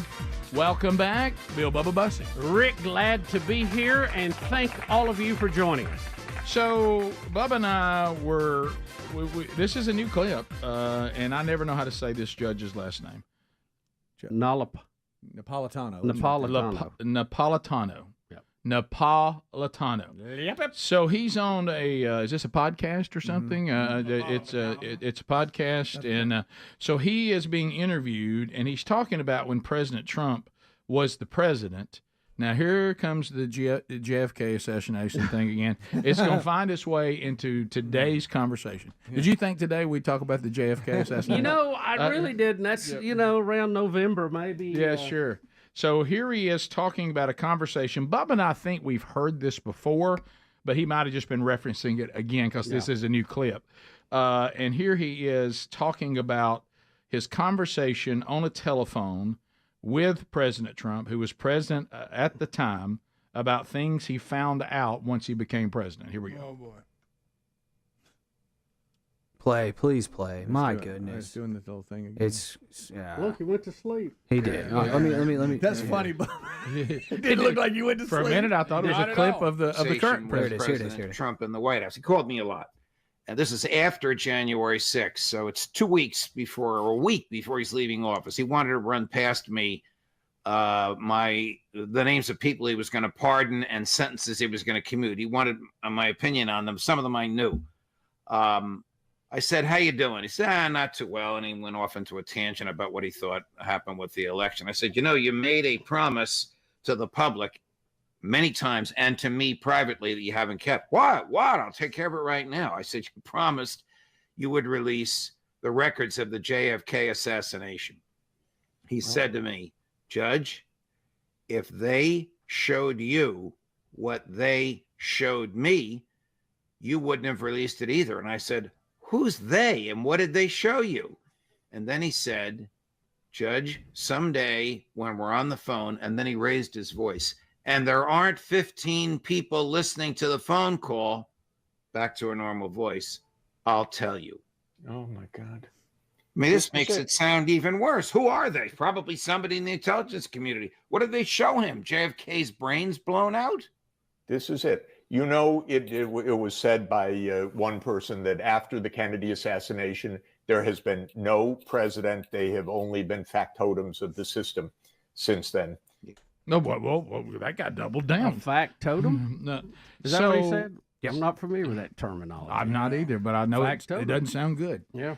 Is he saying that's the last legitimate, free working, not part of the system? Greg, this is your world here. We're getting into but come on, puppets in there. I know it. All you can think about your back. Secret handshake here. Yeah. Do they mean it? Hey, look what we did to. If you mess up. Yes, what we did. That's what he was. That's what he's implying. That's what the other guy's implying. Now the judge didn't say that. What do you think it is? I don't know.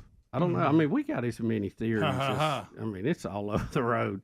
I still can't get over the fact. This is the one thing I can't. Here he goes. Okay, and you can say what you want to about all the other evidence. Here we go.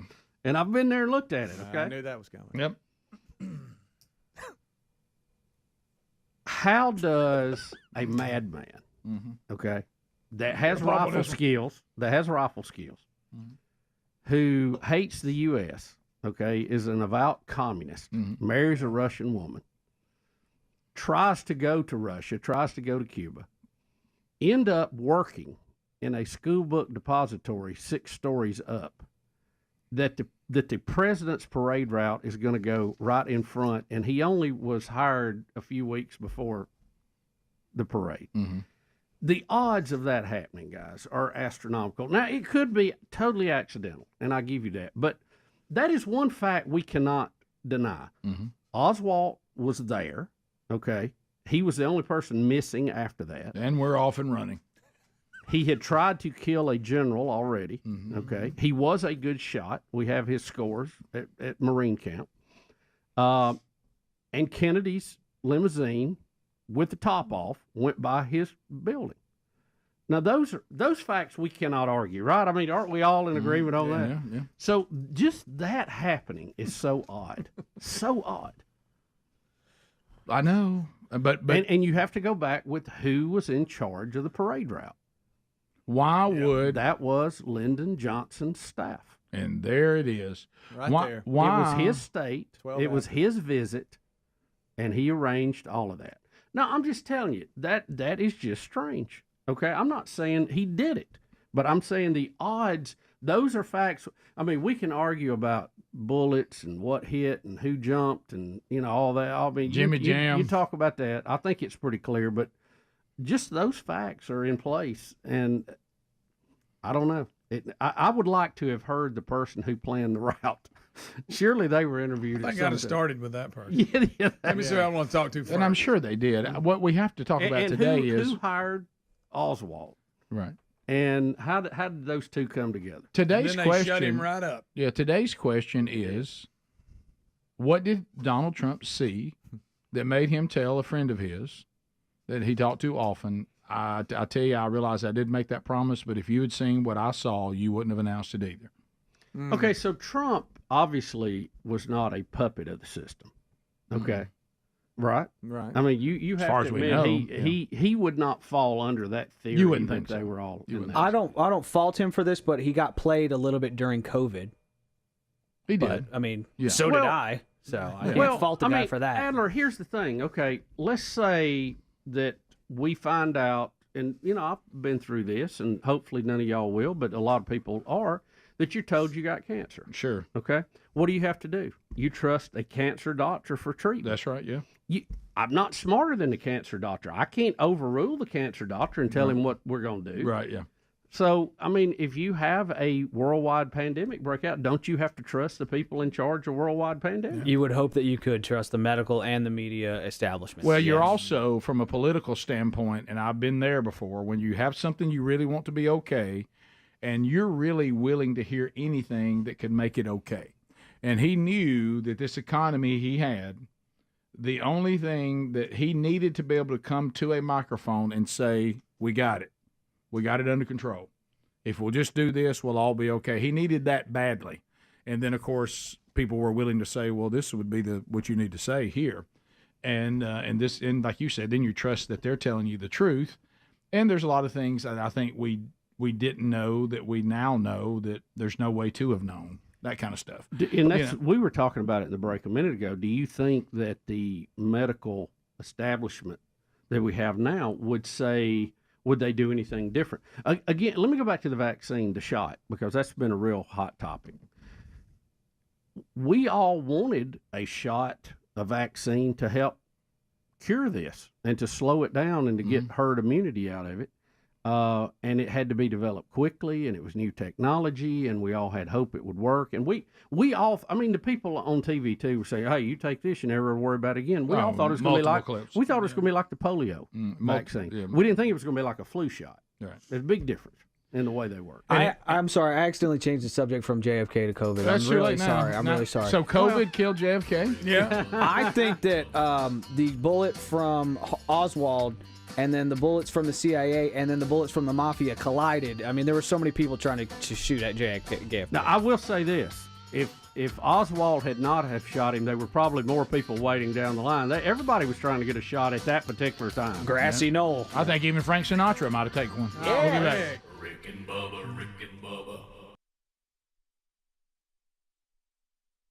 Rick and Bubba. Pass the gravy, please. Rick and Bubba, Rick and Bubba. 9 minutes to the top of the hour of the Rick and Bubba Show. 866-WE-BE-BIG is our number.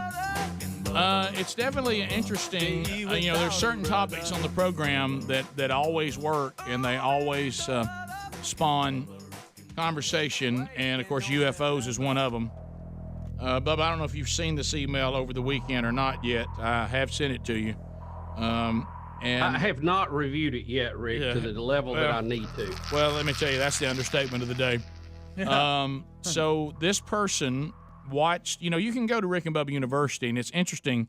The UFO one probably has like over 100 and something thousand views. Okay, you know how the UFOs pull everybody in. Oh yeah. Yeah. Second, running a close second is anything involving the Clintons that we've talked about. But anyway, because that gets out there and gets going.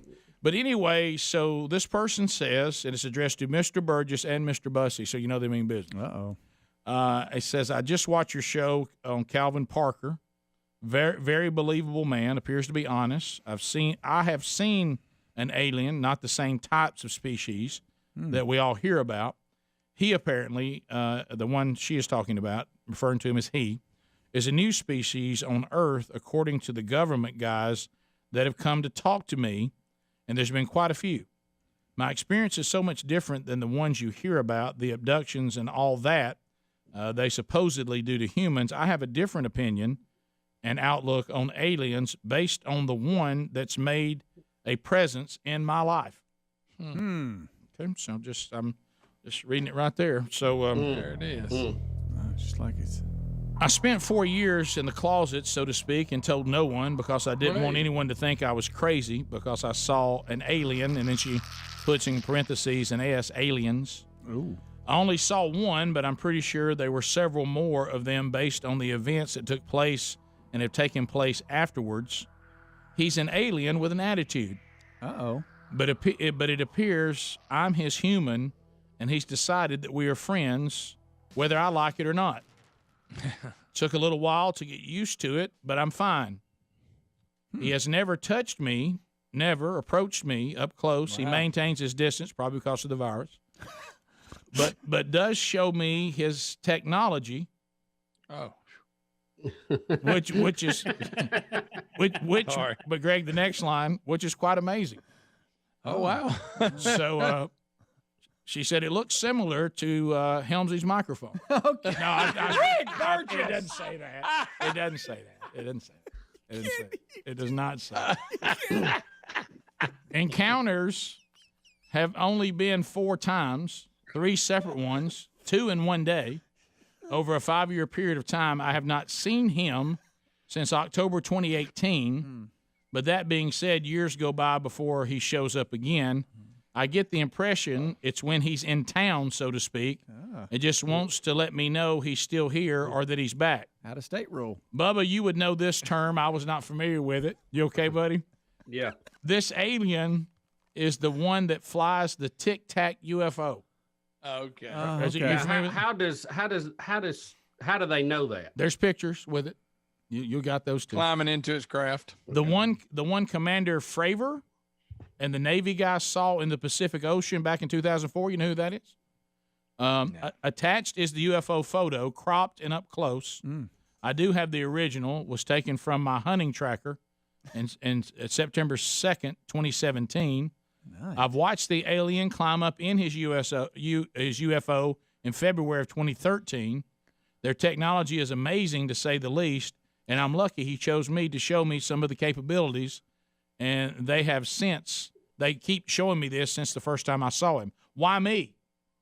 She says, I think it's nothing more than a coincidence, a perfect timing, and failed cloaking device. So undoubtedly the cloaking device stopped working. Yep.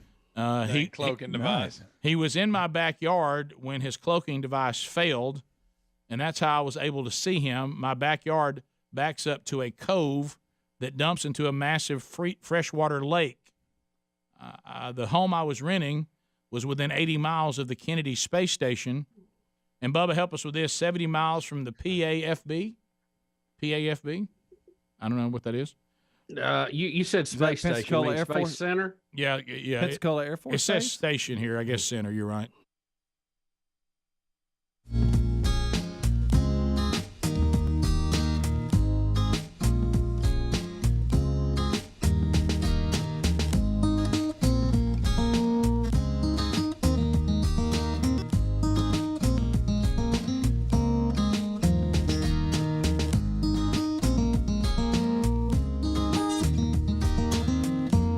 Here we go, 21 minutes past the hour. The Rick and Bubba Show. Thank you for being with us. Hello, America.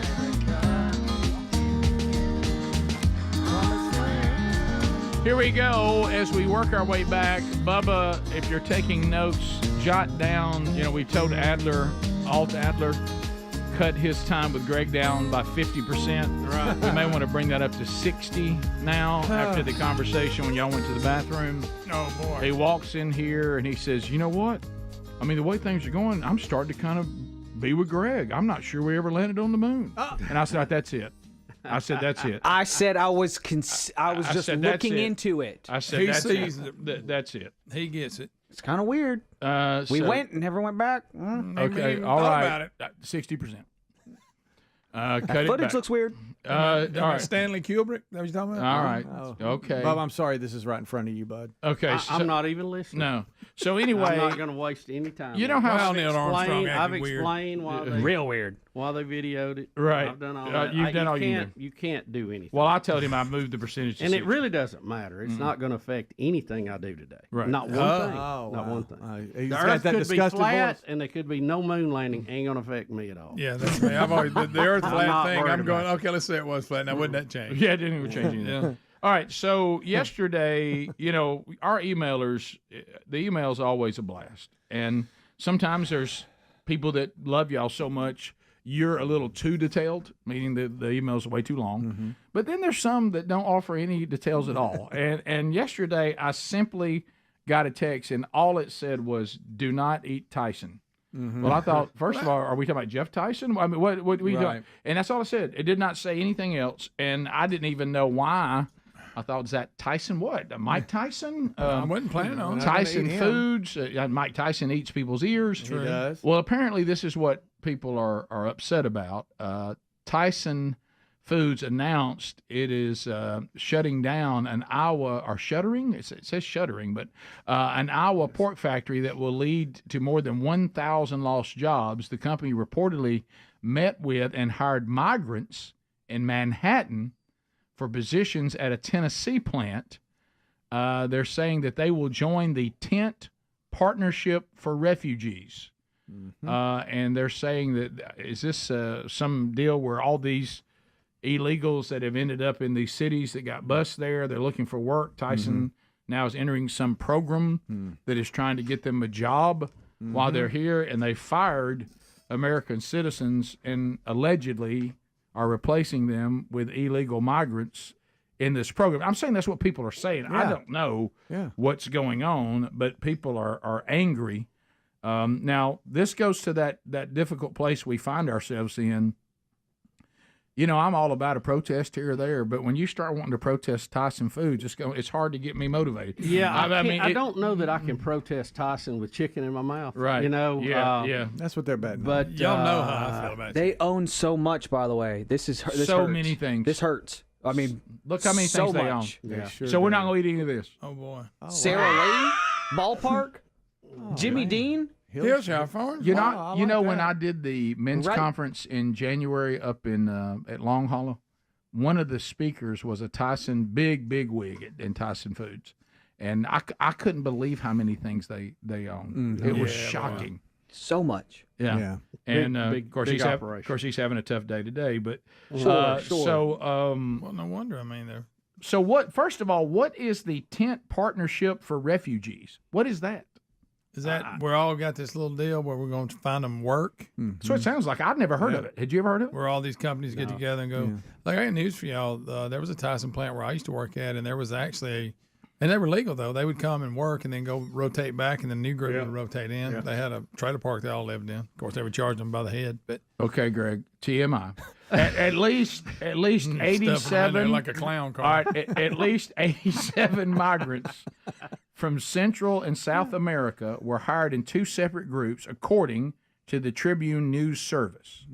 The same report said Tyson employs about 42,000 immigrants, and that the company's corporate social responsibility executive said, "We would like to employ another 42,000 if we can find them." Now, don't miss this phrase, this title, the company's corporate social responsibility executive. That's back to that score again. Yep.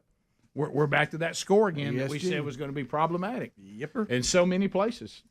And so people seem to be upset.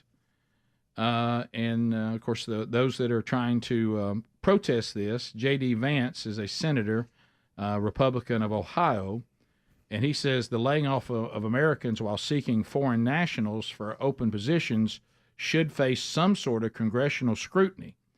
He says, we're looking into it. He told Jesse Waters this. We're looking into it to see if we have any standing that we could change this and seeing if they're operating legally. Well, I have a feeling that a company as big as Tyson, I'm sure they looked at before they ever did this, they looked and see would their standing be deemed legal. Yeah, I would think so. They probably got, lawyers on top of lawyers looking at all that. Some other people who are not happy, Vance goes on to say, this is not true capitalism. If this is what they're doing, he refers to it as, this is not capitalism or a market economy. This is the decimation of the American middle class via illegal immigration, and it's happening all over the country. Yeah. He said, this isn't how capitalism is supposed to work. Here's Jesse Waters giving a quick rundown of everything else just said. Prairie, Iowa is about to change drastically, and not for the better. This week, Tyson Foods announced that it will be permanently closing its pork factory in Perry, killing around 1,200 jobs in a town of just 8,000 people. So as Perry residents struggle to cope with mass layoffs, Tyson Foods has its eyes on a different class of workers. The company is now offering new jobs to asylum seekers in other states like New York. So there it is. Notice they were clear to say asylum seekers, so that there wouldn't be any blowback. Well, we do take people seeking asylum. Interesting and ugly, but when you're saying that you have the social responsibility executive that's trying to get that score right. This is why you can't allow this kind of stuff to build and the central government to get larger, because when they come after you and put pressure on you,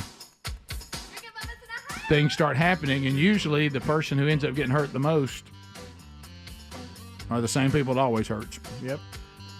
Also in the news, interesting story about Bruno Mars today. Have you seen that? I have not. He's doing a residency in Las Vegas. And is Tyson sponsoring it? Yes. Yeah, really? No, but he's got some economic issues that could help him with. Bubba, Rick and Bubba. Why he was in the backyard, I have no idea, but there must be something there that they need to survive. Maybe specific plants or animals. I don't know. I do believe the lake has significance. That's why he was here. The capabilities, at least this species, is amazing. Before I go into detail and spend a lot of time telling you what I've seen, what I know, let me know if you are interested. Well, heck yeah. Bubba, I say sign him up. You say... we got to take a look at that. I'm not going to go into everything. The person says that they do work or formerly worked in our military as an intelligence analyst. What? Watch it. Says I don't want. Were you supposed to read this email, by the way? On What was that last line? No. Whatever you do, do not read this. No. Or I will. Whatever. She says be careful. She said because I don't think they're here to hurt us. They're not mystical, magical creatures, but I would imagine even 1,000 years ago they would have been misconstrued as gods because of their technological capabilities, and people would have been scared and amazed if they encountered or saw these beings or UFOs back then, as I have been over the years. I know they are not gods, just very advanced technologically. It's amazing, and their vehicles are very fast. Let me know if you're interested in interviewing me. This carries me back to the original Stargate movie. Yes. So there's you all have that email, and it does have the tic tac. It does have the tic tac attached. It does. Yeah, we were showing that on YouTube. She thinks that she wasn't special or anything. She just thinks she lived near the areas they were surveying. They needed something around the lake, and she happened to walk out, and the cloaking device failed, and she was able to see them. He might have been going to drink out of her hose pipe like the trash man. Greg, it could have been. Could have been. Yeah, wouldn't that be funny with all this technology and they bend over and get them a hit of water out of the, out of the He was a little thirsty. It was hot. Yeah. Come light years just to drink out of a hose How pipe. about her? How about her saying every now and then she'll sit there and he'll just be back saying, "Hey, let you know I'm still around." Still around. He's like a creeper. Yeah, You know? alien creeper. So maybe he's got a little crush on hey, him. look, this may have Rick and Bubba University, the podcast, written all over it. Oh, yeah. Yeah. Very well made. Yeah. So Hey, guys, high security. Yep. Speaking of creeper, I might become a father today, so y'all keep me and my wife in your prayers. Okay? Done, buddy. Done, All right, buddy. let us Done. know. Hey, update us as is appropriate, okay? And Here we go. Will do. Big day. we've all been praying over this already today, and we'll buddy. continue to do so. Love you, Adler. See you, buddy. Thanks, Okay, guys. Dad. Thank you. Bubba, Rick and Bubba. Rick and Bubba, Rick and Bubba.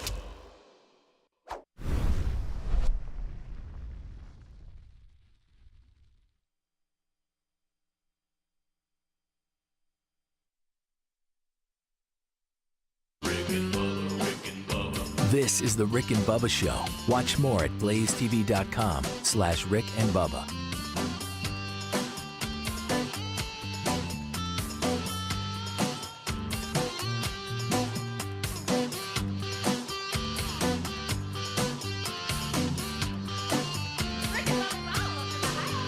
Rick and Bubba, Rick and Bubba.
Five minutes past Rick and Bubba Show. Rolling our way back, chatting with you, and if I said the word debt, oh yeah, it's a burden. It's a burden. Zapmydebt.com. Are you caught in some of this high interest loan stuff? Credit cards? That feels good, doesn't it?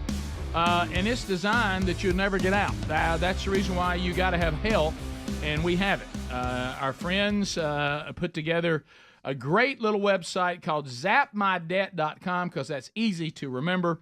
And when you go there, you'll see a company ready to not do the old school stuff. Because a lot of you are saying, "Why? I mean, I know what they're going to do. They're going to try to take my debt and spread it out over all these years and try to lower my payment, take a little pressure off of me, but I'm still paying on it forever and ever. Amen." No, these are new aggressive plans that are going to get this debt paid off quicker, and the word that we all want to hear, permanently, and they can help you avoid going into bankruptcy or trying to take out another loan. So zapmydebt.com, they want to help you. You ever just met somebody said, "Here's the way we go to get out of this." They just want to say, "Here is the path out of this debt trap." So why don't you put them to work for you now by going to zapmydebt.com, talk to them for free, find out how fast they can help you get out of debt permanently. You also can find that link at rickandbubba.com under the sponsors button. So, Bubba, you mentioned Bruno Mars going to the break. What's going on? Speaking of that commercial, Rick, Yeah. Bruno Mars has had a running residency in New York with Park MGM. Okay. He's had a relationship with a casino and hotel for more than 8 years. All right. If a new report from Newsweek is to be believed, Bruno is allegedly in deep with MGM in more than one way. What's going on? According to the publication, and this has not been confirmed by any people from Bruno's camp, the pop juggernaut allegedly has racked up $50 million in gambling debt with MGM. Hey. He needs to get that debt zapped, doesn't he? I have a great show that's making a lot of money, but I'm a little too close to the casino. Because my question to you was going to be, how does an artist mess up the Vegas gig? Because apparently that's supposed to be extremely lucrative. Oh, yeah. And there's one way to mess it up, and if you get paid and then go to the casino. Yeah, that can be it. Bruno has not been shy in the past about his taste for games. During an appearance on Carpool Karaoke, he talked about his love of poker. You can go back and review that. Right. They say that Bruno is taking home about $90 million a year from the current deal.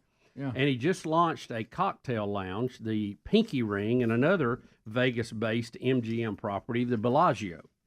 So as horrible as it sounds, he'll probably make his payments.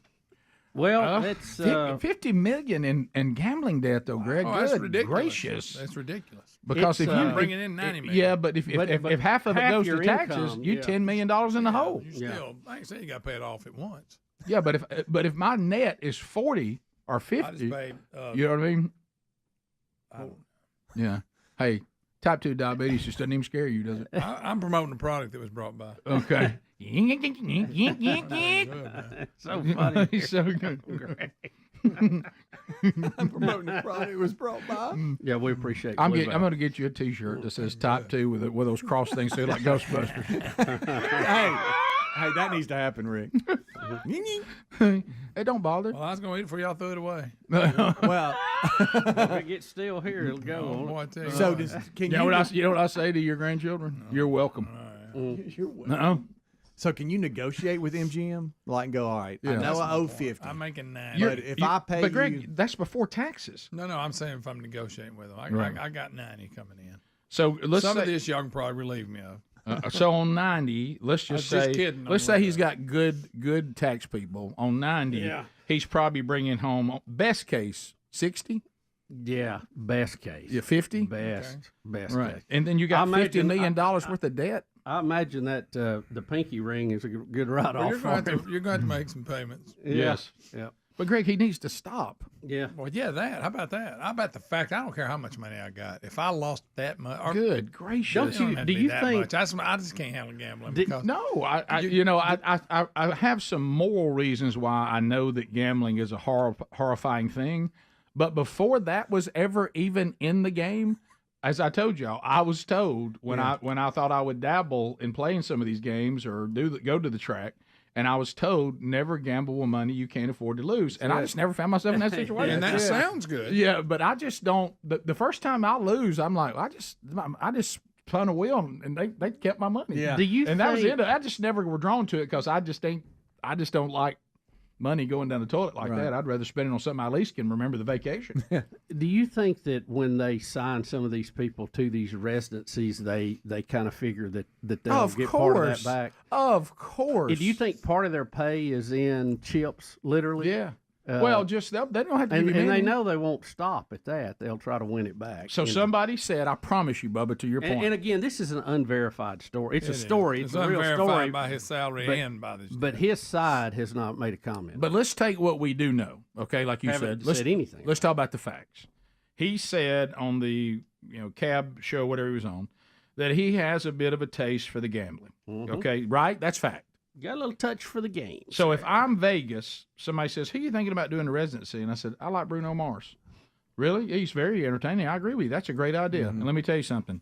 So what does he want? 90 million. 90 million. Stay with me. Guess what he has a taste for? Gambling. And then everybody in the room, the environment changed. Oh, he does. Yeah, so what we're going to recoup do some is of we're this going to salary. give him money, and he's going to bounce it right back into the casino and give a lot of it back to us. Yeah. Mhm. So he doesn't really cost us $90 million. No. He might cost us 10, Well, which if- is still good for him, but a great deal for Vegas. And plus, why they pay so great anyway is the people they bring, they come to see the show, but they're going to play. Oh, yes. That shows you how much they're making. And off if you it. go into these casinos, and we've covered this before, they're designed for you to lose all. You have no idea how long you've been in there. You don't know if it's day or night. You know where to go cash in at. It's hard to find that little hard, booth. hard to find that booth. It is designed to keep you in there and keep you losing money. You may beat the game, but you ain't gonna beat the house. There's no windows. You can't see the sun's coming up. They pump oxygen into the casino so you feel all euphoric, and it's a scam city. That whole city is built on scams. But look, I've walked through it, and it'll pull you in. I mean, Well, look, it is effective. You find yourself going, "This is like a blast." There's some And then very you see that old lady sitting there pulling that one-armed bandit. And been there for days. Been there for days, and look, I think, is she dead? Yeah. Nope, still pulling it. Yep. Yeah. Well, her arm's working. Well, now you can sit. How about the one-armed bandit? Yeah, that's a good name for it. It's funny. Yeah. You realize how quick you've already pulled that thing 5 times? So quick. And they love for it to pay off one good time. And Oh, then you yeah. think, ooh. Yeah, that'll happen to me. Probably not. And you'll pump it all back in there. Yeah, oh, sure. So the Bruno Mars, the taste for gambling makes him a great hire for Vegas. Yeah, that's worrisome. I hope it's not true. He should have gotten some tips from Larry Langford, you know? Larry Langford, you know, Right. he went to the racetrack and won a jackpot. Like they forgot about escorted him to the right jackpot machine, and he Yes. pulled it, and he was like, okay. "I'm the lucky Larry Langford." Oh, yeah. 70%. That's move it up to 70. Okay. Yeah. All right. I remember that. 70. Remove Greg It was from him and Adler's life. Rick, he was using the same machine as Cam Newton's daddy. See what you've done? See what Well, you've done. you remember all that? All that story? Well, I forgot about that. Dreamland. Oh, yeah. Sure. I ain't talking about ribs. Yep. It's one of the there was a great line. Well, So the bag man was the one Now on they're bag. Bag man. No, they're That's pulling who, me in. he was the one that delivered it to yeah, the one on they did it through the one-armed bandit. That cleaned it up. No, come play on this machine. Sure. Right here. Sit right there. And boom. We'll come back. One more. You're not going to believe this one that came out over the weekend. We all thought it was a Babylon Bee story. We really did. Uh-huh. And apparently it's a real story, which isn't surprising in the times we're living in. So we'll come back, and what we'll talk about is we have a person alleging that marriage promotes white supremacy. Right after this. Rick and Bubba, Rick and Bubba. Rick and Bubba, Rick and Bubba. Did affect our backyard in our own state back on April 2014. The death toll now up to 30, and of course April 2014, 35. So, but we'll try to find spam because these tornadoes ripped and roared, and man, they devastated a lot of places. And we were talking, you know, about our friends in South Mississippi. And they're saying there were different times and down in that area where they were seeing in Mississippi and Louisiana 13 different confirmed tornadoes ripping and roaring. So we'll try to look at now that the sun has come up and we're kind of assessing the damage and unfortunately the death. We'll talk to Span if we can find him and he has time on the show to look at now the details that we're starting to learn. And once again, Bubba, our extremely efficient government, they're really, really roaring. We got an Indiana man that our government deposited in his account $8 million. Mm-hmm. So we'll I'd close that account quickly. So we'll Rick, you know, speaking supposed to have been speaking of- $1,700 by the way. He got $8 million. Yeah. Speaking of the tornadoes, I had a story, and they had a slightly different number. They had 31 dead. Of course, we don't. I'm sure there's still a lot of inaccuracy in the reporting. Sure. But over 40 tornadoes through that time period over a couple of days. Yep. And that's incredible. So I hope we can get with Span. He can update us on it because he'll know all the details. Yeah. And, Well, it goes back to tragic if that was in your backyard. And we had some in our listening area, but we were not directly hit other than having some internet and power issues. Well, like I said, it goes back to this. We certainly cover those areas. To them, when they hear the show, it'd be just like anybody in Alabama hearing the show. But for us, you think about the way you felt on April 2014. Well, that's the way they're all feeling right now.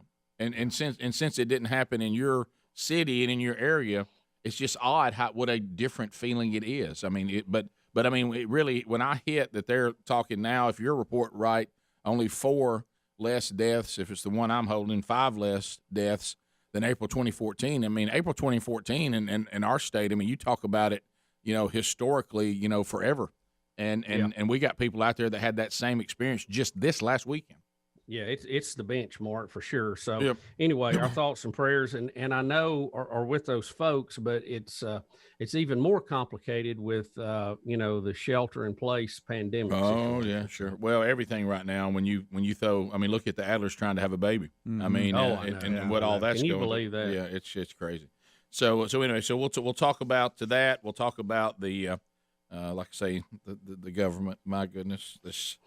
We had a great update yesterday from the coronavirus task force. Yeah, I'm looking forward to that today. Trump rolled out his own video, which was pretty good. Looking forward to that today. And I love it because he documented what the media was saying at certain times. So you got to love that. No, well, that's what you have to do, because if not, then they just they go over to their little audience and they create a narrative to their little audience. And of course, in this case, after I saw you guys texting about it, I started trying to look and find information on it.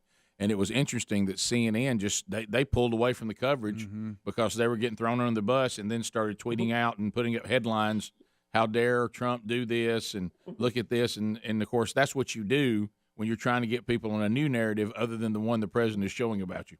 But it was but that I like when someone says, I'm just not going to allow you to do to me what you do to everybody else. And I'm going to show in your own words that everybody was saying, including Fauci, by the way. And that's not a dig on Fauci. But you go back, Fauci was saying this is not going to be a big deal. You know why? Because that's what the Chinese government was telling everybody. The Chinese government was just lying. We'll be back. Rick and Bubba, Rick and Bubba.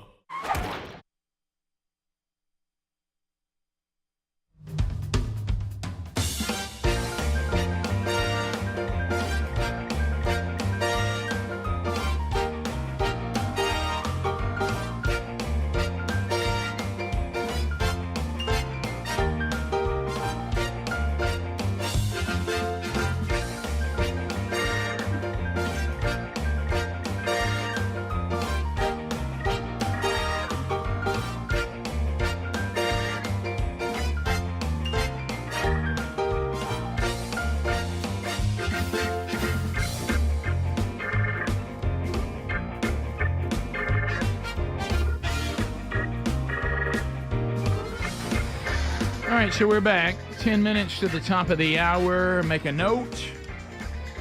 Today, Rick and Bubba Buffalo Wild Wings Charity Charge, benefiting Find You Foundation at all participating Buffalo Wild Wings locations. All those are located in Alabama, so you can go out and hit those today. 10% of all participating food sales today goes to another great organization. And then we'll have an upcoming day when they'll come in, tell us how it went. We'll enjoy their delicious food, and we'll hand out another check. So thank you for that. So, Bubba, Your America just continues everywhere we look.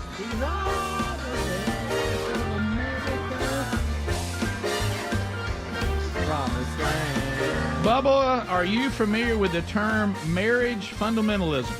Negatory. Well, if you have the audacity,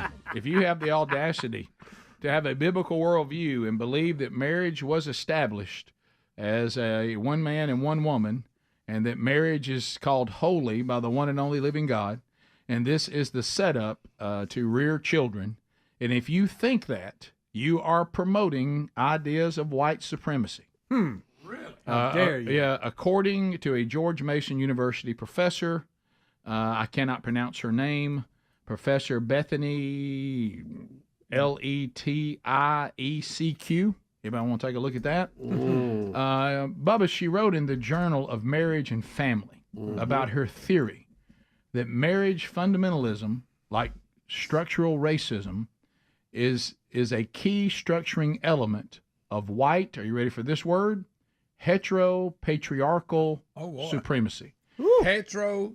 This means you believe there are two genders. You are male, okay, and you believe in the patriarch system of a father in the home with headship, not inequality, that men and women are equal but beautifully distinct. Yep. Deep rooted in all this marriage structure is really white supremacy. Yeah. And that's kind of a stretch. Wow. Well, again, it goes back. It's just an attack on the way that God set up our first line of organization, and that was with the family. And it goes right on up, up the chain. But it's, I mean, it's obvious a lot of people don't approve of that structure now, but I've never heard anybody so graceful in their analogy of it. You know what, Bubba? It's tied back to colonizing. Is it? I don't think so. It looks like I found it in Genesis. Yeah, you know what? This is somebody that has a class that's a total waste of time. That's the bottom line. Yeah. This is somebody trying to be prevalent. Marriage, fundamental marriage in the patriarchal system marginalizes blacks, indigenous, Indians, immigrant, mother-headed, lesbian, gay, bisexual, transgender, queer/questioning, plus families, among others. See, if you believe that, now I want to ask something, and I wonder when black people are going to be tired of this. Did you hear the list that she put you on? Uh-huh.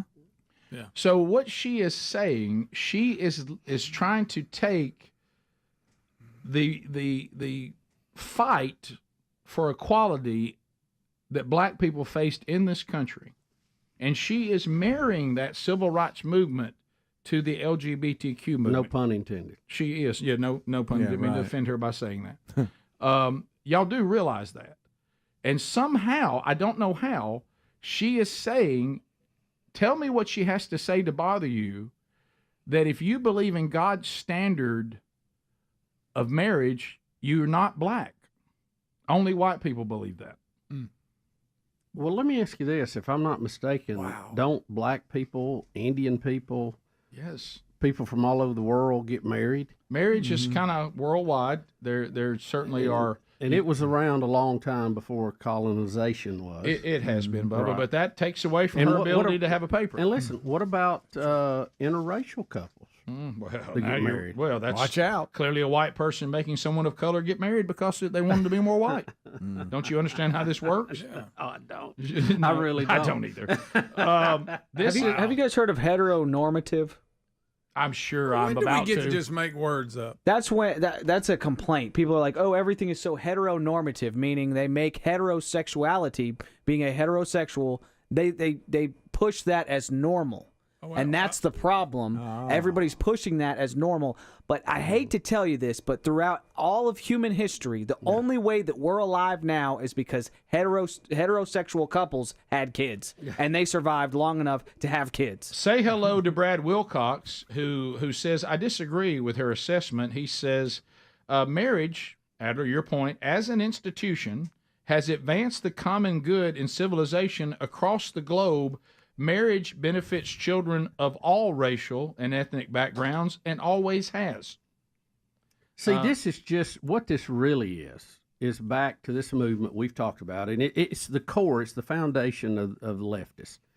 No rules. Mm-hmm. I don't want to be told. I don't want to be tied to a marriage rule. I don't want to be told I'm married and I can't go out with other people. I don't want to be told that I have to get married or I don't have to do this or have to do that. Right. And the only sin that we will take issue with is you disagree.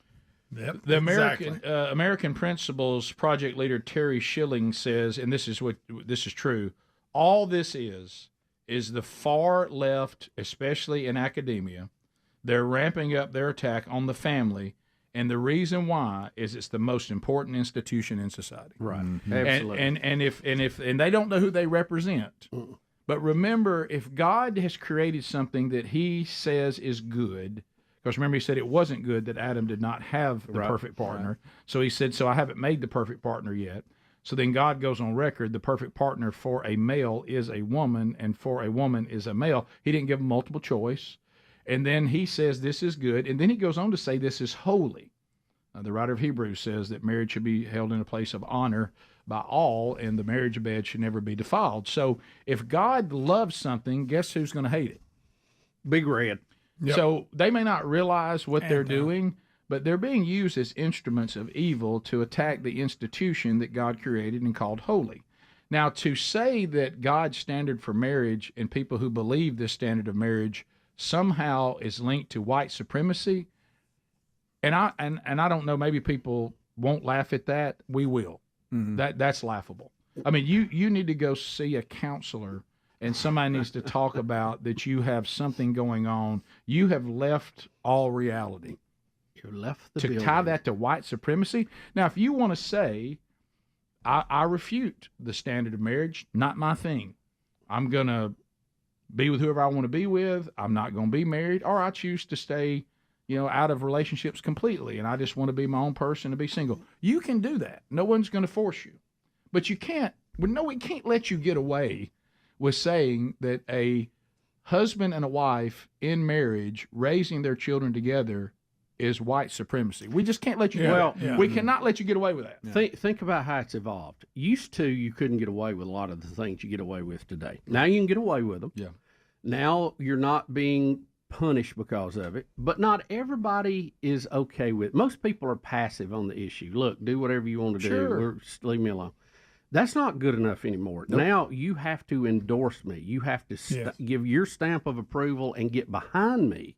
That's what we're seeking now. And it may even be simpler than this, Rick, and I don't know, I haven't seen Professor Bethany, but I'm going to imagine she don't go on a lot of dates. Oh, my. Probably not. And there it is. Don't forget with the step that's been taken here. Bubba's made a point, and now it's even further. It's not just that you can't live and let live anymore. You have to adhere to my point of view. And listen, if you don't, listen what she's saying. If you believe in traditional marriage, you're actually evil. Mm-hmm. I'm the one that's righteous. You're not, because you've created a system that really is evil. And really what she's saying is God is evil because he's the one who did it.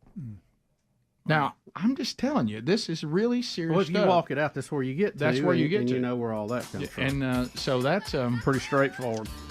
In 1960, 61% of black people were married.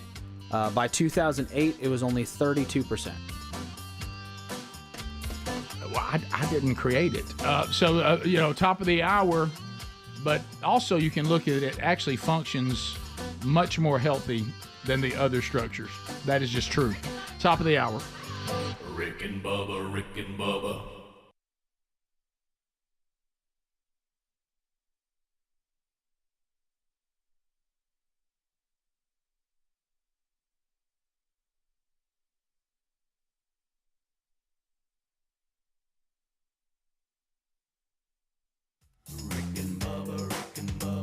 Pass the gravy, please. Rick and Bubba, Rick and Bubba. Ooh, it brings me to my knees. Rick and Bubba, Rick and Bubba. I can't start another. Rick and Bubba, Rick and Bubba. Day without 'em, brother. Rick and Bubba, Rick and Bubba. Ooh, there is no other. Rick and Bubba, Rick and Bubba. Waking on their blubber. Rick and Bubba, Rick and